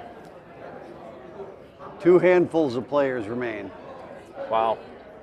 One of them just 13 days into his legal drinking career, if he drinks. Ryan Peterson is our young buck at the table. Oh, fun. Going up against so many seasoned veterans. Joel Smith may still be in the field, vying for a 3-time national championship title. Chris Nelson, who has won the bar championship last year in the Desert Dash for Cash. He is still out there. We just saw him river at 10, and he's trying to get that national champion title, which is in 20 years of doing this, many of those first years were 2 tournaments a year down here in Vegas and wherever we held them. There's a lot of history under the Free Poker Network. How cool would it be too for Ryan if he could make this happen, that just turning 21, playing in his first ever national championship, first time to Vegas, a lot of firsts going on there. The first time he's had an opportunity to do this. Yeah. And he is 1 player away from making the final table and perhaps winning $25,000 in cash. Wow. I can't imagine at 21 years of age what I'd have done. Well, wait. Yeah, I can imagine what I'd have done with 25K. Thankfully, he's in Vegas with his family and parents, so I don't think it would get too squirrely. I do see right through the trussing, Bonnie Bona is still in here and being looked on by Marion Massman. Are we just getting a new player, or are Harry's still in? Joel, that doesn't go there, and you know better. I think Joel is coming over to our table to balance him out at 5 and 5. Okay, sure. So Joel Smith is still in. This is shaping up to be one wild conclusion to the longest weekend we've ever done. We are hand for hand.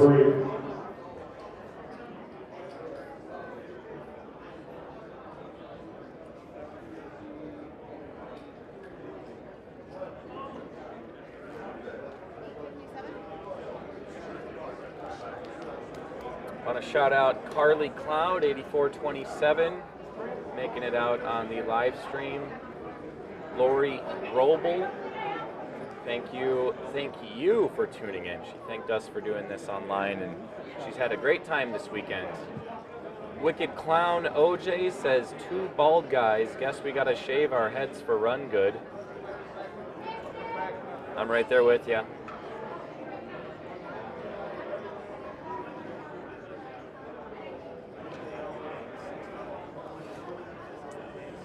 So despite what we might think, this felt like a break, but we just needed to move one table over. But after a hand like that, there's buzz in the room. The people who are spectating getting a little tuned up or getting some cocktails going in them. So the energy is high in here. It seems like we still have a good capacity.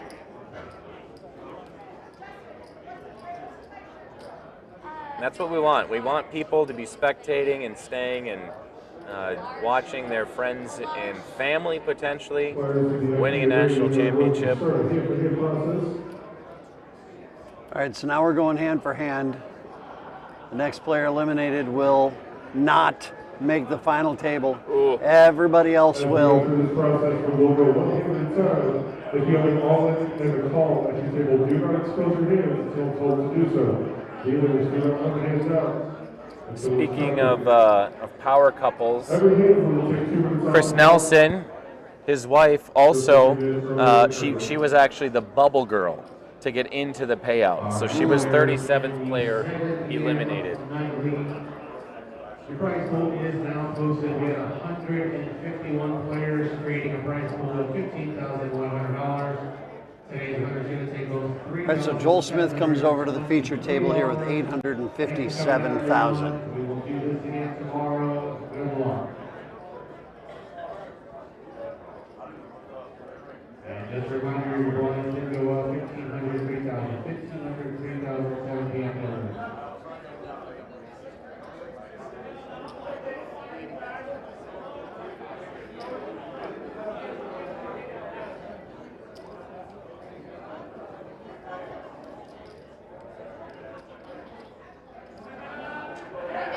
We have one seat available for 3-6 limit hold'em. If you want to play 3-6 limit hold'em, we have one seat. Blinds are still at 40, 80, 80. Okay, Ray Gibbs is all in for $1 million. She's got ace 6 of hearts.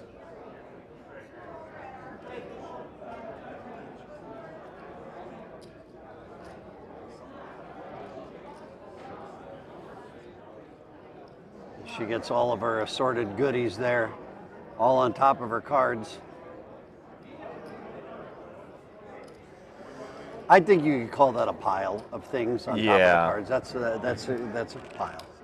It's an obelisk. Also has a Wow Girl rock from Bob, who we miss dearly out here. Couldn't make it, did qualify for the main event, but unable to make the trip this year, and we all feel a void in our hearts by not having Bob Schreiner out here.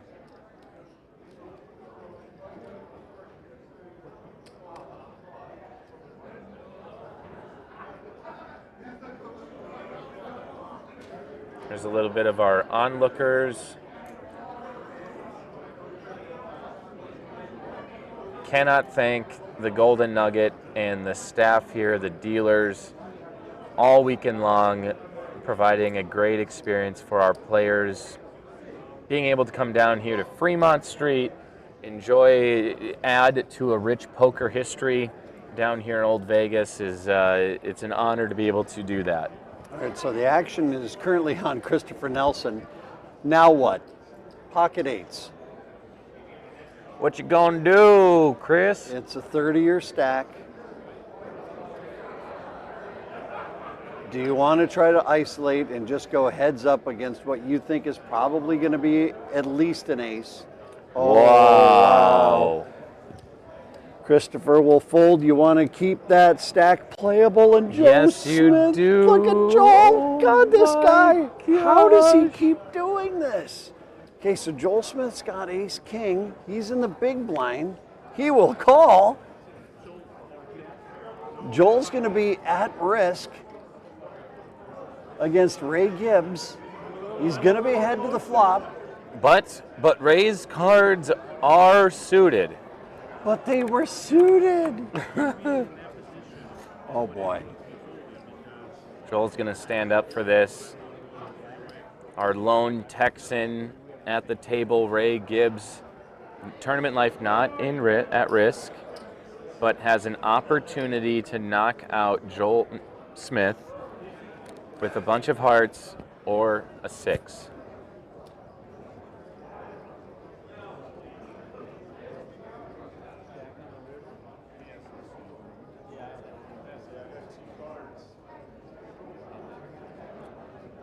Oh, we're hand for hand. I'm like, what are we waiting for? We're waiting on the other table. Yeah.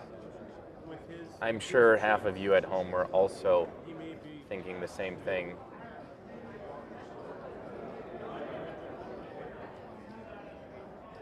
Yeah, I caught that in the announcement from the floor. Yeah. Director. I just, we're 30 minutes in the past on the stream. I just saw the Dirty Diaper strikes again. Remind the people at home what the Dirty Diaper is. Did you tell me and I've already forgotten? No, I think you told me last year. It's 3-deuce offsuit. Oh, or maybe that was someone else. I don't know. The Dirty Diaper. I like it. All right, here we go. Here we go. Joel Smith. Notes being taken. We're about to see the all-important flop. Ray would love to see hearts. Just paint them all red. She hits a 5, 6. 6, 10. Oh my Ray gosh. Gibbs hits a 6, but Yeah. we've seen Joel Smith and what he can do. The problem is you gave Joel too many outs. There's 3 of them. What is that? A king! No way. What is going on here? This guy just does it to people. What the heck, So now Joel? 2 outs for Ray. Oh. The problem is you left Ray Gibbs with too many outs. So Joel doubles Wow. up. Ray is left with 240,000. Oh, man. You know, he said it, luck. And that there is some luck. Hitting a 3-outer on the turn. Gets it to hold on the river. What in the world? And doubles up. Man, I'm speechless. This game is something else.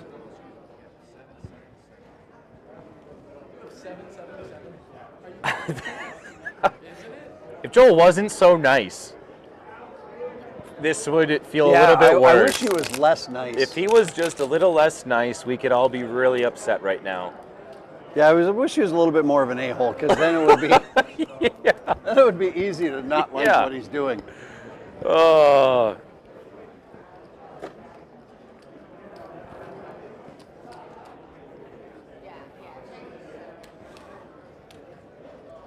You know, in medieval times, destiny and fate are good words for that kind of setting, and who knows? Maybe 3-time national champion is just Joel's fate, fulfilling his destiny.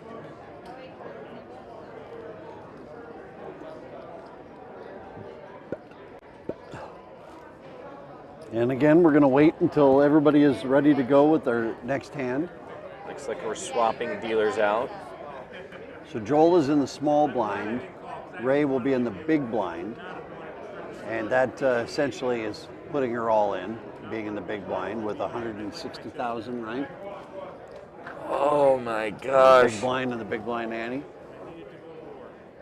Wow.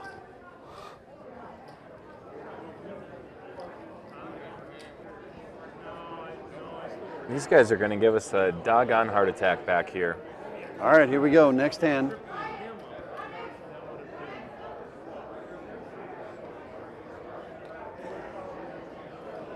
Okay, Ryan first to act.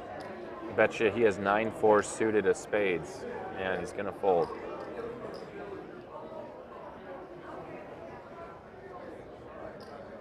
We haven't seen. We've got some expressions going on in our seat 7. He folded. We're on 7. Okay, Scott Fitch is going all in. That's why he was making those faces. Yep, Scott's all in. Chris Nelson once again facing a possibility here. You got to assume your up against an ace or a king. Over to Joel. Joel, what do you have?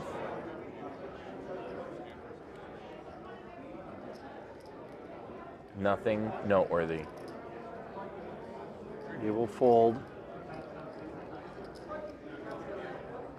So Ray wants to see, what am I playing with? 8-3.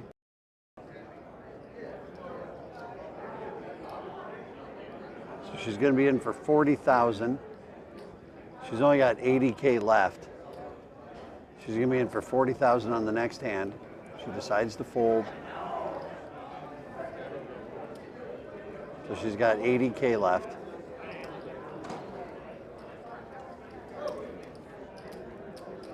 And Ace King doesn't get a caller.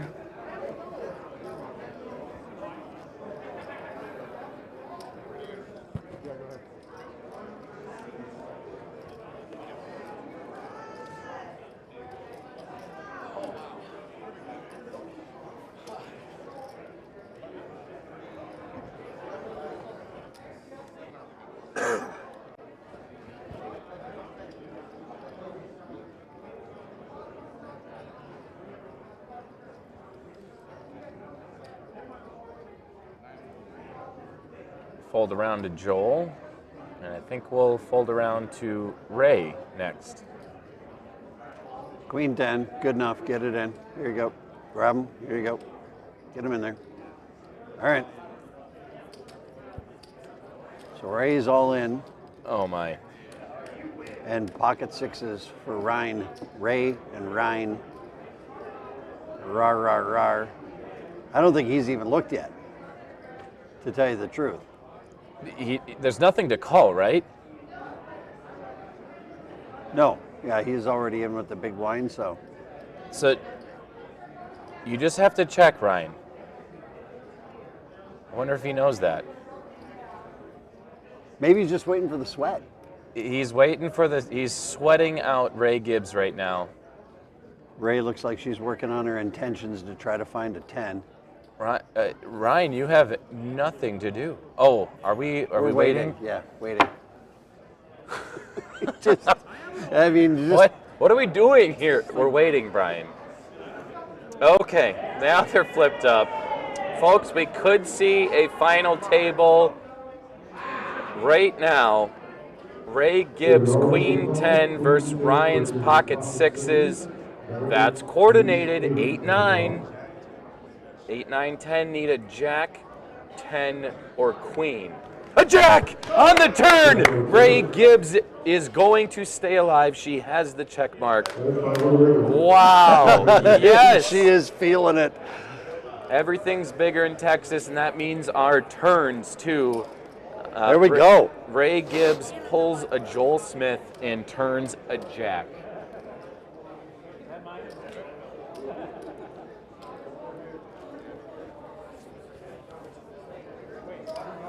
Well, for the time being, still in the tournament, still alive, the dream of 25,000. She still has that Powerball ticket in her hand. Does. She is not, they haven't had the drawing yet. There's still hope. You can do it, Ray. Love to see the joy and the emotion coming out there. Oh, man. That's over 12 hours of play. Joel Smith with 3-4 of diamonds.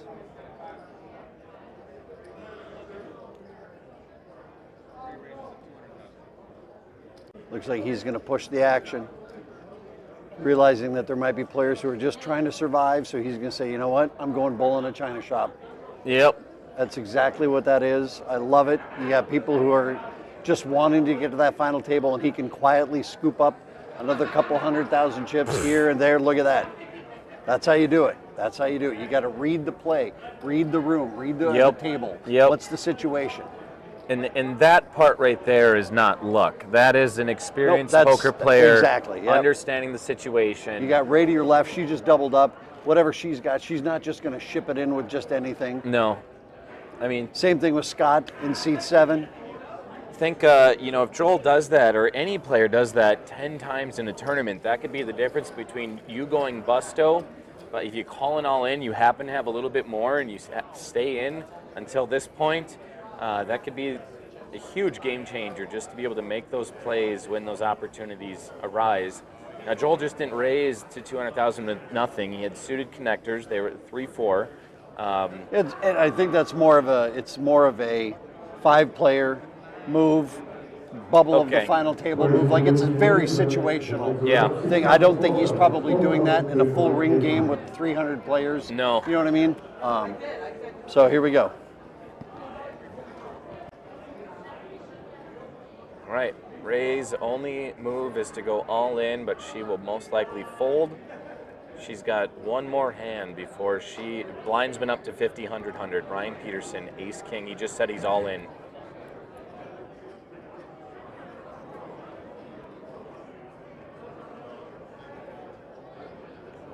What you got, Chris?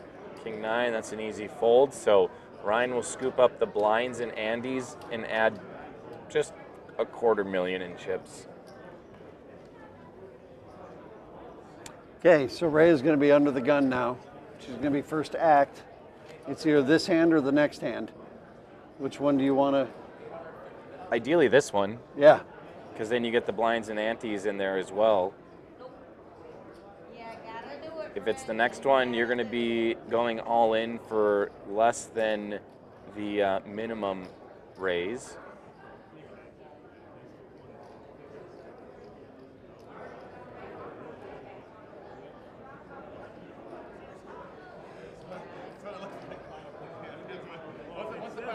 Space buns?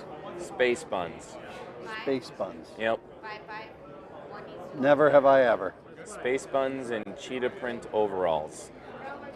I love the vibe. I think you might call that a jumper or a romper.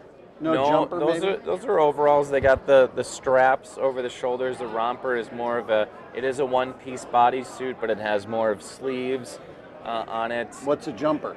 A jumper, I think, is the same thing. As a romper? I'm thinking she might have a jumper on. We're talking women's fashion. This is where we're at. A jumper is a sleeveless dress worn over a shirt. But the primary distinction for the one-piece garment is shorts. That's a romper versus long pants, jumpsuit. Jumper versus romper versus overalls. Romper has shorts, jumpsuit has long pants, and overalls feature a bib with shoulder straps. Though all are one-piece garments. Just kidding, we have all in action. We have all in action on table 2. You'll be able to see the reactions if there's an elimination. You'll probably also or hear survival. Okay, so player survives. Tensions are rising. Anticipation for not just a final table, but awarding $25,000 to first place. Who wouldn't want that kind of money?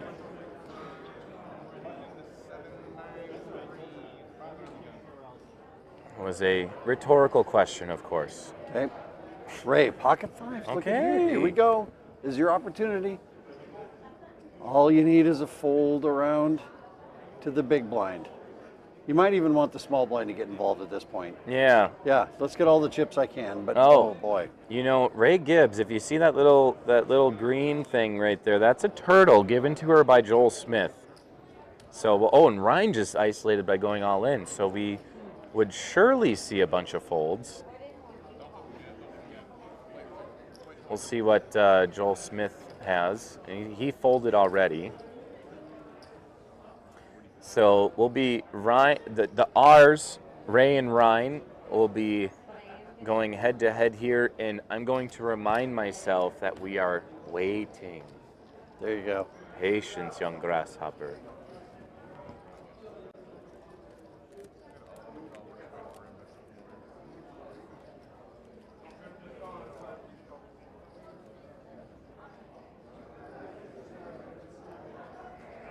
That means I got to prepare for a little tableside interview.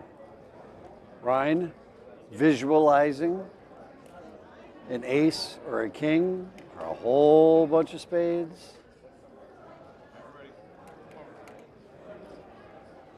Hoping. Here we go. All right, folks, we have ace, king of spades versus pocket five. Pocket five's a blessing. Okay, here we go, baby. Can Ryan Peterson make it to a final table 13 days into being 21? And he flops Broadway. Just flops Broadway, no big deal. 4% chance she needs runner fives? No big deal. Just flops it. Just absolutely crushes it. We have multiple destinies colliding here. That's going to give the check mark to Ryan Peterson, and Ray Gibbs is going to be knocked out in 10th place. Ladies and gentlemen, we are final tabled. When we come back, I will be on. You'll see me at the final table interviewing some players, and we're going to take a short break. Congratulations to Ray. When we come back, the conclusion of the Clash of Kings and Queens National Championship.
Check. Okay.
Yeah, suck it, John.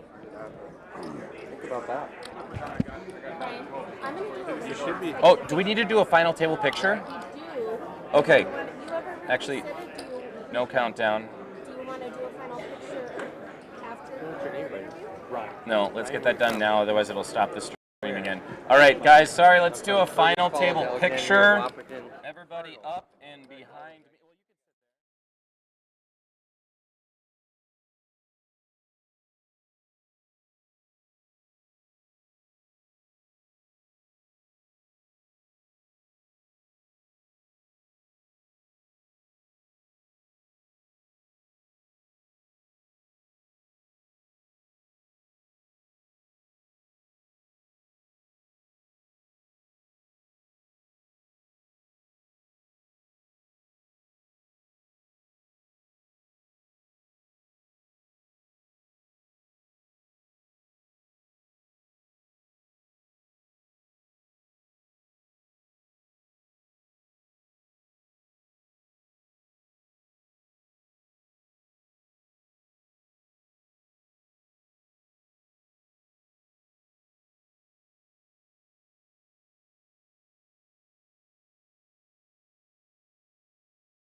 Yep. Welcome back to the Golden Nugget in Las Vegas, Nevada. We are final tabled for the Clash of Kings and Queens. We had 392 players today in our main event. We now have 9. How does it feel, everybody? Who's here going to win the $25,000 top place prize? Pick me. All of us. I would love to pick you all, but only one king or queen will rise to the top here today. So we got Ryan Peterson to my right. By the way, happy belated birthday. Thank you. Yeah, how old are you, stated for the record? 21 and 13 days. Yeah, hours? Can we go down to the I'm just kidding. About 10 and a half. So Ryan, just over 21 years old, you've made the final table at probably the biggest tournament of your life thus far. What would it mean to take home 25,000 big ones? I mean, it's cool for the 25. I think it's a little cooler for me and my dad to be the first father-son.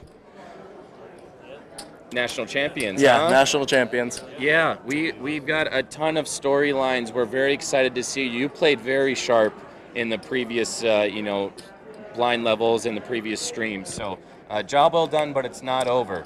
Stay cool, calm, collected. And to my left, we have Hervey. Yeah. How's it going, Hervey?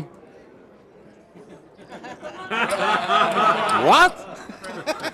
Well, it's okay. He's a man of so few words, but he is a man that reaches it to final tables. Who's that little lady over there? Bonnie Bona, if you could please take this real quick. Bonnie Bona, what did it take for you to get here to the final table tonight? A lot of hard playing. A lot of hard playing, and your sister, she made it pretty far. She did. So you But sisters, I'm at the only final table for this tournament. you are I the. made both final tables. Did you really? I did. She did. She did. So 2 final tables tonight. Bonnie, job well done. And then I also want to speak to Chris Nelson. Okay. Chris Nelson, you were a past bar champion Last year. winner. Yes. So you've got a taste of what it feels like to be in the lead and to win a tournament. Yes. What's it going to take for you today, knowing the caliber of players you have on this table? This is a tough table. I'm going to be really honest. This is going to be very, very hard. So I'm glad I have the chip lead, so I've got some buffer. But no, it's. I'm looking forward to it. It's going to be fun. This is going to be a good final table. Awesome. My last bit of advice for you guys: do not go all in, and all Joel needs is a jack on the turn or river. That's my only advice for you guys. So 4 outers are what's going on with him today. But all right, guys, let's get into the action. Let's shuffle. I think we have to draw for the button yet, but we're going to go ahead and give the shuffle up in deal. Good luck, everybody. Good luck. Great job making it here. Can you watch for me? The last hand? I know, it's fine. Just watch. Take that back over there. Well, can it stay here? Oh, it could probably stay there. Yeah. Don't tell me either way.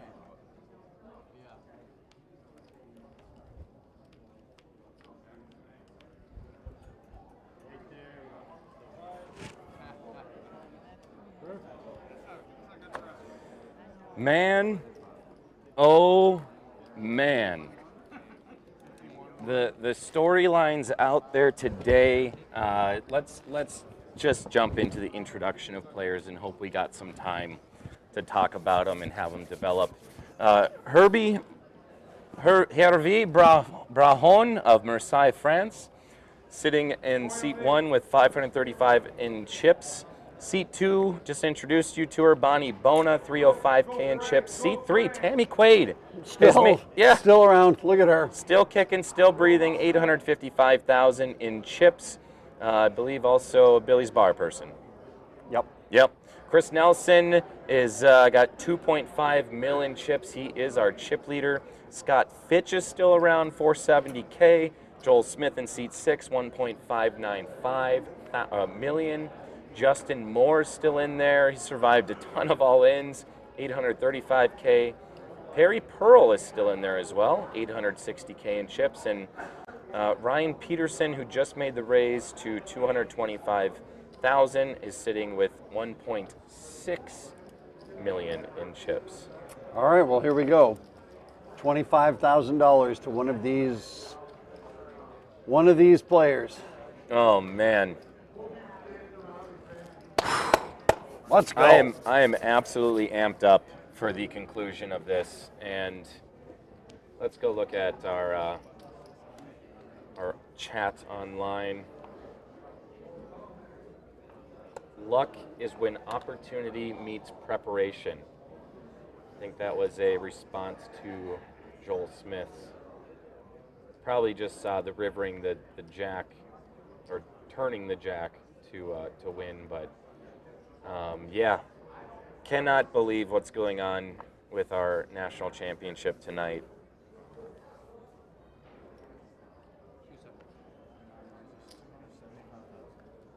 Raise from Ryan to 275. Hervé with tens, and I did check. It's legit. He's from France. Yep. I'm guessing he spends a fair amount of time here in Las Vegas, but plays, when I was looking through Hendon Mob, there are a lot of play throughout Europe. And so, yeah. Well, story checked out. We had Tokyo here this weekend. We've had Canada before, and now we jumped the pond, and we're in France, baby. So, how many, is it franc? I don't think the Swiss are using, not franc, but the French. Is it franc? No, the French. I think they're on the euro. Yeah, they are on the euro. Perry, we're not sure what he has. So I knew Perry was familiar to me, so I looked him up, and yeah, he owned a computer store for many years in Fargo. Oh, okay. Yeah, and now was a cell phone repair guru. Yeah. I knew he looked familiar. I'm like, I know that guy from somewhere. Okay, well. And I think I see him at the local 701 when I am there, and they're there to come play poker. So it sounds like if you have a PC or phone to be repaired, he's your guy. Perry Pearl is your guy if you are in the Fargo metro area. I think it was CPR. Cell phone, computer phone repair. I think that's the name of the business when I looked it up. So a little plug there. Yeah. You know. So Hervé will be all in and back to Ryan Peterson with Ace-Jack suited of diamonds. He's going to make the call. He has to there. It's just 260,000 more. And 2 overcards. Yeah, baby. And they're suited. Yeah, don't forget. And they are suited. Everyone's pet peeve. Ryan Peterson, if you're just getting in here on the stream, freshly 21 years of age, not even a month of being 21 around the turn of the year. And here he is. Playing in Vegas, making a final table in his first ever national championship. Hoping to go deep. And it sounds, I mean, obviously he's would love to win 25K, but the poker runs so deep in the Petersons. Oh man. Well, there it is. Hervé spikes the 10 on the flop for trips. Set. Hut. And a 3. And Ryan Peterson will double up Hervé. But what I was saying was the poker runs deep in the Peterson blood, in the family, and he understands his roots. That's a very nice and humble and very mature answer from a guy who's new to being 21 years old. So here we are. Chris Nelson, $2.5 million, is on the top. Joel Smith and Hervé right behind him. Down to the other end, Scott Fitch and Bona are the 2 short stacks at the table. $1,000? Yeah, $1,000 for the, I believe, the first 5 people who are eliminated. Yep. That doubles to $2,000 for 4th place, 5 for 3rd, 10 grand for 2nd. I mean, that's a beautiful payout. Let's go. Okay, Tammy Quaid folds her pocket 5s. We have Scott Fitch looking down at King Queen. Just 470K in his stack. He's going to shove all in. Yeah, we had just said that he was one of the 2 bottom. I think he's 2nd shortest at the table, so it's got to look good. King Queen, maybe haven't seen much to do with, and so let's go for it. Try to get them blinds, as you see, are 50 and 100K. Yeah. Yeah, I was like, Joel, what are you thinking about here? How lucky can I get?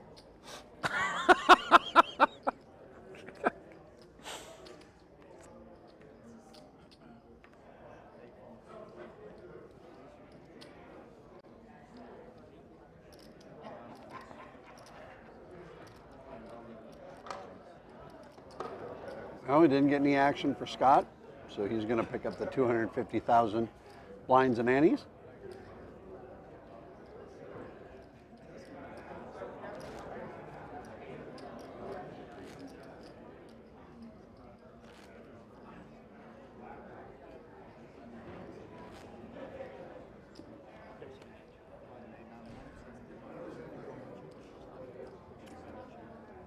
a much cleaner table of chips. Yeah. Now for Yeah. tonight.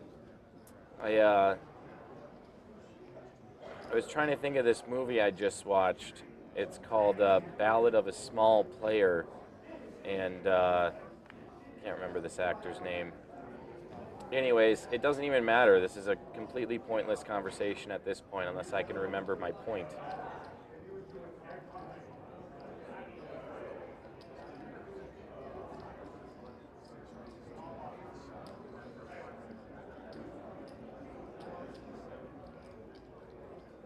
Oh, came back to me. So in this movie, Ballad of a Small Player, it's basically this Colin Farrell plays this degenerate gambler who is in the Asian, I think he's in China or something, or maybe somewhere like that, and he is just losing, ends up selling his soul to a Chinese devil, and his luck turns around and he can't stop winning. So perhaps Joel is akin to Colin Farrell in Ballad of a Small Player. Okay, Justin Moore is all in with ace, king of spades. Over to Joel with threes. That's just how he likes it. He'd only have a couple outs if the ace or king came. And I said, just make sure Joel doesn't have a jack and you're good, and he's got pocket threes, so we'll see what happens. So Joel would make the call. He'd still have $1 million in chips left. I know it sounds like a lot, but it is. It's relatively small based on the blinds. Half-hour blind levels. If these would be hour-long blind levels, we'd be here till tomorrow afternoon.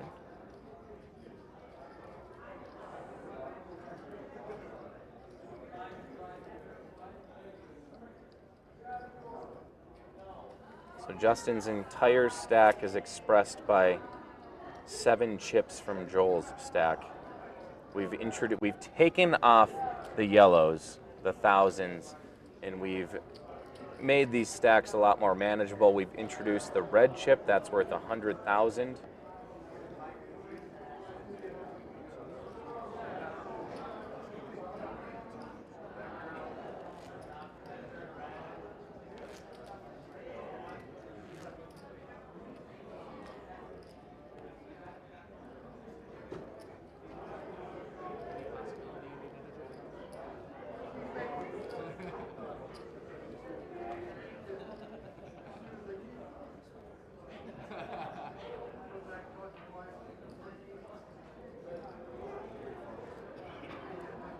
Tammy folds to Chris.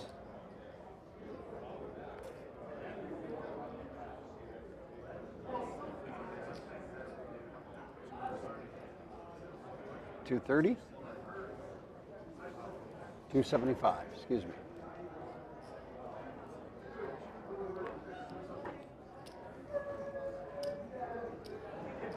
Now 9s for Justin Moore. Wow. Whoa. Who is going to be willing to open it up and try to make a run? Who? I mean, you see a pocket pair. Who's going to be that aggressor? It is going to take aggression to take this down. This is the time to seize the crown. Hervé with 6s in the small blind.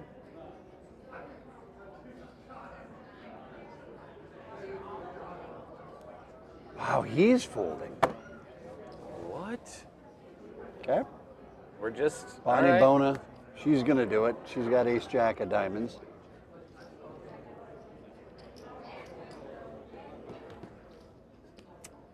So Bonnie is short stack at the table. She's all in for 205,000, and she's ahead. All right. So 560,000 is the pot. Chris is going to try to eliminate our first player here at this final table. Not a favorite currently. Bonnie Bona is our online player, sister Suzanne Barcelo. Jack, deuce, 6 on the flop. Bonnie improves and is a 99% favorite to win, gets the check mark, and Bonnie Bona will double up through your Chris leader. your Chris leader, Chip Nelson. There you go. It works. Roll with it, man. Go with it.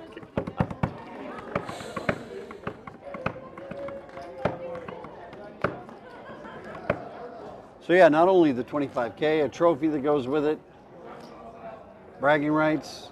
You can always tell people that, yeah, I was a national champion once. In Yeah. what? Poker. What? What? Yep, I was.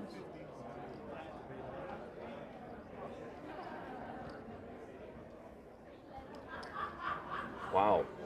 Just looking at Ryan's history here, 175 entries, so he's played in 175 league nights. Plenty of play. Brickyard Bar and Grill, Danny's Dugout, and when you're Southway Bowl, when your coach is your dad, former national champion, then you've got a good guy on your side. That's a man that I would certainly listen to.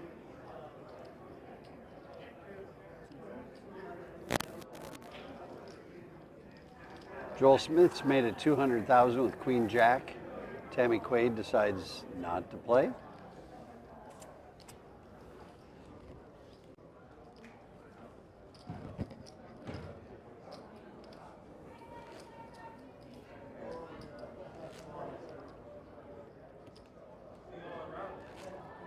$11 minutes left at this round.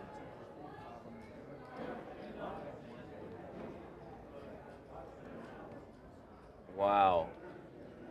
Nels Peterson became a national champion well before I could ride a bike. Just kidding. 2010, 2011.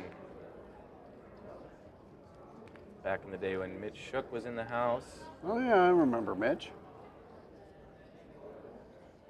2019 was Nels' 45th birthday.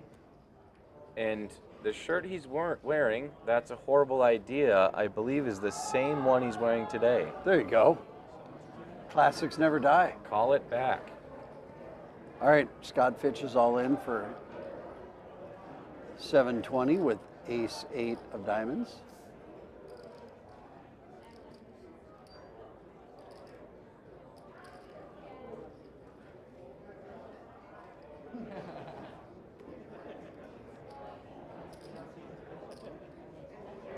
Joel Smith call this off, just ace-7.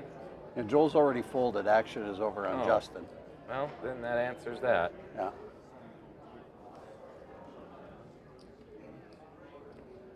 Okay, here we go. Wait a second. Did Justin have ace-king and he folded it? Did I just see that flash up? What? There is no way. I don't know if we can go back and look at that again, but I could have swore I saw ace-king from Justin Moore. Well, I mean, you heard it from Chris. He might have instilled fear in these competitors when he said this is a scary final table. These players are forces to be reckoned with. So yeah, going back to 2010, Nels Peterson, former national champion, passed the crown on to Jeff Miller of Nebraska. Boy, we used to give away some big trophies.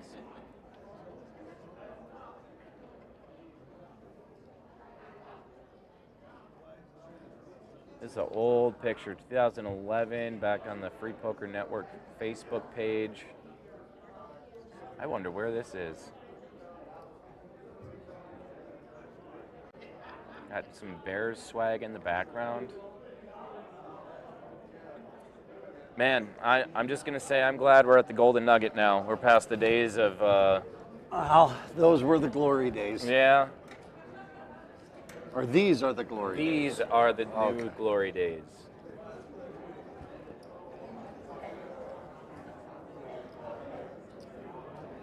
All right, so Perry deciding what to do with ace-jack. He's got 6-10 in front of him. Okay. He's all in. Or is he just calling? Just calling, I guess. Nope, raising to 400,000.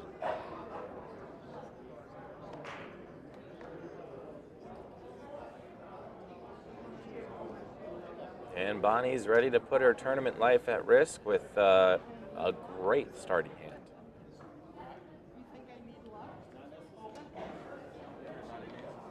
$110 more for Perry to call. That'll be half of the rest of his stack.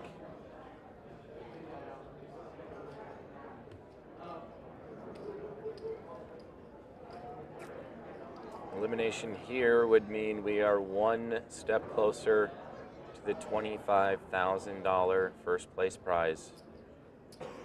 You have to call, Perry.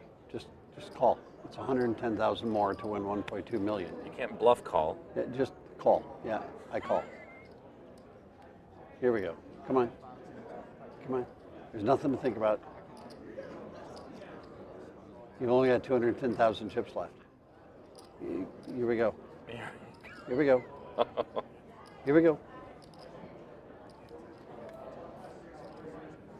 Perry milking some TV time here. We're not hand for hand. Okay, there it is.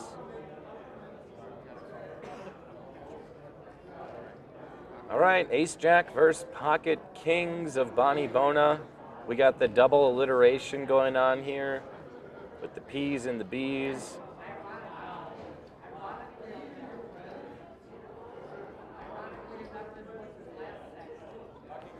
Here's the flop. 9 deuce 3. Loving that if you're Bonnie. You need to avoid an ace or an ace only. 3 outer for Perry to knock out Bona. This is the second final table Bonnie has made, and we'll see if she continues her run. Avoiding an ace, and she does. Bona will double up through Perry Pearl. Look at that. Now she's up to 1.3 mil. Perry's got 100K left in his stack.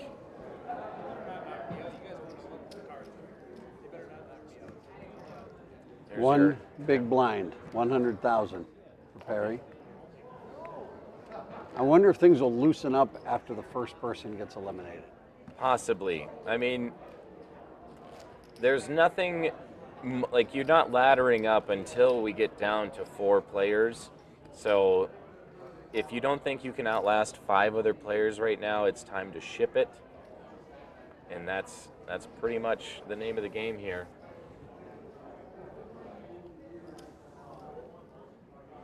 Justin Moore, 1.1 mil. Pocket sixes.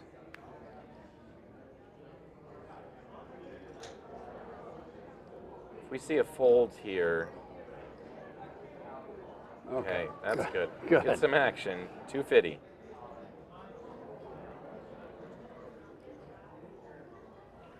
Perry with threes. Is that what I just saw? I think so. Perry.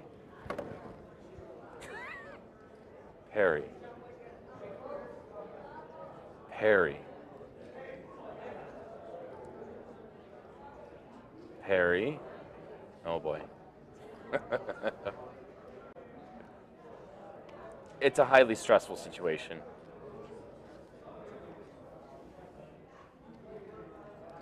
Perry, genius fold. Oh my God.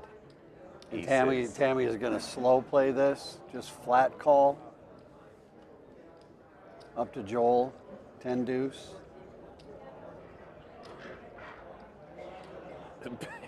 Perry, potentially avoiding elimination here, but see a pocket pair. I know. Yeah. I know. All right. Well, let's see what happens after the flop. 2 threes. Oh! Pocket threes would have just flopped a set for Perry, but it's okay. It's okay. Justin has got to love that flop. Yeah. He's first to act. Oh yeah, we're not all in yet.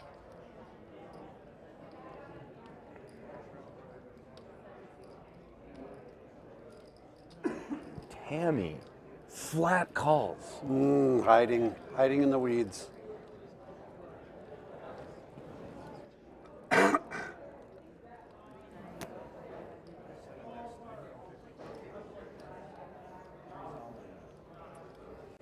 Justin puts out a bet. Tammy instantly shoves. It's 5,000 chips. More to call. One more of those black ones. Just put it in, Justin. You know you have to call. Yeah. Just put it in. Move on with our lives. Let's go. Perry, his head has got to be just absolutely spinning. Yeah. I mean, I know he only had 100,000 in chips. I get it, but well, there's a time we're not done yet to risk him. Yeah. Yeah, we're not done yet either. And look at this. Justin only has 1/6 left in the deck. We saw one that got folded. True one outer.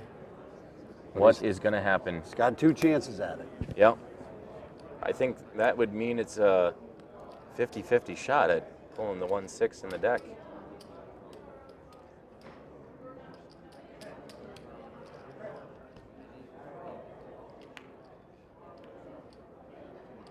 Oh boy, that's a big card, but not the 6 that we need. And an 8 on the river is going to give Tammy Quaid the check mark, doubling up through Justin Moore. Yeah, so they're kind of disguising the strength of her hand. It makes it look like you've got a small pocket pair. Yeah. You know, like, it's...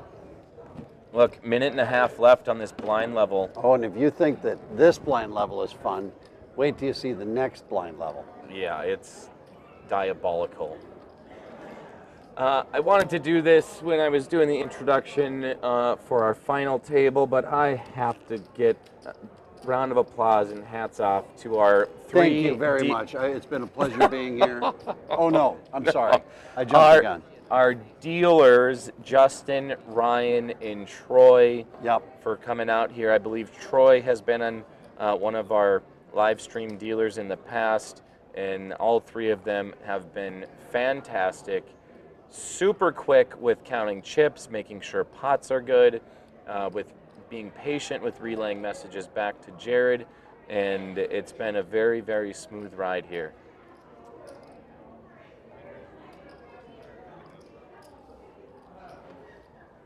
You have some less seasoned dealers, and sometimes that they're not used to speaking every action, and it's tough. It is tough. Scott's got pocket 6s. After Ryan made it 250.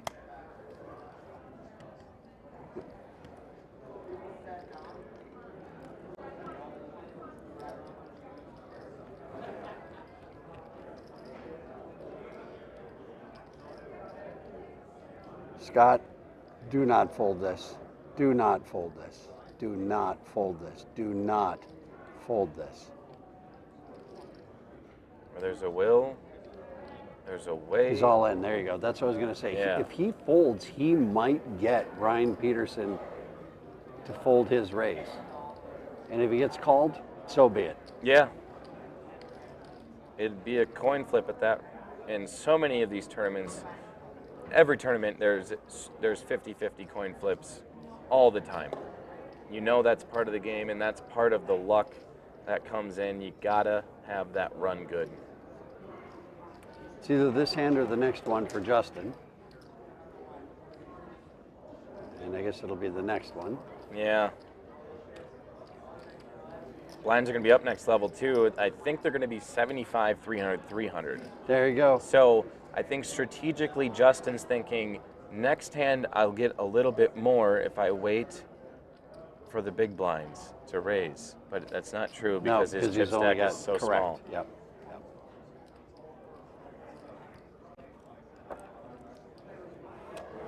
Okay, over to Ryan. This would be almost for all of his chips. 470 of the 620 he's got left, so.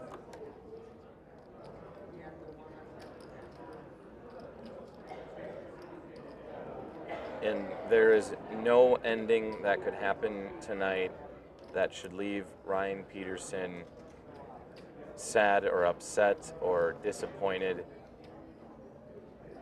It's not a miracle run, but it is an amazing run for such a newcomer to first time at Nationals on the biggest stage of his life.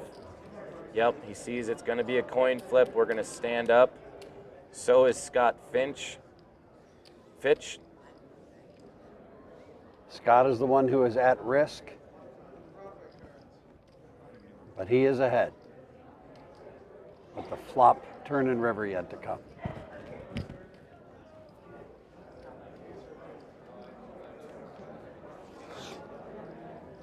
Flop is 7-5 queen. No sixes, no aces or tens. Ryan has 5 outs to eliminate Scott Fitch. All right, players at 7 p.m. nightly, please make your way back to your table. A 10 on the turn. Ryan Peterson in disbelief.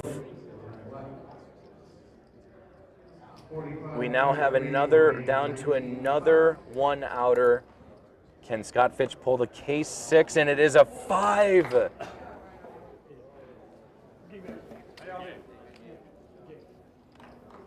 And that means that Scott Fitch will be eliminated in 9th place. Almost 400 players started this morning at 10 a.m. and he's 9th. So congratulations, Scott, on a great run here at the Clash of Kings and Queens. Someone's got to do it.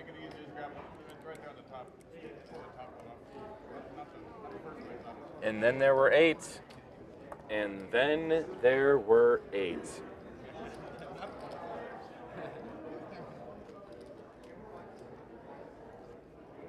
It's a pretty tight race on that top half. 2 million, 1.8, 1.7, 1.3. Very tight at the top. 3,000, 6,000, 3,000 small blind, 6,000 big blind ante.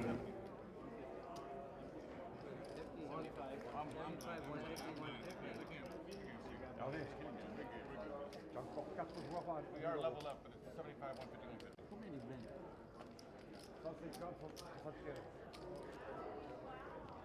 Just want to reiterate the kind of money that has been earned and given out this weekend alone.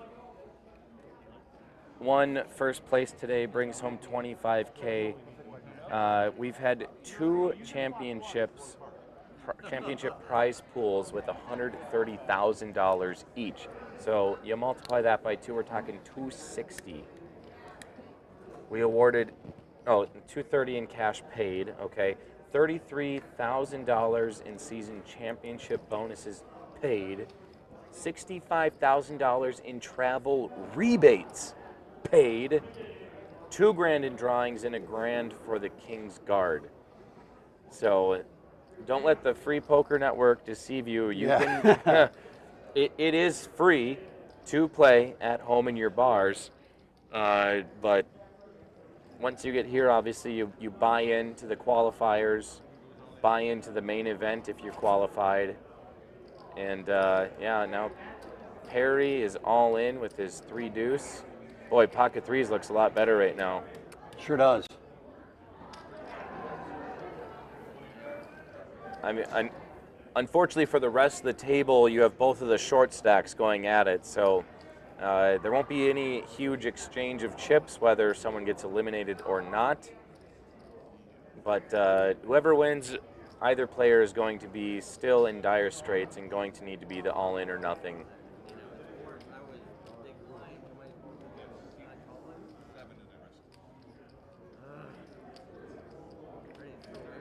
All right, Perry way behind, 25% favorite to win the hand. Is going to need to see a 3 or a deuce, and does not want to see a king or jack. And the flop comes Trey, 5-5. Perry pairs his 3s. 7 on the turn, jack, queen, or 7. We'll let Justin Moore take the pot. Counterfeiting Perry Pearl. And it is a king, and Perry Pearl will double up through Justin Moore, leaving him with just $85K. Wait a second. I think we must have been a couple of chips off. I think so as well. Yep, he's been eliminated, 8th place. Okay, Justin Moore, who we call him all-in Justin Moore because before, when we were down to 2 and 3 tables, he was all-in so many times pre-flop and survived to the final table.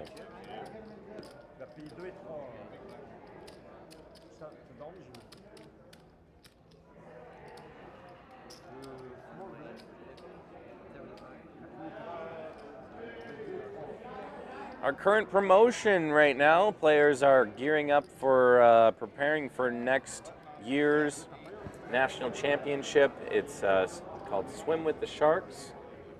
We'll see you here next year around this time to see how that shapes up, but plenty of time for players to play in their local leagues, to even join the league, and vie for your shot at qualifying for nationals, adding to your chip stack, and Irby will fold. 1.1 million in chips.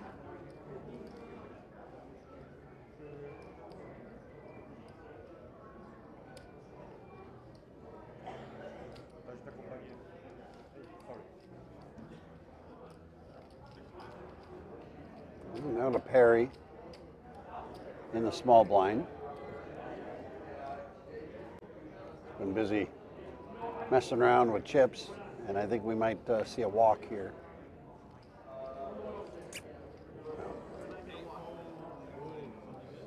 Ryan shows king, queen.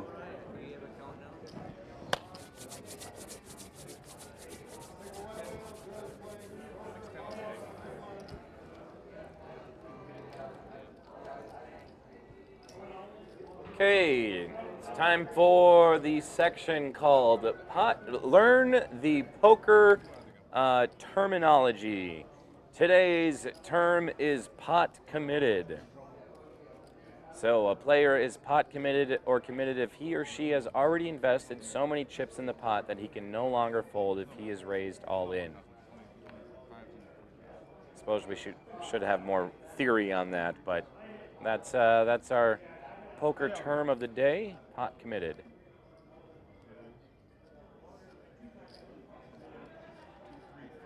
Okay, Hannah Beck coming in the chat saying Tammy Quaid is my grandmama. Woohoo! Look at this. Tens for Chris Nelson, kings for Joel Smith. Joel Smith has moved all in for 1.3 million. Oh boy, we've also got ace king. Oh boy, oh daddy.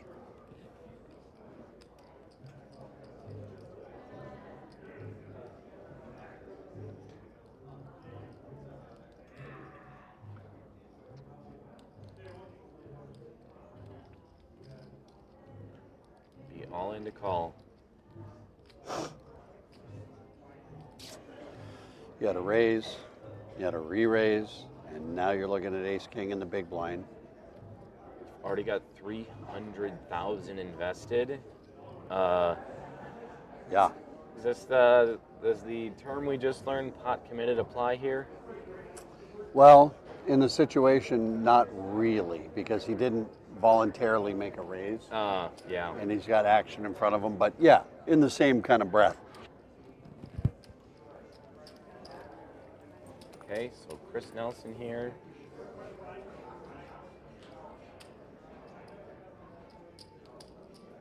Little over half his chip stack to call. Chris Nelson knows what it takes to be the last one standing. I'm pretty sure he understands that he needs to call with such a strong hand. Not much to go off to understand what Joel might have. Yep. Shoving with 1.3 is less than 10 bigs, but it's still a larger chip stack. I really don't know what Chris is waiting for here.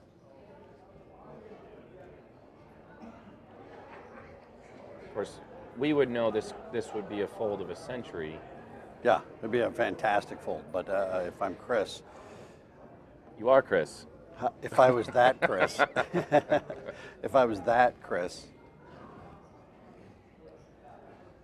But you fold and you still have 1.6 million. I mean, so. He can definitely afford the fold and live to fight another day. Still has a very scary chip stack in front of him.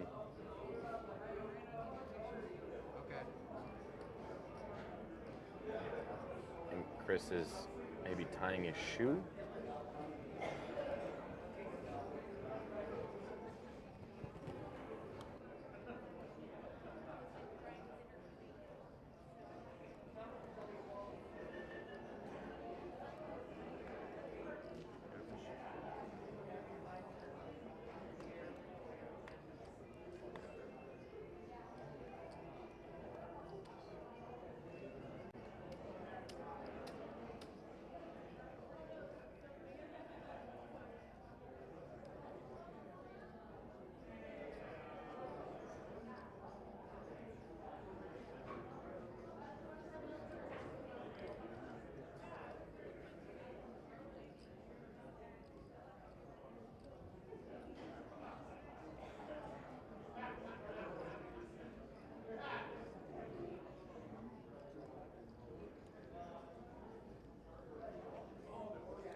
I'll tell you though, who does love to see this, and that's Joel Smith, because Joel knows right now he is ahead.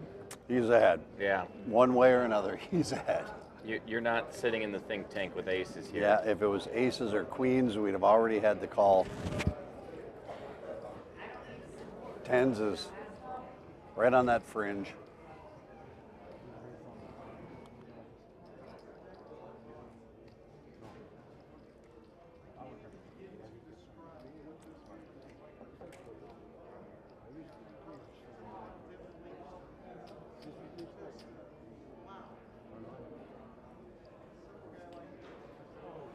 Oh, this is, in the gravity of this situation, the implications of calling and winning, calling and losing, so crazy right now.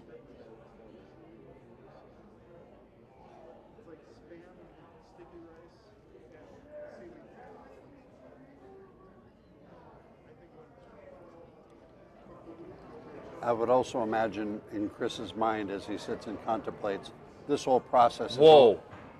This whole process in his mind probably took about 30 seconds. Yeah. Like that's what it seemed like because Yeah. he's running through so many things so quickly and talking to himself, under his breath. Yeah. Wow, what a man.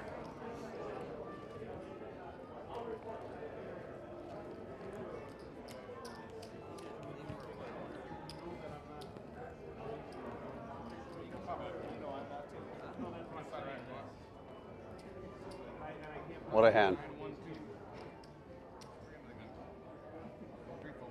But half hour from now, if Chris happens to be watching, he'll know at that point. Yeah. He made the right decision.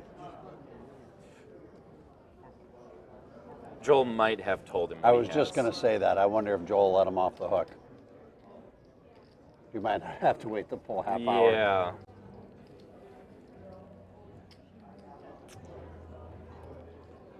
I mean, there isn't. That's probably a safe hand to say I had kings. Generally, in a tournament, you don't like to expose your hand or tell people what you had. At this but point, it's there's not much of a read you can get on many people. And Perry. Okay, Perry. For the third time tonight, it is time.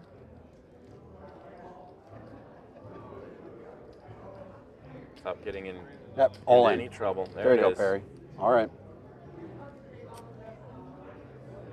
Ryan's going to fold, but we do see that he has Jack 10. Hervé will fold. Bonnie folds. Now back to Joel. Joel is now pot committed.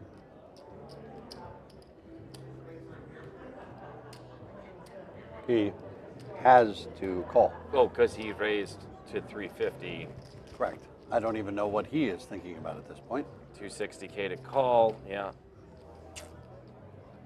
Maybe just waiting for the dealer to tell him how much more it is to call. Yeah. There you got it. Okay. Can Joel Smith do it again? Can Perry Pearl stave off elimination one more time?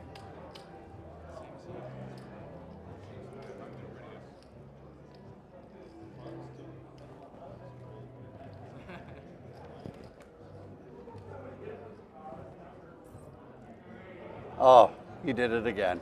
Oh my He did it again. gosh. Joel Smith, absolute magician. Not out of the woods yet, but there is only one jack. Hold on. Remember how I said that Ryan had a jack? Yeah. Well, another jack was out there, so just one jack left in the deck. Can Perry Pearl, Joel Smith, by pulling the jack on the turn or river? The turn is a 5.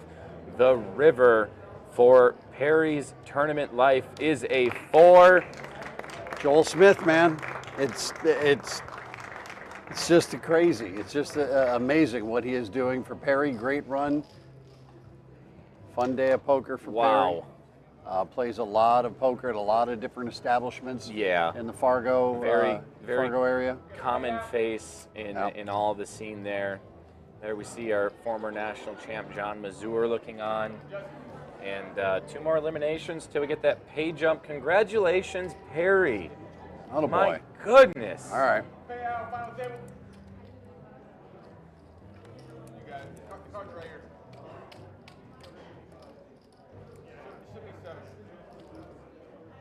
I am incredibly proud of all these players who, one, cashed, two, make it to the final table.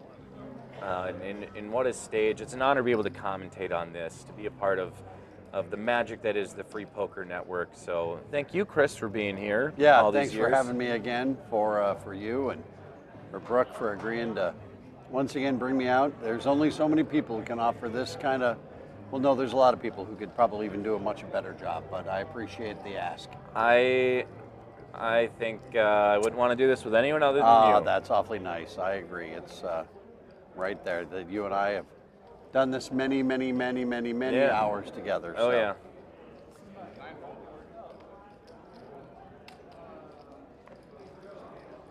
All right.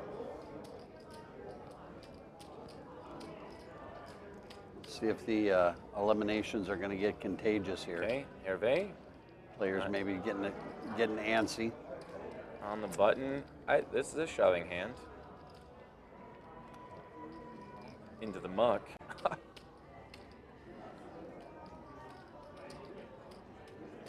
Bonnie folds. So Tammy's going to get a walk. Yep, again, then you keep in mind of now there's less players left, right? So you should be opening up the range a little bit with less players. Yep. Now the situation obviously is a little more pressure packed, but just keep that in mind.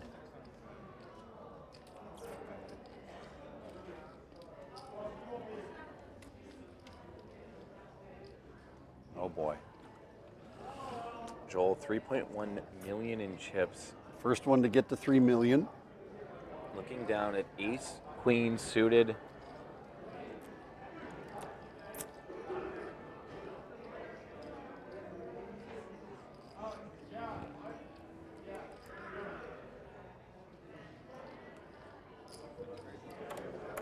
And Joel is going to, that's a raise, right? Raise to 350.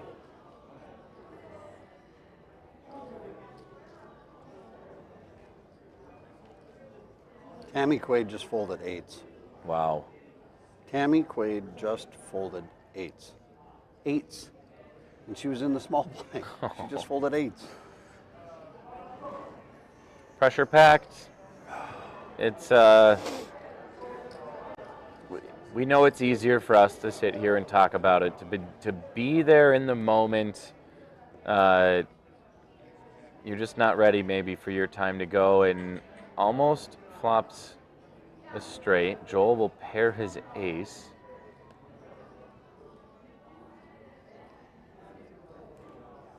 I think the check from Chris is maybe going to open the door for Joel to bet.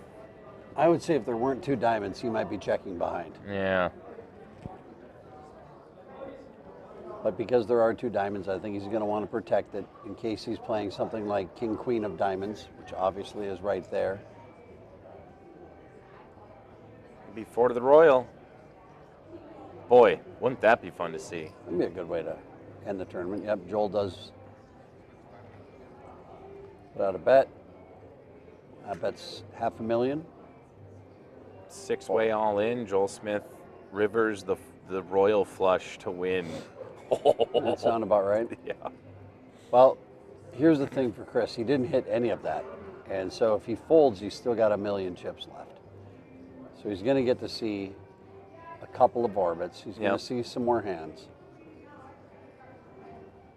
So that's the wise decision. And Chris Nelson has given a lot of chips to Joel Smith at this final table. A lot of them. Yeah. And a nice portion of those chips that he's given them have been via the fold. Yeah. That does not feel good. No, it does not. So Joel Smith moves even further upwards. Got Hervé at the bottom. Ryan Peterson sitting in second place. Just holding on. Yep. I think Chris was just in the big blind. So it'll be Ryan to act first.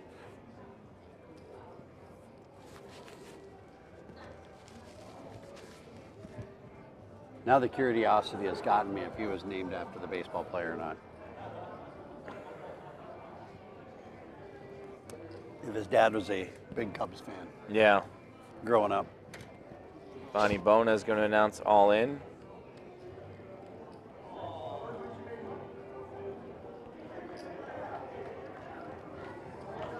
She's not going to get any action.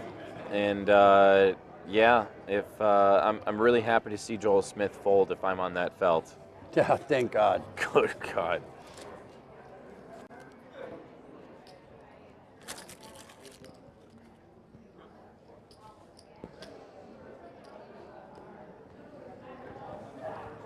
Well, we're almost to midnight. It's almost tomorrow.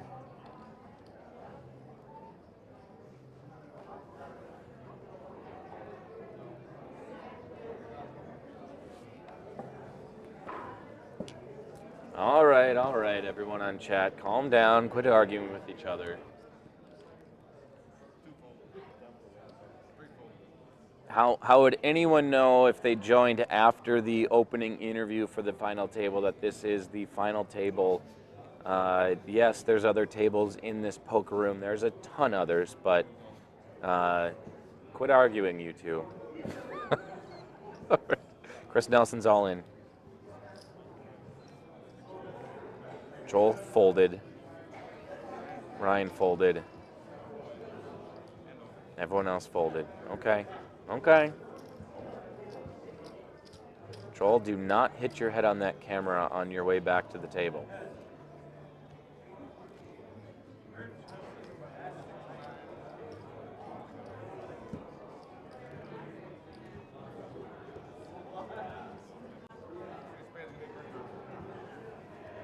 Nice job.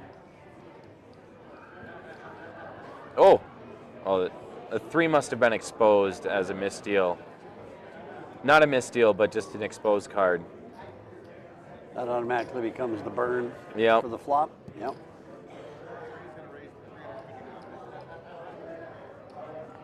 Yeah, welcome to Face Up Poker, where we play cards face up, and the flop, turn, and river are face down until everyone bets on them.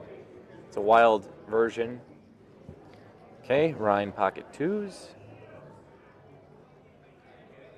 No, it's not a shoving hand. Pocket 2s are not strong. You would probably be hoping for hitting the flop, turn, or river with another 2. So a wise fold, and Hervé, it's probably time to shove. Yeah, I think we might be seeing that from him. He's had the patience to hold on once or twice around the table. And we haven't seen a lot of, frankly, Tammy playing much at this final table yet. I know that her and Hervé had a little time at the second table together, that they were over there, but not knowing what her range would be for raising. But at this point, with these players left,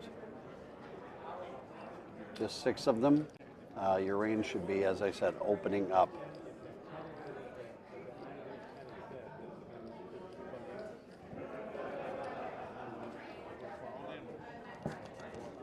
He's all in. And now back to Tammy.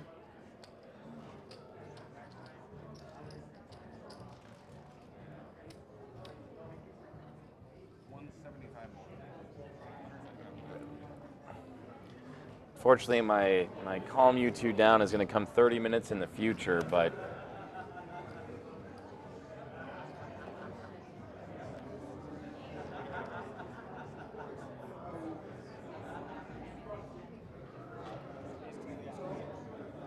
hold on, we've got it all in the call. We're reading the chats here. Flop comes 10, deuce, king, Hervé at risk. Oh, and Tammy pairs her 10s.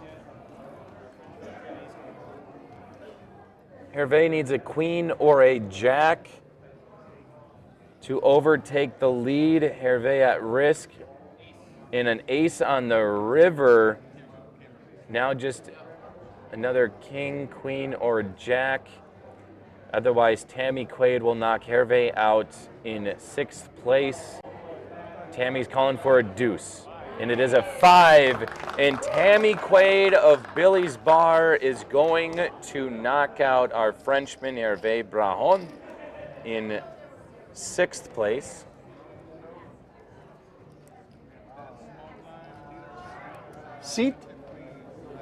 Un, 2, 3, 4, 5, 7.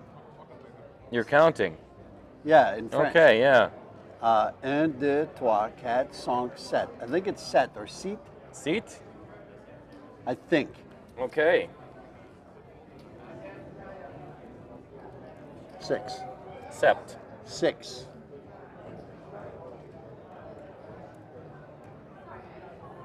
Six.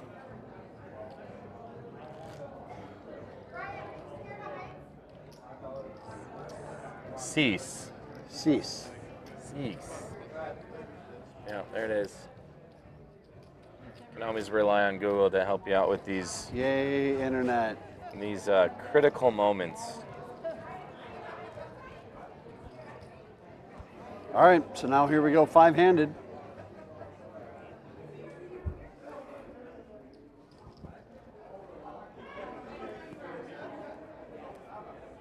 All right, Chris has got 8s. Is it time for him to make a move? Blinds are going to be going up shortly. He is all in, 1.4 million. Getting closer to that next blind level, so. Okay.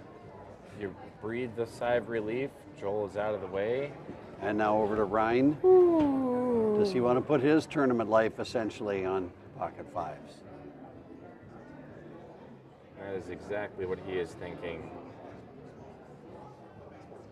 Is Chris shoving 1.4 with a made hand already or not?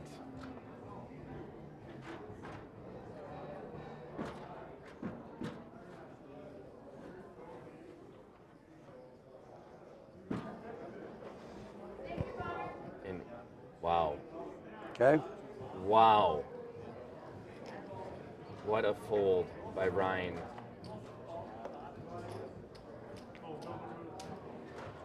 He's going to look back at this and be very happy. Yeah, a little pat on his back for himself. Joel Smith sitting comfortably in first with 3.3 million in chips. Could change very fast. Bona is the only one under $1 million in chips. There's sorted by chip count.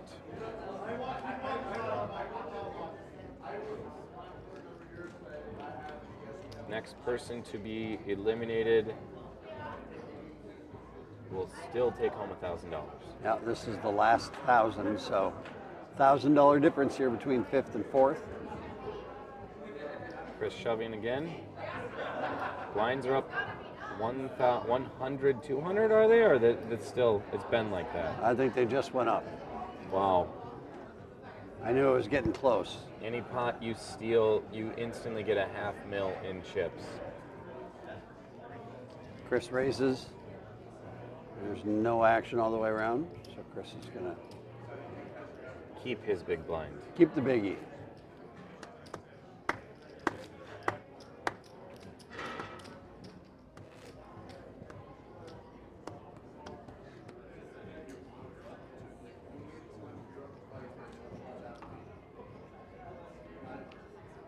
What would an OMC player be? OMC. I know OFC, Open Face Chinese.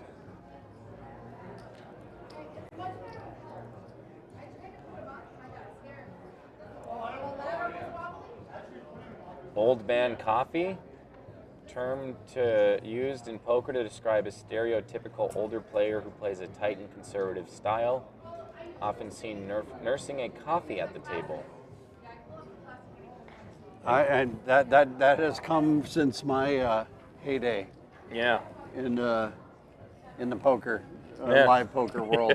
Yeah, and that's kind of exactly what I've been talking about since we started this final table. Was like you have to realize the situation.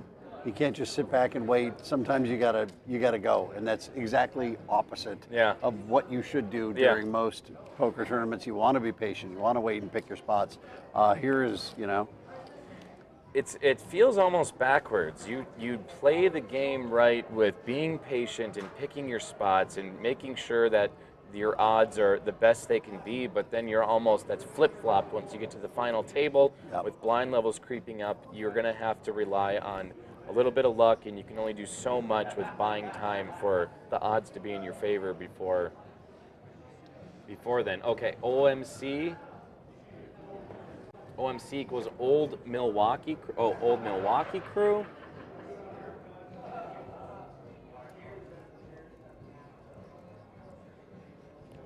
So Wicked Clown OJ, I'm giving up the gig. I looked it up on the internet. But hey, we learned something new today. Chris Nelson will fold, and Bona will gain 500K in chips.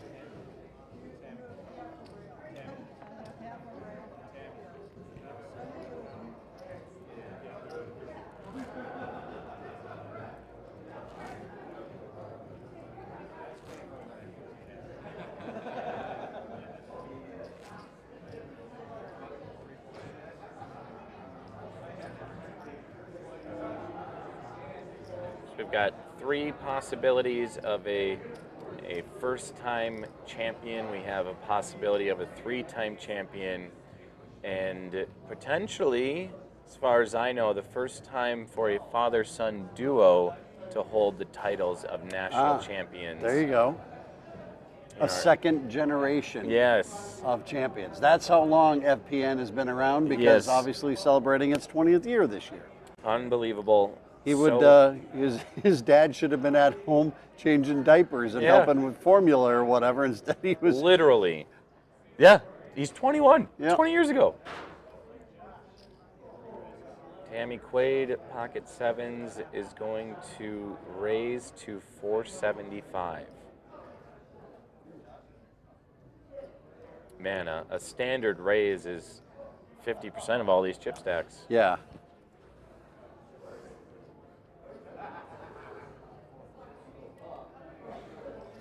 Got 87 of you guys watching at home. Thank you so much for your support. 1.26 thousand subscribers. If you are not subscribed, go 2.7. ahead. 127, yeah. 1,270 some people subscribe now. We pumped that up this weekend. I think we have. I think you should talk about a raise with somebody. I think I will. Yeah. Okay. Bring that up. Look at the analytics there and look at. Hey, I mean, I've grown the YouTube channel by 5%, and come on now. Oh, yeah. So Wicked Clown also brings up. It's just coming across the screen now that Harry Pearl was all in with the dirty diaper 3-deuce offsuit. He ended up winning that, didn't he? Yeah. Because he caught the. Yeah, hit the 3. Yep. All right. Joel Smith in the big blind is all in. Whoa. Versus Ryan in the big blind. Yeah.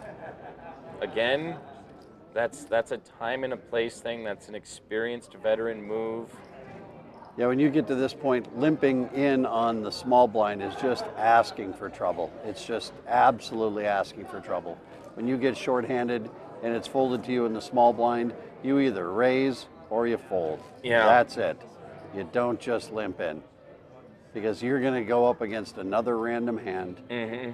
So let that serve as when you start getting shorthanded and people are walking around to the blinds. Yeah.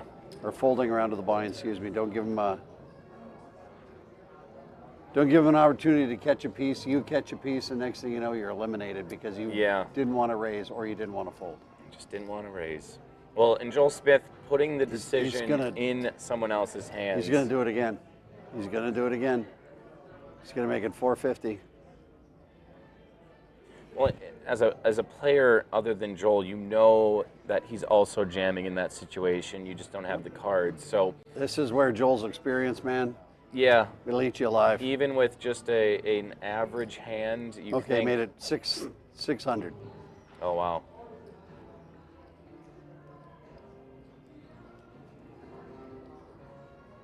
But they're suited.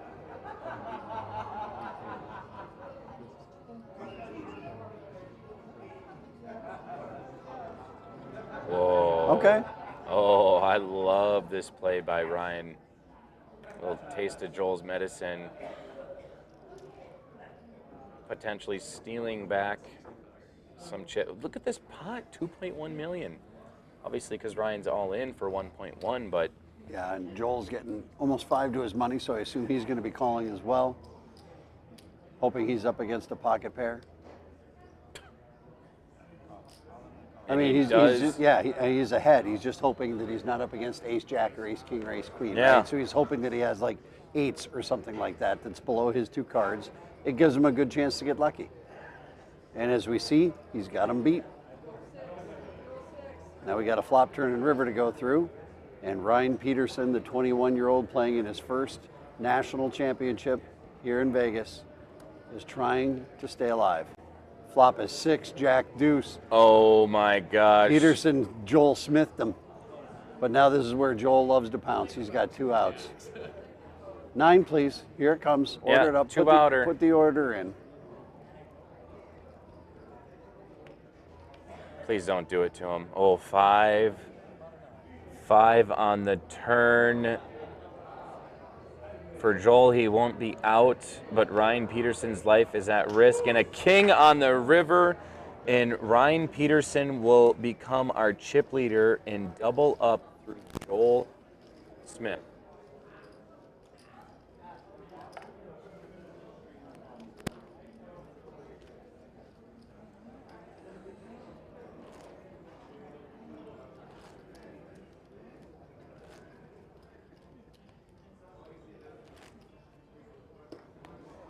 I think for Ryan being so young and being in such a crazy position, high stakes, high stress, he's handling it really well. I would agree. I'd agree.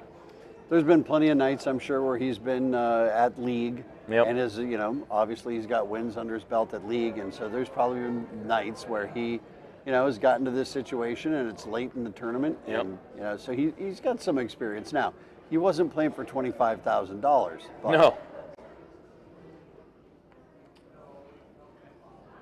Yeah, Ryan's got 10 wins in his short career, comparably speaking, in the Free Poker Network.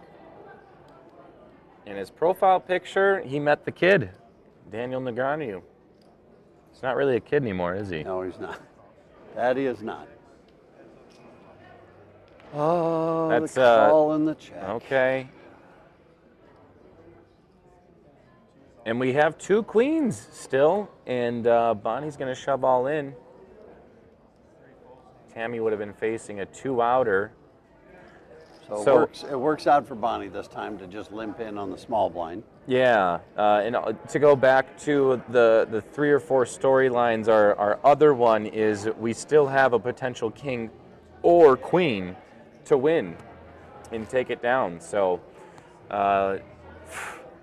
this has been such a fun final table in last few nights of streaming.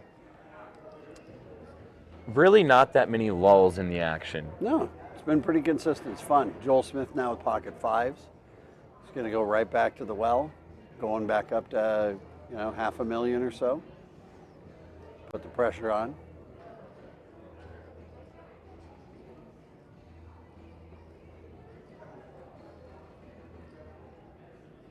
Billy's Corner Bar still has a 40% chance to take home a championship. Joel raises to 800K.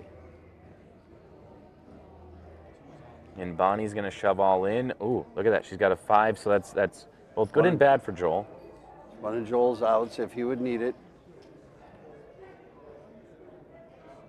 Now back to Joel. Now's in the situation where, yeah, I could maybe say no thank you here, but yeah, you're kind of at that point. You would be down to the point with Joel that it's all in or nothing. Well, that's no kind of more why big raises. the bet sizes matter too. The blinds are, you know, there's $500,000 chips in the pot. If he makes it, you know, 500,000, he maybe could let it go. Mm-hmm. Because now he's still got, you know, he's got another orbit. Mm-hmm. Anyway, we'll see what Joel does. I'm not going to question what he's doing at the poker table. He's accomplished way more than I have. So, Oh gosh. I'm going to let him just do his thing.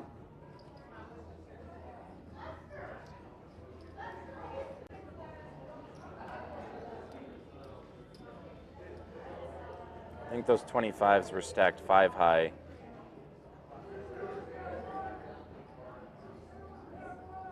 But I think that's still $500,000 per gray stack.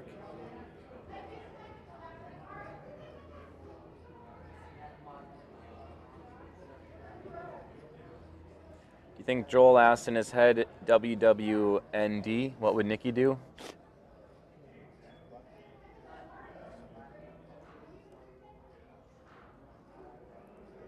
Believe you me, he wants this championship.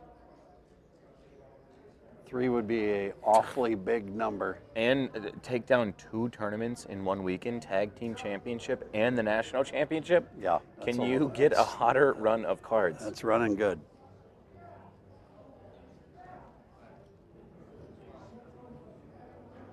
If it were to play out like that, Joel checks the clock behind him. Yeah, we might need to get a bucket of water and dump on Joel away from the table because this guy's on fire.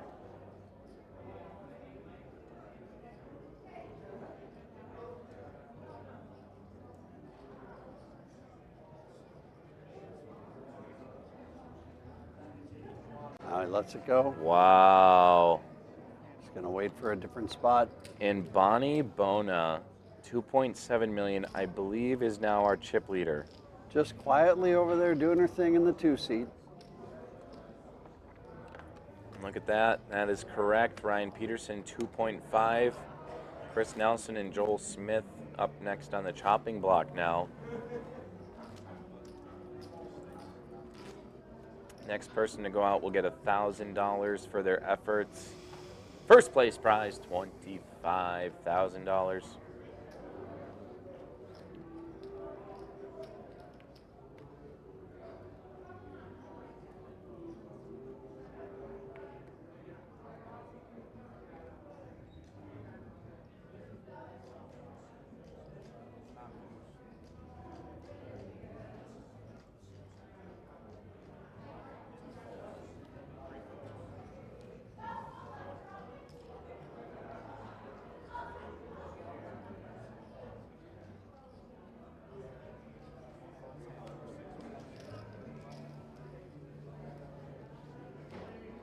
Just had something come by in the chat. It's a tournament poker term, ICM. Do you know what that stands for? I'm not familiar with that acronym either.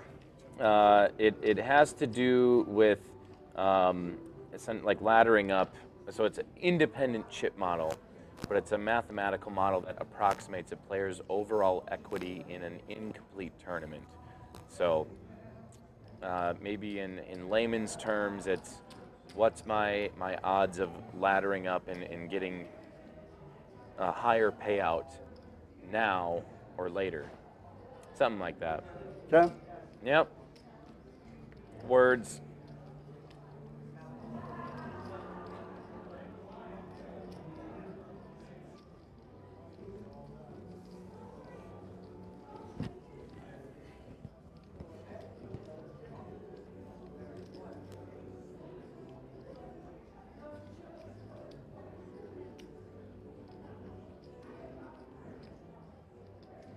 Also want to point out Ryan Peterson's girlfriend, can't see her face, but you can see her foot, and it is twitching a mile a minute. She is probably the biggest sweater at the rail of all of them.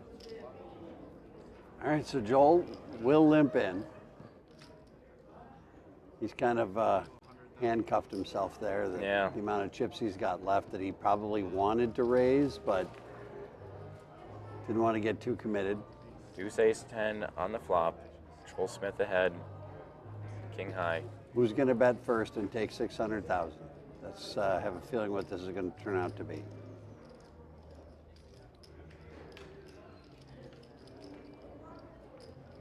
I think action's on Joel. It's in the small blind.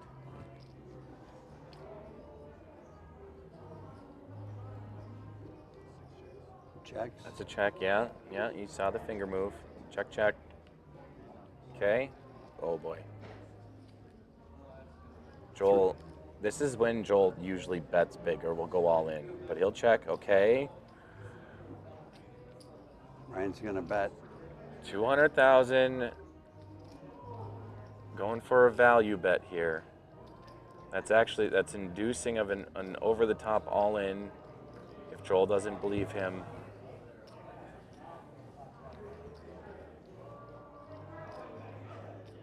And he will fold. Ryan Peterson, great play, not fazed by a two-time champion. Not afraid of him at all. Ryan Peterson now tied with Bona with 2.7 million in chips. My, oh my.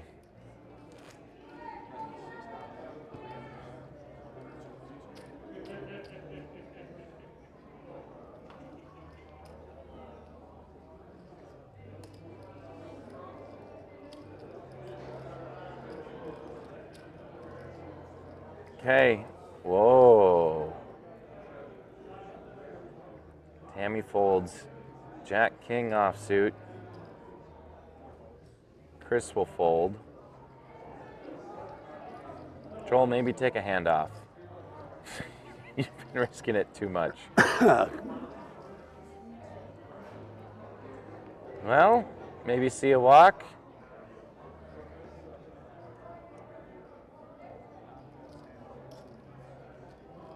Look at that, Bona. She's had to do so little, and she's the chip leader. There we go. That makes it easy. She's in it. That gives her the opportunity to win it. You just got to be in it to win it. Mm-hmm.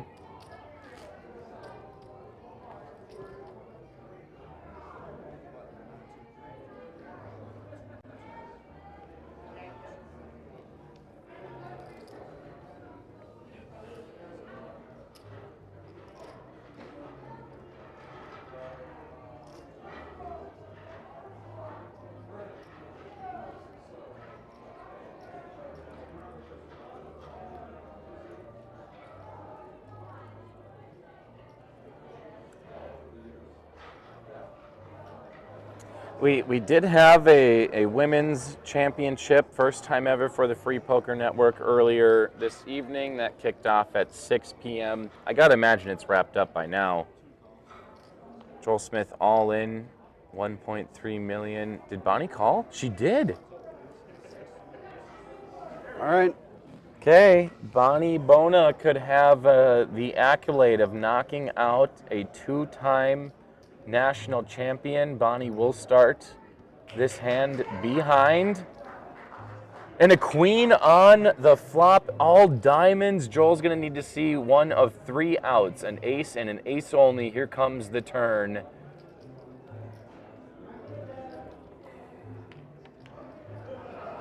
It is a 5 of diamonds. Joel all of a sudden has 13 outs, an ace, 7, or a diamond.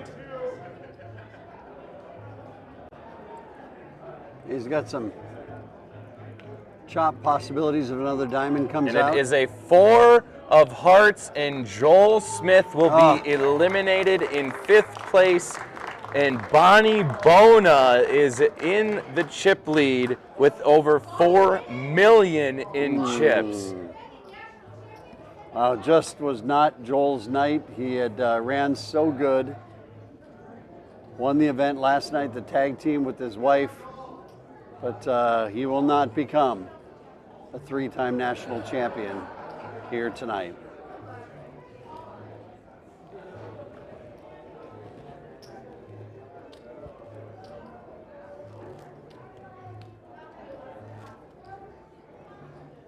And Joel will also be the last $1,000 winner. Now we move up to $2K for 4th place.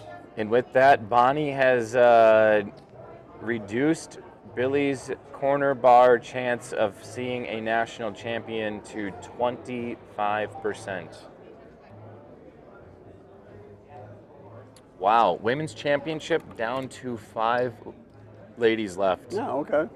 Which I think really helps with keeping our numbers of spectators around, because they bust out of there, they might as well stick around for the end. We're four-handed? We're four-handed. So, Free Poker Network in its 20th season will see a new national champion. I want to give major shout outs to our winners already this weekend. And you know what, Joel? It's okay to lose because you've already won tag team champions last night with your wife, Nikki. We had Glenn Schaefer's kick the weekend off with a win of $12,000, and along with Steve Belland in our Royal Court promotion. Glenn Schaefer's 20 years in the league, 20th anniversary. You do the math how long that man has been around. Could not think of a more deserving individual in a great storyline at that. So congratulations to Glenn as well as Steve. We saw Eric Casa of North Dakota winning the High Rollers event for the first time. He took home $5,000. And tonight we will award second place 10 grand, first place 25.0K.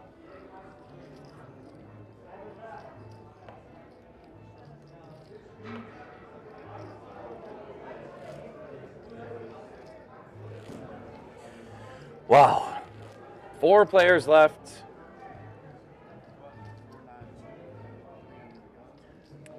$388 players wish that they were sitting here right now. Yeah. 388 players. That is a huge field. Think of that. Okay, Tammy.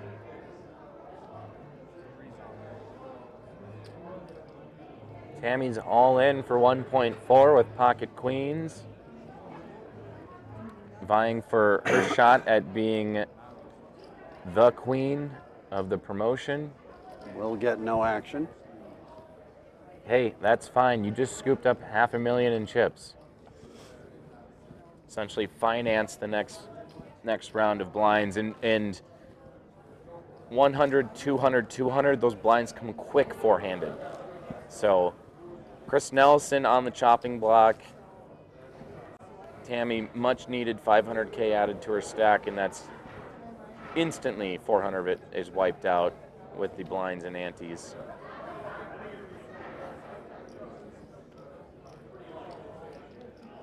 You see a face and you're all in? Nope. Chris will see one more hand.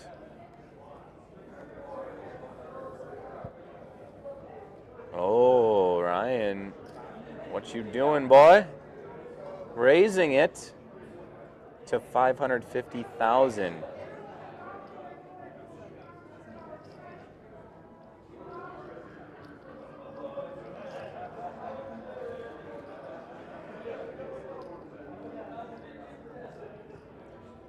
Because the blinds come around so fast, because the range of hands needs to open up with four-handed, it still is so tough when you're in Ryan's position. Is this the time to make the play to steal the blinds and antes with a big raise? Or should I try to not make that play and just wait? Bonnie wants to see a flop. Yep. There is little time to be patient. Okay, Bonnie's King Jack versus Ryan's 10-8 suited of diamonds. Flop comes 7 ace queen. 10 would give Bonnie the straight, so Ryan's outs are reduced to just 8s. Ryan though pre-flop aggressor, repping. He's got a strong hand. You've got an ace and a queen out there, and just bet 600,000. Oh, look at this. Bonnie, what are you thinking right now? Here's the play. What's going through your head, Bonnie?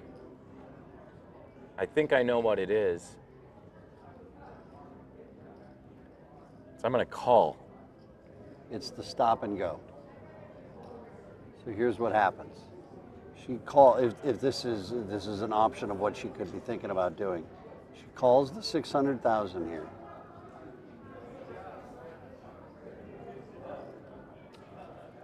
Then When the turn comes out, she shoves. Unless it's something super scary, she shoves. It's the stop and go. Yeah. You just check call, and then you're first on the turn, like right now. Oh, she's going to slow down. Okay, she wants to do it on the river, perhaps. Bonnie, rep that ace. Rep the ace. Come on, girl. Taking a look to see if they were hearts, saying that I probably have ace king. I might even have ace queen. Bonnie, no, you have to bet if you want to win. You have to bet there if you want to win. He was giving you everything you needed to know. Wow. I mean, it's easy when we can see what they have, obviously, but that stop and go play works so well on people. Oh, Ryan Peterson now, the chip leader. 4.2 million.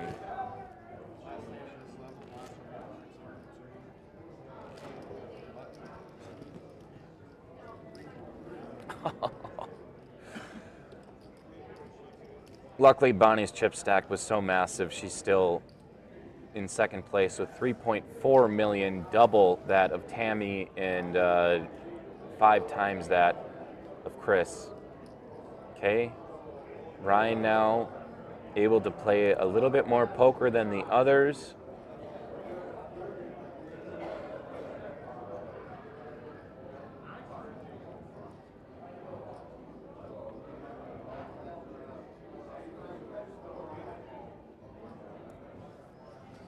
Now, Ryan, this is when you can shove all in and hopefully scoop up some blinds and antes, because you get a call, you've got a good hand to rep behind you. I think he's going to raise it to 500,000. Bonnie's all in. Yep. That's a big all in. That's a lot of chips.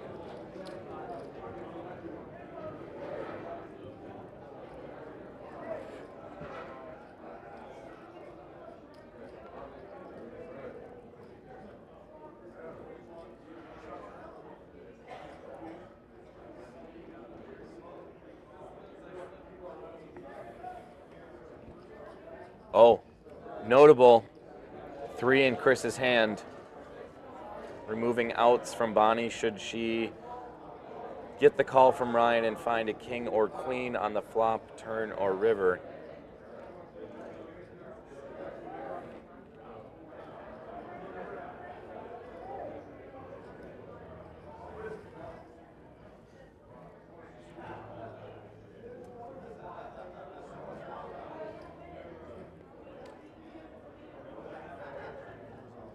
Chris is going all in. He Wow. figures there's already a lot of other chips that are in there. Maybe I can scoop it up. I got a good hand that it could have a lot of possibilities. Ryan got out of the way. Okay, we're gonna let Bonnie knock out Chris if possible. So Bonnie's gonna start the hand ahead with pocket 3s. Chris is gonna need to see a lot of diamonds or a 5 if he wants to stay alive in this tournament.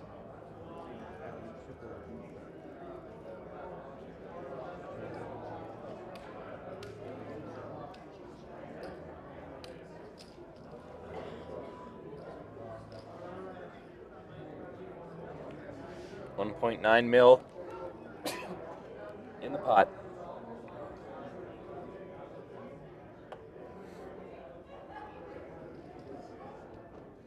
Your flop. 4, 5, 7. Chris Nelson pairs his 5. But Bonnie has flopped a... Got shot straight draw. Yep. She needs a 3 or a 6. 4 6s, only 1 3 left in the deck. She finds And she finds the 6. You've got to be kidding me. But Chris Nelson also picks up a flush draw. Oh, and an ace on the river. And it's going to be a chop Look pot. at that. Yeah, it's chopped. Because they both hold the 3. Oh my gosh. What drama. Holy cow.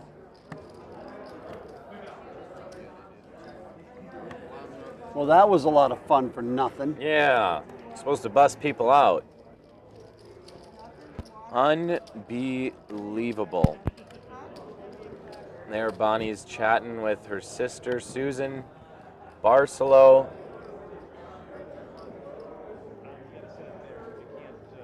You can see over there by the trussing, the lower 2/3 of Lester Hauglid's face. Meanwhile, John Mazur, former national champion, looking on.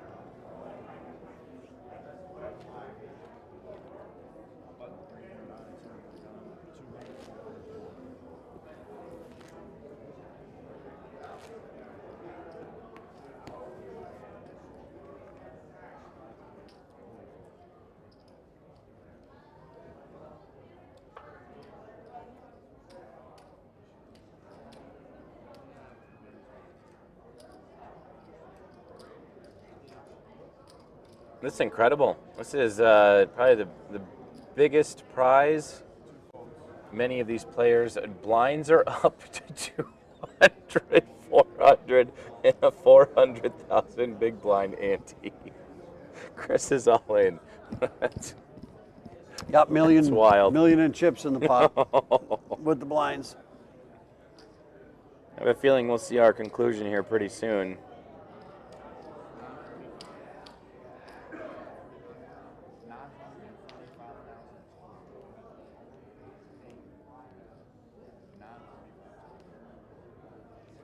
You don't have to call, Ryan. Yeah, you're really relying on old lady luck right now. I know you just put 800K into the pot. Actually, $500,000 to call. It's pot committed pre-flop. I know he didn't voluntarily put his blinds in, but yeah, okay. Let's dance.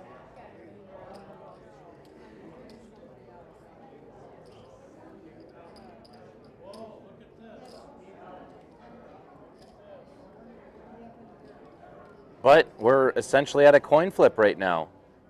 Mm-hmm.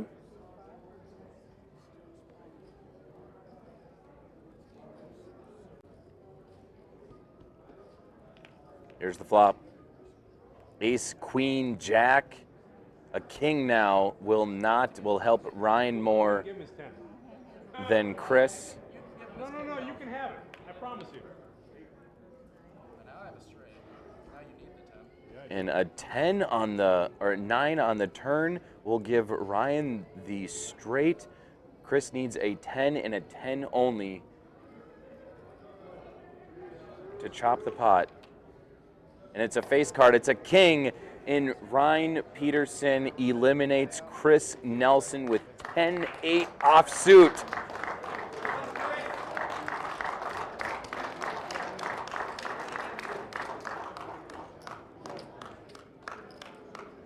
So third place is next up. Chris Nelson takes home $2,000. Next up, $5,000 for third, then 10 for second, and our champion goes home with $25,000 and a beautiful trophy.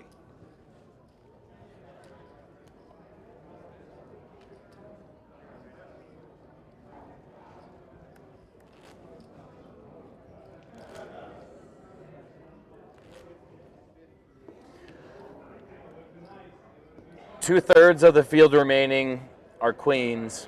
One king remains. And honestly, it's still anybody's game. Yeah. I mean, I'm going to point out the obvious, but because of how big the blind levels are, it's still anybody's game.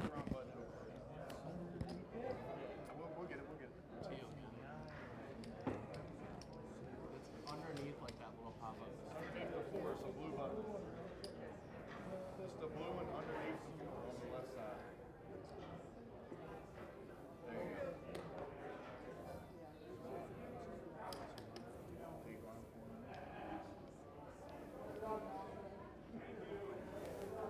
Okay.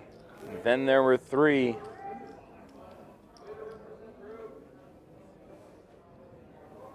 Tammy Quaid has an opportunity to fold for free here. Ryan with 4.4 million. Did he say all in? He just said call.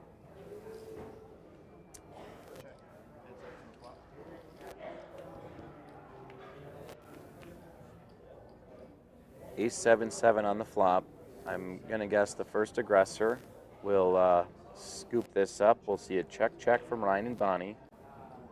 Turn is a 4 of clubs. Ryan picks up the flush draw. We'll see a check again. The river is a 6 of clubs. Min bet right here might it's gonna do it. I don't think Bonnie's gonna call or think. She has no equity in the hand. Just playing the board essentially. So Ryan will bet 600,000 and get his chip stack up to 5.4 million.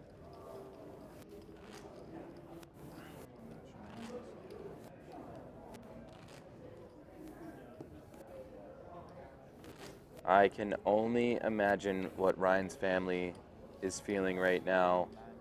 Wanting this so bad for the guy that, just turning 21. We have a defibrillator on standby, right? There's gonna be a lot of happy people here if he takes that down. But you also got Bonnie, her sister's here, Yeah. a little family. Then you also got the Billy's Bar crew. So yeah, there's gonna be a lot of happy people tonight. But yeah, ultimately only one can win this championship. I think whoever wins, we're all cheering for them. Bonnie's all in. There is not a bad soul in the building right now. Each one of these 3 players deserving to hold the title of national champion here in 2026 for the Clash of Kings and Queens.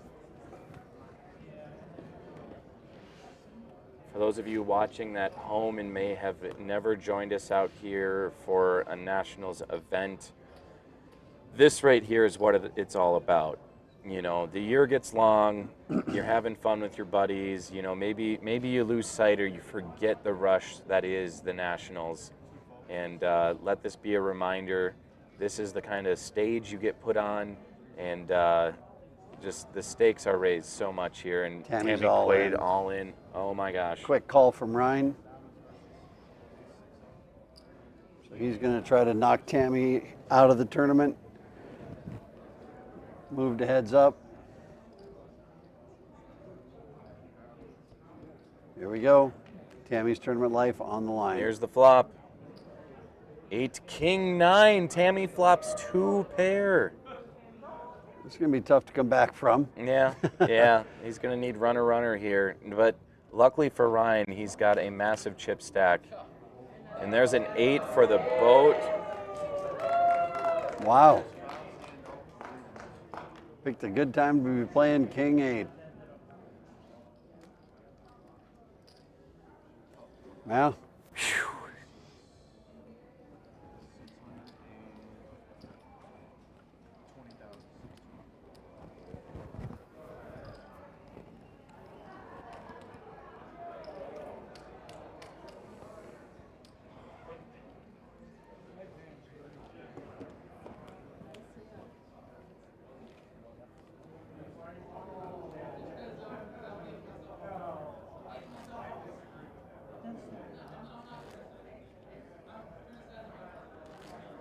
Trying to record these hands so I have notes for the final table interview gives me a newfound appreciation for Connor of POKERNEWS and what he does with recalling hands. Obviously he writes stuff down, but to put that out there in a readable format is it's not as easy as you think. So we want to thank POKERNEWS for covering this tournament yet again. I want to thank the Golden Nugget for allowing us to be here in the Grand Ballroom. And Ryan Peterson is all in for 4.4. And oh my gosh. whoever wins this will have a direct line to winning the championship.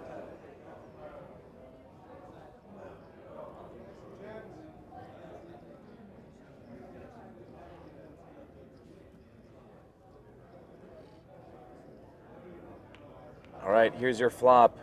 10, deuce, 8. Ryan Parents is 10.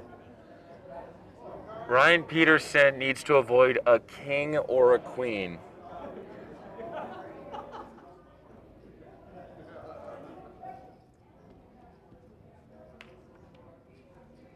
And an ace on the river gives Bonnie 15 outs. Flushes on the table.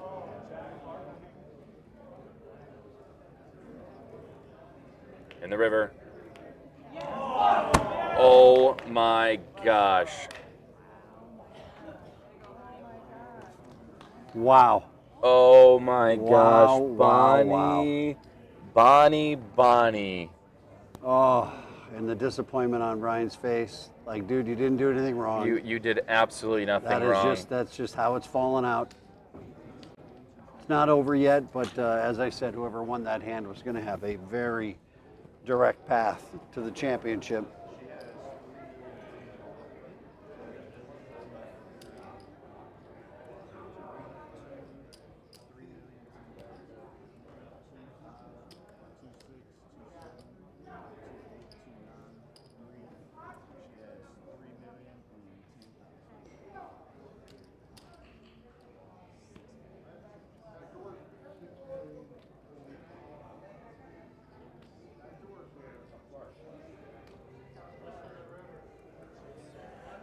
Holy cow.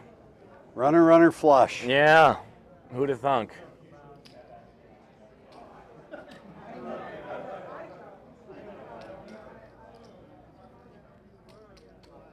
Bonnie does have some reds hiding behind that wall of gray chips. Ryan down to just large stack of black chips worth 5K. Those grays are 25 and the reds are 100K.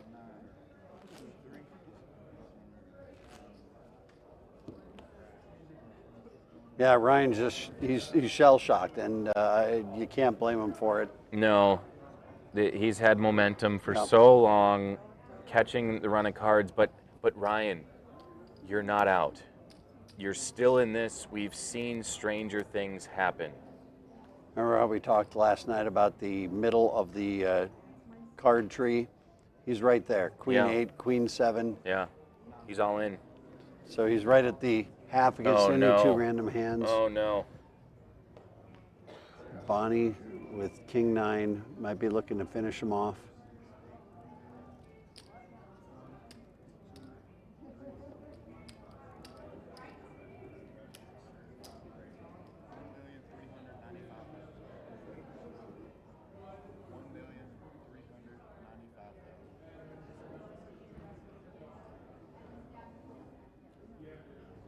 Bonnie's still stacking her chips and she hasn't looked yet.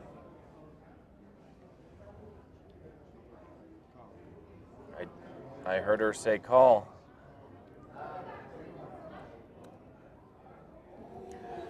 Tammy, she needs to make moves right now. She's got 840K. I wouldn't have been surprised if we saw a two-way all-in and Bonnie Bona could potentially knock out second and third place to become the champion. Oh, here we go, Ryan. Bonnie, or Tammy will fold.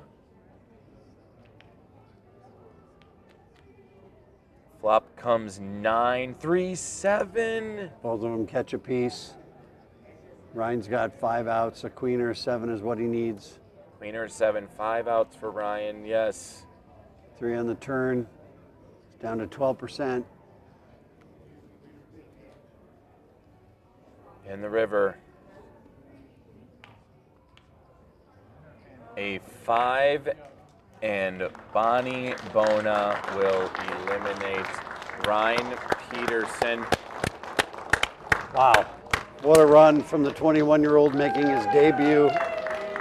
Barely made his debut as a 21-year-old. Yep, good for him. And there is absolutely nothing to hang your head about. There you see his dad Nat'l's giving him a big hug. I would not doubt if there is a tear in a couple of those eyes over there. You know, we went into this, Ryan said his #1 inspiration for playing poker is his dad Nat'l's, former national champion. His mom was #2, and Joel Smith #3.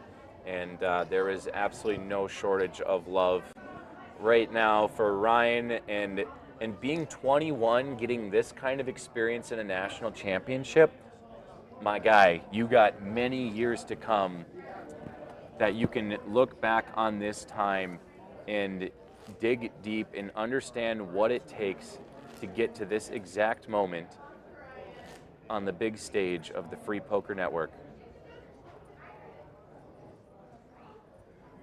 Well, we got some more poker left. Not done yet.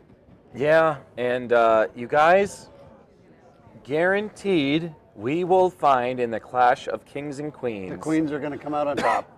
We've got a queen guaranteed on the top. I love it. Joins a nice exclusive list of the females, and this is why we brought the women's championship to as a last chance event for the ladies, because Dana said it earlier, I said it earlier, I've heard it from Marion Massman, women crush men in poker. It's now just a straight up fact. So now we're heads up. The big blind ante is removed. 10,000 for second, 25,000 for first. Tammy wants to wait one more hand. And that's really what it comes down to. Oh. Bonnie at pocket threes. Oh my gosh. Bonnie has no idea what to do with all these chips. Wow, yeah, that's a boatload of them. Tammy just took her chip stack down by half.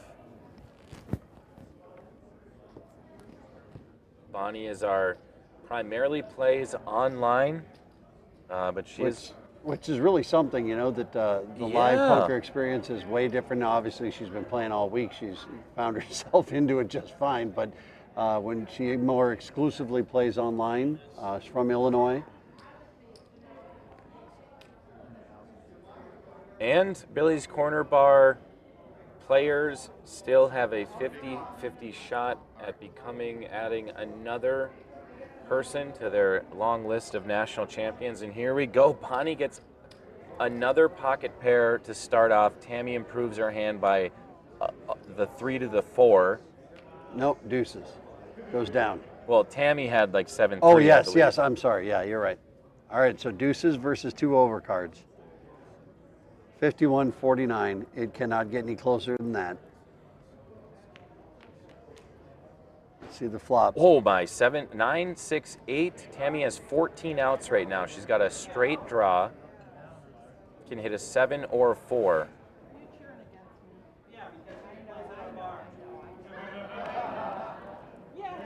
Hey, and she does it. It's not over yet, though.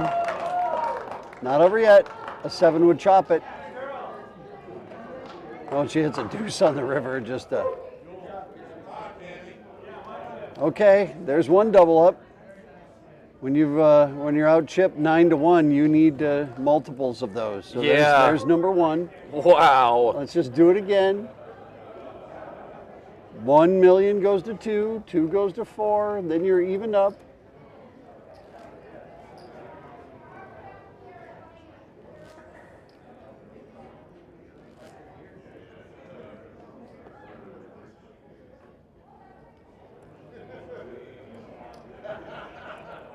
Folks, this could end at any moment. Do not exit the live stream. You've come this far. Yeah. We're burning the 1 o'clock oil, which is a much deeper and richer oil than the midnight oil.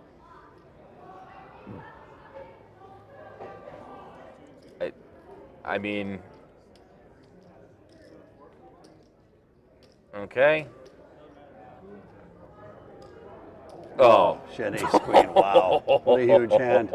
So she's had 3s, then deuces, then ace queen, and it ends up battle. Oh. But she hasn't won any of them. Well, she did win with the 3s, but not with a. So anyway, we continue on. 25K for first, 10 for second. We're looking at the last couple of hands here. Potentially, Bonnie just needs to win one of the next 4 hands. 9.2 mil in chips. I mean, she's shoving with anything. Oh, she said, I'll just call. Oh, Tammy, such a run with cards. She's all in before. Yeah. I think Bonnie had went all in. Uh, And Tammy had to make the decision, and Tammy said, okay, let's do it. Let's let the cards fall where they may. We'll worry about the rest in a second here. Will this be the final hand of the 20th year for Free Poker Network? And your flop, 10 deuce king. Bonnie Bona is pairing her kings. The writing might be on the wall. Billy's corner bar falls unless a 7 on the turn. That's and it. Ladies and gentlemen, Bonnie Bona of Illinois is your newest national champion, taking home $25,000 in the finale of the Clash of Kings and Queens. Wow, we are. Any final thoughts before I head out there, Chris? You know, you got to hand it to Bonnie. She was short stacked for a lot of the beginning of this final table. Very short stacked for a lot of the final table, and was able to persevere. Won a couple of big hands, doubled up at the right time. Obviously, that hand she had with Ryan was, we knew that was probably whoever won that hand, and she had to snake that out. Yeah. Huge sweat for both of them. So congratulations to her. Congratulations to PN for 20 years of doing this. And we'll see you next year. Yeah, absolutely. So we will take a short break while we get some photos, we get the final interview staged, and when we come back, interview with the winner, Bonnie Bona of Illinois.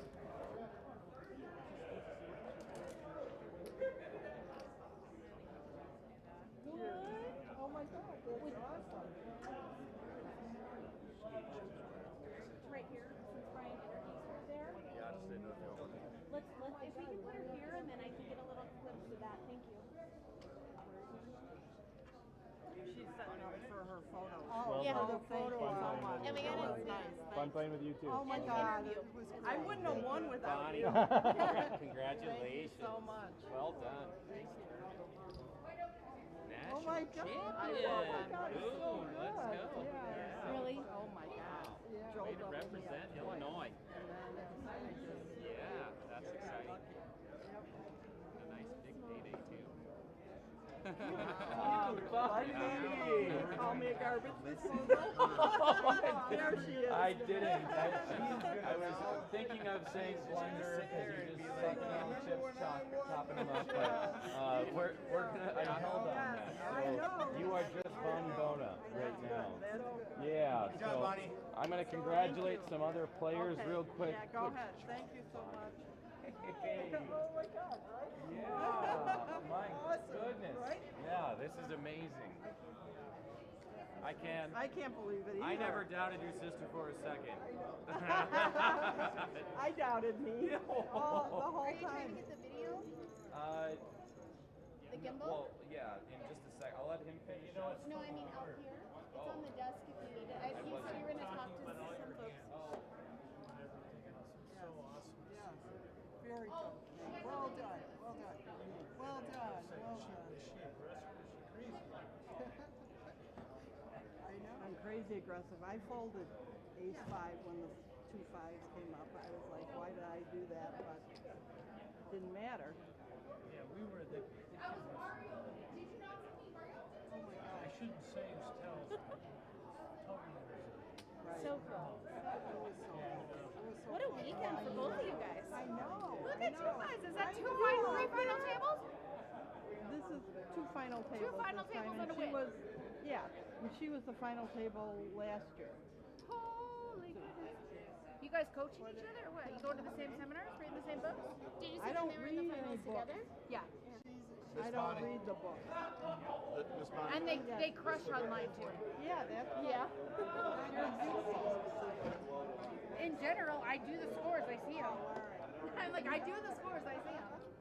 I love that it's Miss Bonnie, any chip detectors or It is anything you want to Kings use? versus Queens. Anything you want to use? No, I'm good. What cards do you want? I don't even know what I want on.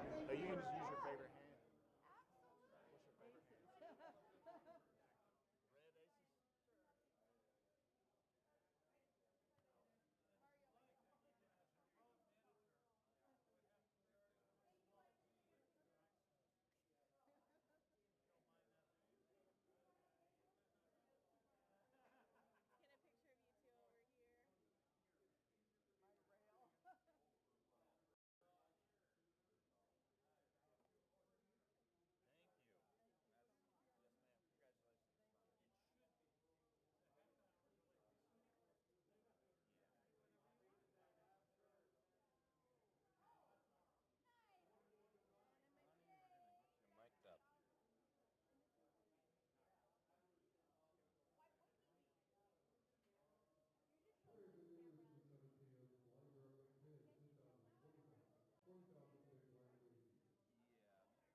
as we could be. So give me the countdown and we'll wrap her up.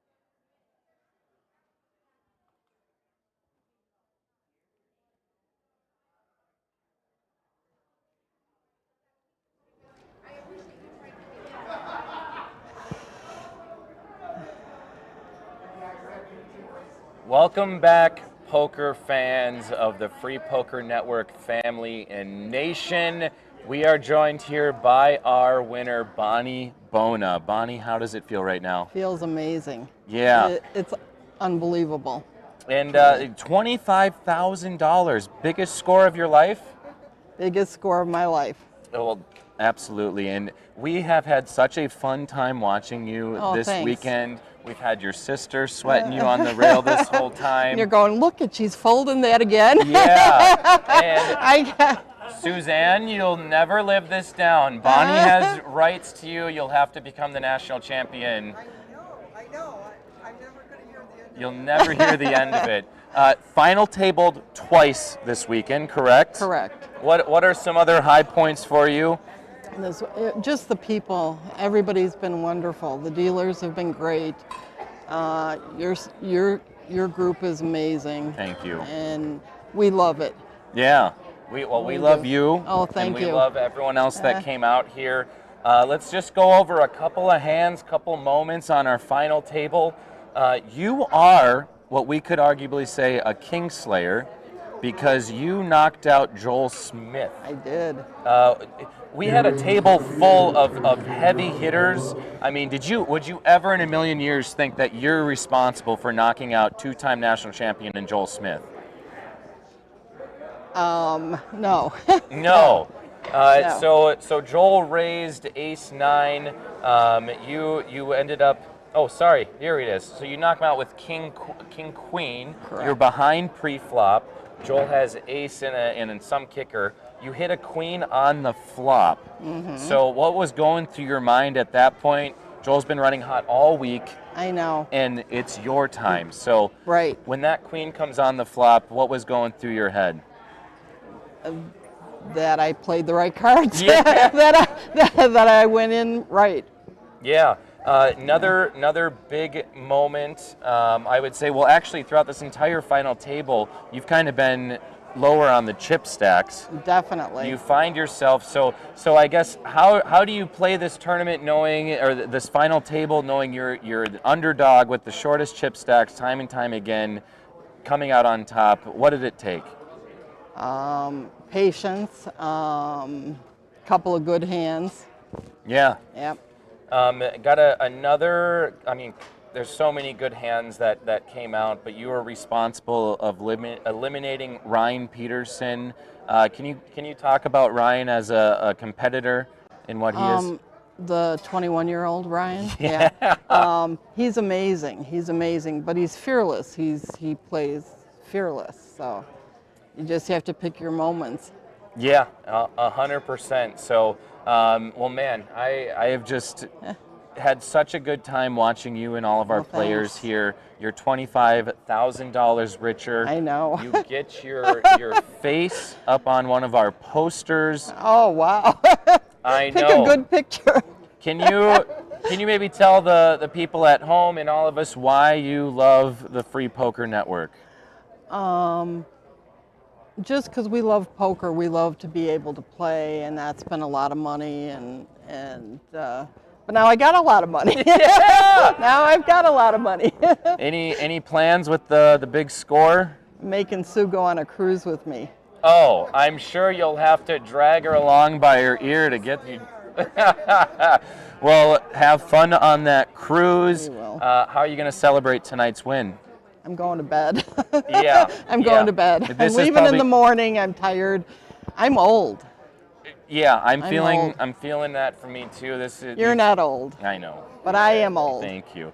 Well, it's worth it to stay up tonight, wasn't it? Yes, it was. So definitely. Well, I think it's time to wrap things up here, guys. So Bonnie, congratulations, newest national champion, joins Glenn Schaefer's on the podium this weekend, and Steve Belland. So with that, We want to thank you all for tuning in and watching our amazing players. We want to thank the Golden Nugget for allowing us to host 20 years of FPN and strong. So thank you to our staff, Dana and Raina and the Craigs, and the guys back there, Jared and Tony and Chris Hansen, for joining us.